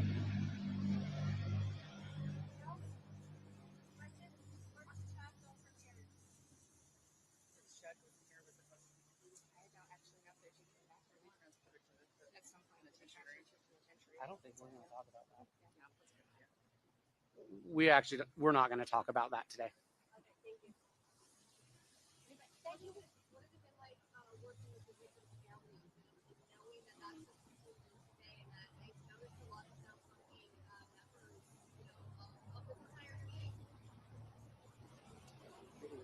Both say something. Yeah, you say something else.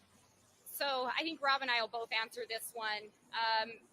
Working with the victims' families, it can always be a bit of a challenge because you want to ensure that you're getting them information that they're entitled to and that you're taking into account their concerns, what they want to see happen with the case, and that their rights as victims are being upheld. In this particular case, I think the victims' families have been fantastic to work with. We've tried to make ourselves available, meet with them whenever they have questions, and keep them as informed as possible. I think you heard at times, sometimes unfortunately, they learned of things before we were able to reach out to them, and that can always be a challenge as well. But working with them, getting to know them, hearing the stories about their loved ones, Hearing the good memories, hearing them bring the victim to life has been an incredible experience. I think we've enjoyed a good working relationship with all the victims in this case. I second everything Lindsay just said, and I would also just say that these cases are hard. They're really hard to do, and the victims are just such a motivating factor. I think for everybody involved, for law enforcement, for the prosecution office, their dedication to their loved ones is so important, and we just really appreciate their patience with us, their willingness to work with us. They have been truly, to me, I think to Lindsay, to everybody, very inspirational.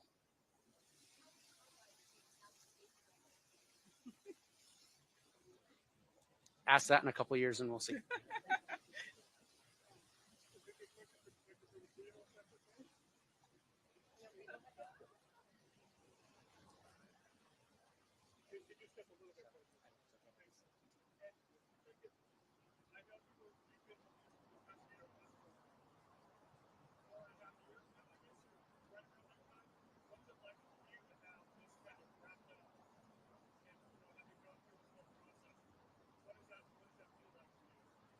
I mean, it feels great. We worked as a team tirelessly for 4 years. Not just myself; it was a collaborative effort.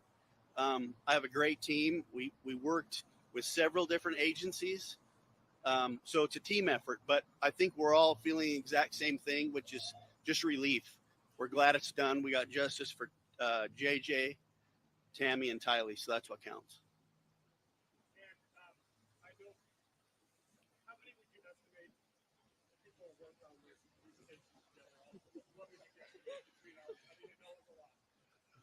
I would say hundreds. Yeah, hundreds of people, hundreds of hours. So it's a relief. Thank you. We technically had 7 law enforcement agencies, not including the prosecutors, over 3 different states and maybe even more, but 7 law enforcement agencies.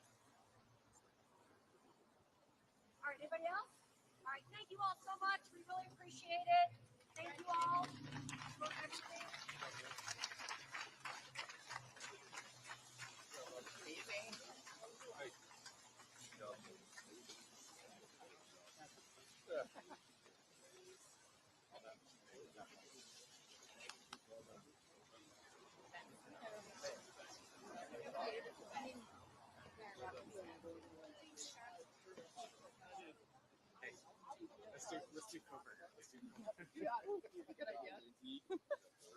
I just heard Coburger.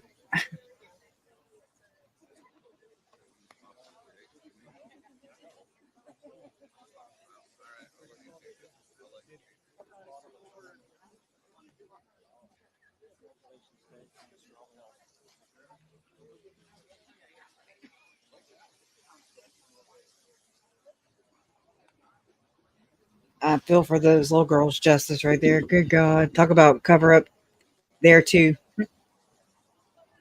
I'm missing it too. I'm just like, I don't know where to connect. I don't know. Weird.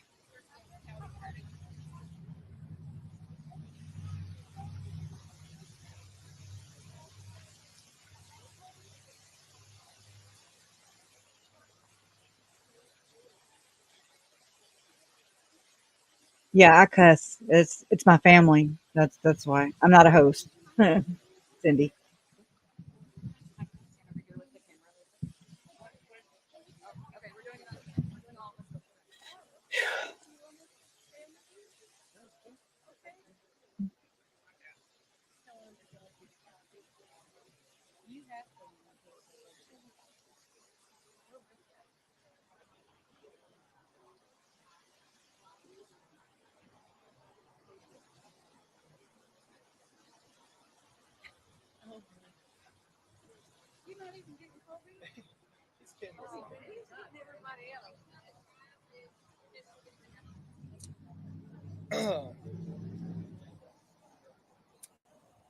it's a weird feeling. You never wish harm on anybody, regardless of what they've done to you. But at the end of the day, it's good that he can't hurt anybody else, and that's what matters. So that's really my feelings on that. I can't say I was surprised. It felt like something that made sense, but I can't say that I feel good about it. But it does feel good to know that it feels like things are concluded, if that makes sense.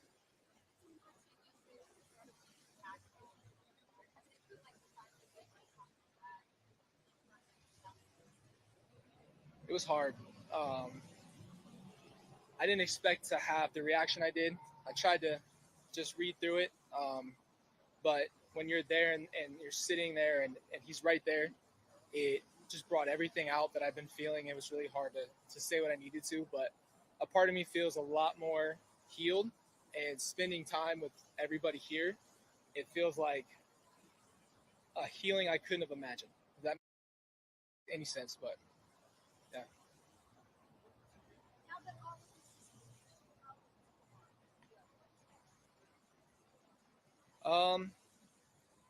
Yeah, that's a good question. I think the number one thing is focus on healing. I think this concludes this chapter of this part. We have to live with the fact that we're not going to have the people we love in our lives anymore. But I want to honor them by how I live. And at some point, I want to tell their stories and tell you guys who my family was, and honor them the best that I possibly can.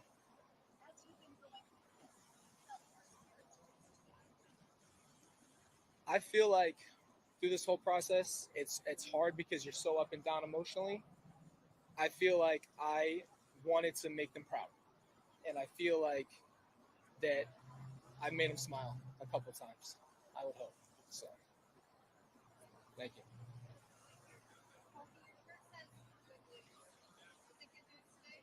It is good news. This is the best justice we can possibly get, and again, it doesn't change the outcome, but it is good news, and it brings closure for everybody that's been hurt. So that's the good news.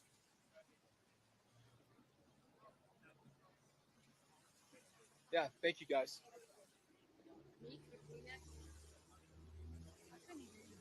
Hello, everybody. Yeah, it's me. I'm Vicki. The Thank you drizzle, so right? much for all of your wonderful coverage. My fear in all of this to begin with was that Tammy would be a little bit forgotten because, as we all know, finding two children brutally murdered in somebody's yard that you know and love is devastating. But finding out that Tammy was a victim as well. And I just, with all due respect to the kids, I couldn't imagine her being a little bit lost in the mix. So it was important for me as her aunt to be here. Her mom passed last year, and those were the last years of her life, knowing that her daughter had been murdered. So today is a sweet justice for us, for myself and my immediate family. There's just, it's hard to express. I was just talking to Larry, and we were talking about there's a little bit of sadness in us now because we've built a family together here, supporting our families. We love each other like family. Our relationship will never end. But we got justice for our loved ones, and that was always what this was about, getting justice for them. This wasn't about us. It wasn't about anything other than getting justice for those that we love. And the prosecution, the detectives, I can't say enough about them. I feel like they got a gift from those detectives. They worked so hard. They didn't count their hours. They were incredibly important to the effort that went on here. And I think that they gave it up to capable hands who were able at the end to present it to the people of the jury and have it all make sense, because it was a crazy, convoluted case, and with a lot of just crazy religious creations and different things. But we're going to be forever grateful to these people. They're amazing. Even the people that came out to court every day and would stand at 6 o'clock in the morning to try and get in and support our families and just be here. We're thankful to them. We felt their prayers. All of you who have been here from the beginning and just praying for our families, we feel that. So thank you to everybody. Thank you for Judge Boyce. That guy is amazing. We need people like him on the Supreme Court. He is the most fair, judicious person I've ever seen in my life. And I actually like to watch court on TV. So there you go. But yeah, we just send our love. We're appreciative as a family. Thank you.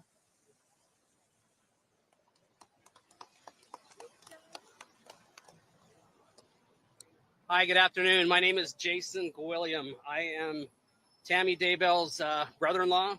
Samantha is my wife. Samantha is Tammy's sister. And we just wanted to thank everybody that was involved in this. We want to thank the law enforcement that did an absolute phenomenal job with what they did. Want to thank the special prosecution teams, the people that we have met. The hardest part I think about all of this is our family has lost a brother. But in the process of it, we've almost gained an entire family, and that can't be replaced. We've gained Tylee and JJ's family. We've just met a lot of wonderful people through this entire process. It's been a difficult one, but we appreciate your respect. We appreciate your help in getting this covered and getting this out there to the world. It's been a challenging trial, and there's been a lot of blood, sweat, and tears put into this, and we really appreciate everybody's help. We do have a prepared statement that I want to go ahead and read at this time. This comes from the family. Go ahead and get to this. It just says that we want to thank everyone who put in the countless hours of work to get where we are today, the law enforcement, prosecution, the media, and all of you who watched, listened to the trial, and prayed for us. We are grateful for the relationships we've created through this horrible time, the support and love that we're able to give each other. And we also want to thank Aunt Vicky, who was here sitting in court almost every day when those of us weren't able to get here. That took a lot of strength from her to do that. We can all start to heal from this terrible loss we've suffered. We'll miss Tammy every single day of our lives, but we do have some comfort knowing that we will see her again someday. If you've been touched at all by Tammy and would like to support the foundation, we do have a foundation for her. It's the Tammy Douglas Daybell Foundation. It's been designed to put books in the hands of children and to increase literacy. So please consider donating to the Tammy Douglas Daybell Foundation. And we thank you guys for everything that you have done and all the support that you have given us as we try to pick up the pieces and move forward. So thank you very much.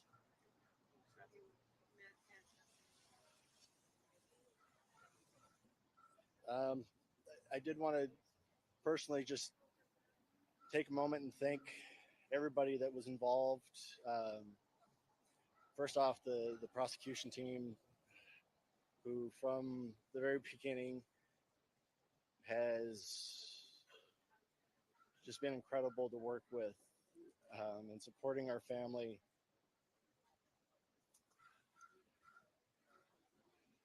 I also wanted to take time to say thank you to Judge Boyce for not just this trial, but for both trials, for everything that he did in his service.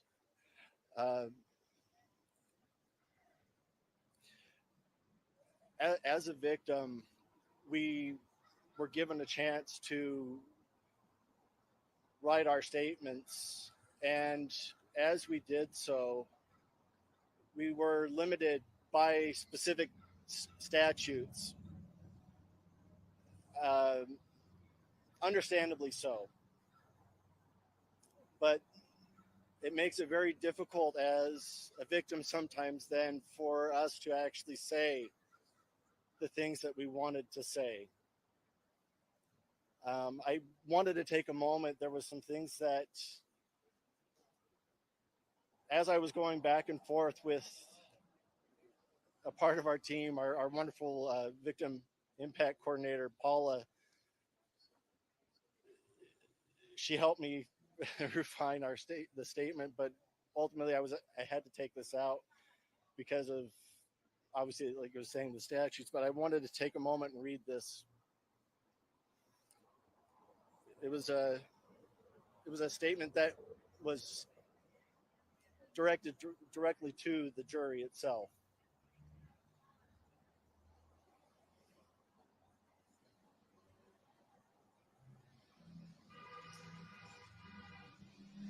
To you, the jury, I wish I could easily say that everything I think or desire to say about Chad, or specifically the impact of his actions and to us impacted in the aftermath, was easy and clean.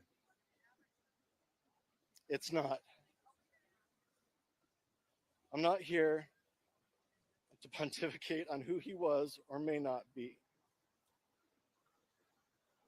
I certainly have those opinions, and I'm entitled to them, but they have no bearing here in this setting with a decision that lays here before you.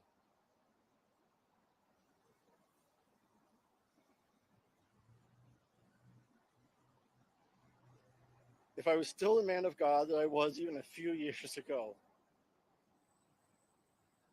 I'd easily know the words to offer you all in making what you feel is the appropriate decision.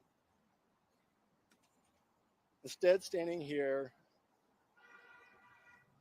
I'd say to all of you, may you find it in the universe, the earth, or whichever gods or goddesses you may offer prayers, meditations, or if you're agnostic or atheist, you find it in yourselves.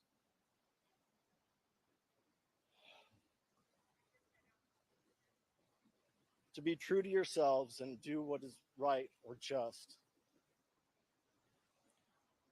I offer my sincere gratitude to you as a family member of a victim. Thank you for your time and your selfless sacrifice. I hope you all know how much it means to someone in our position. I always thought I understood and appreciated our legal system and the specific role the jury of our peers played until being put into this unique position. Truly, thank you. I hope that you all are able to get the necessary support and therapy that you may need to process what you've seen or heard. Living it for myself and for all of us who are victims, it has been burden enough. Please do not carry that burden for us on your heart. Thank you.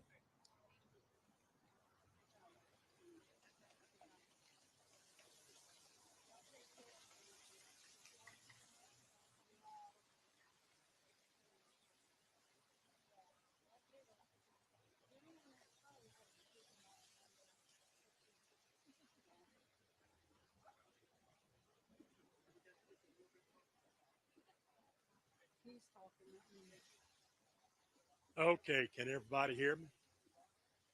We got terrible noise behind us. I wish they'd have turned the fountain off. Everybody has spoken so eloquently. Can y'all hear him?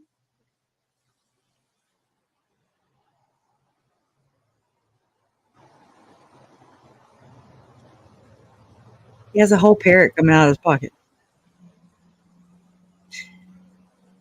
What kind of shirt is that? As we were leaving the courthouse, the courtroom, Kay asked me, she said, "It's over." And I got sad. Justice has been carried out for everybody involved in this. What made me sad was for all of y'all. You're our family. We have gone through a tragedy, from the judge who's had to endure this every day, to our friends in law enforcement. We're now brothers. I have so much respect for y'all. For this courthouse, we saw justice, equal, honest, and righteous. I look at the faces, and I'm going to tell y'all, I'm going to miss you. Not because I want to be in front of this camera. I did not choose this. It chose us. I'm going to miss y'all. There's a few people. Lauren, Dr. John, how would we have made it without you? Janine, Clint, how they have carried us through this. They have been our eyes, our ears, and our hearts here. Rexburg is a beautiful town. Boise is a beautiful town. Idaho is a magnificent state. They don't deserve this blemish. Kay and I have often spoke. How would it have been different if we were in New York, if we were in California? How would it have been different? Every day, I want to get up. I want to be here for justice, but for y'all. Y'all have all given a lot. The media has been amazing, and I want to personally thank you. My wife, my beautiful wife, my rock, we thank you. I hate to say goodbye. I truly mean that. It's not goodbye. It's until we meet again. So, as I said a long time ago, turn out the lights. The party's over.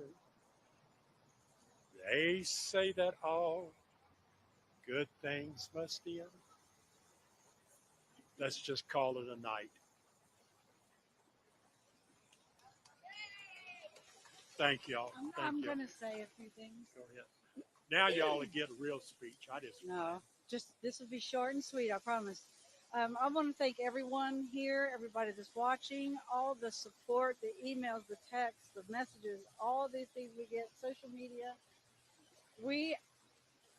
Everybody's support is how we have gotten through this. And, we're not through yet. So we're very grateful for all of you. And we really wouldn't have made it through this without y'all. And I want to thank y'all. And there was one, oh, I know what? I'll see y'all in Arizona. That's where we'll be next. Y'all have a good day.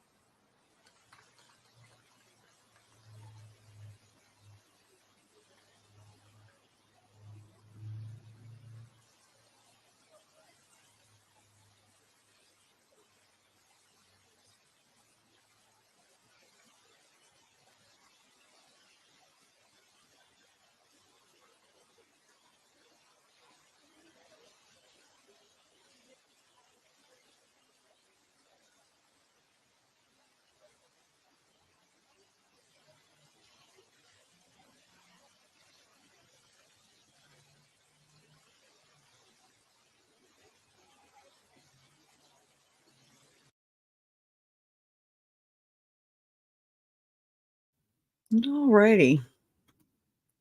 Well, that's over, right?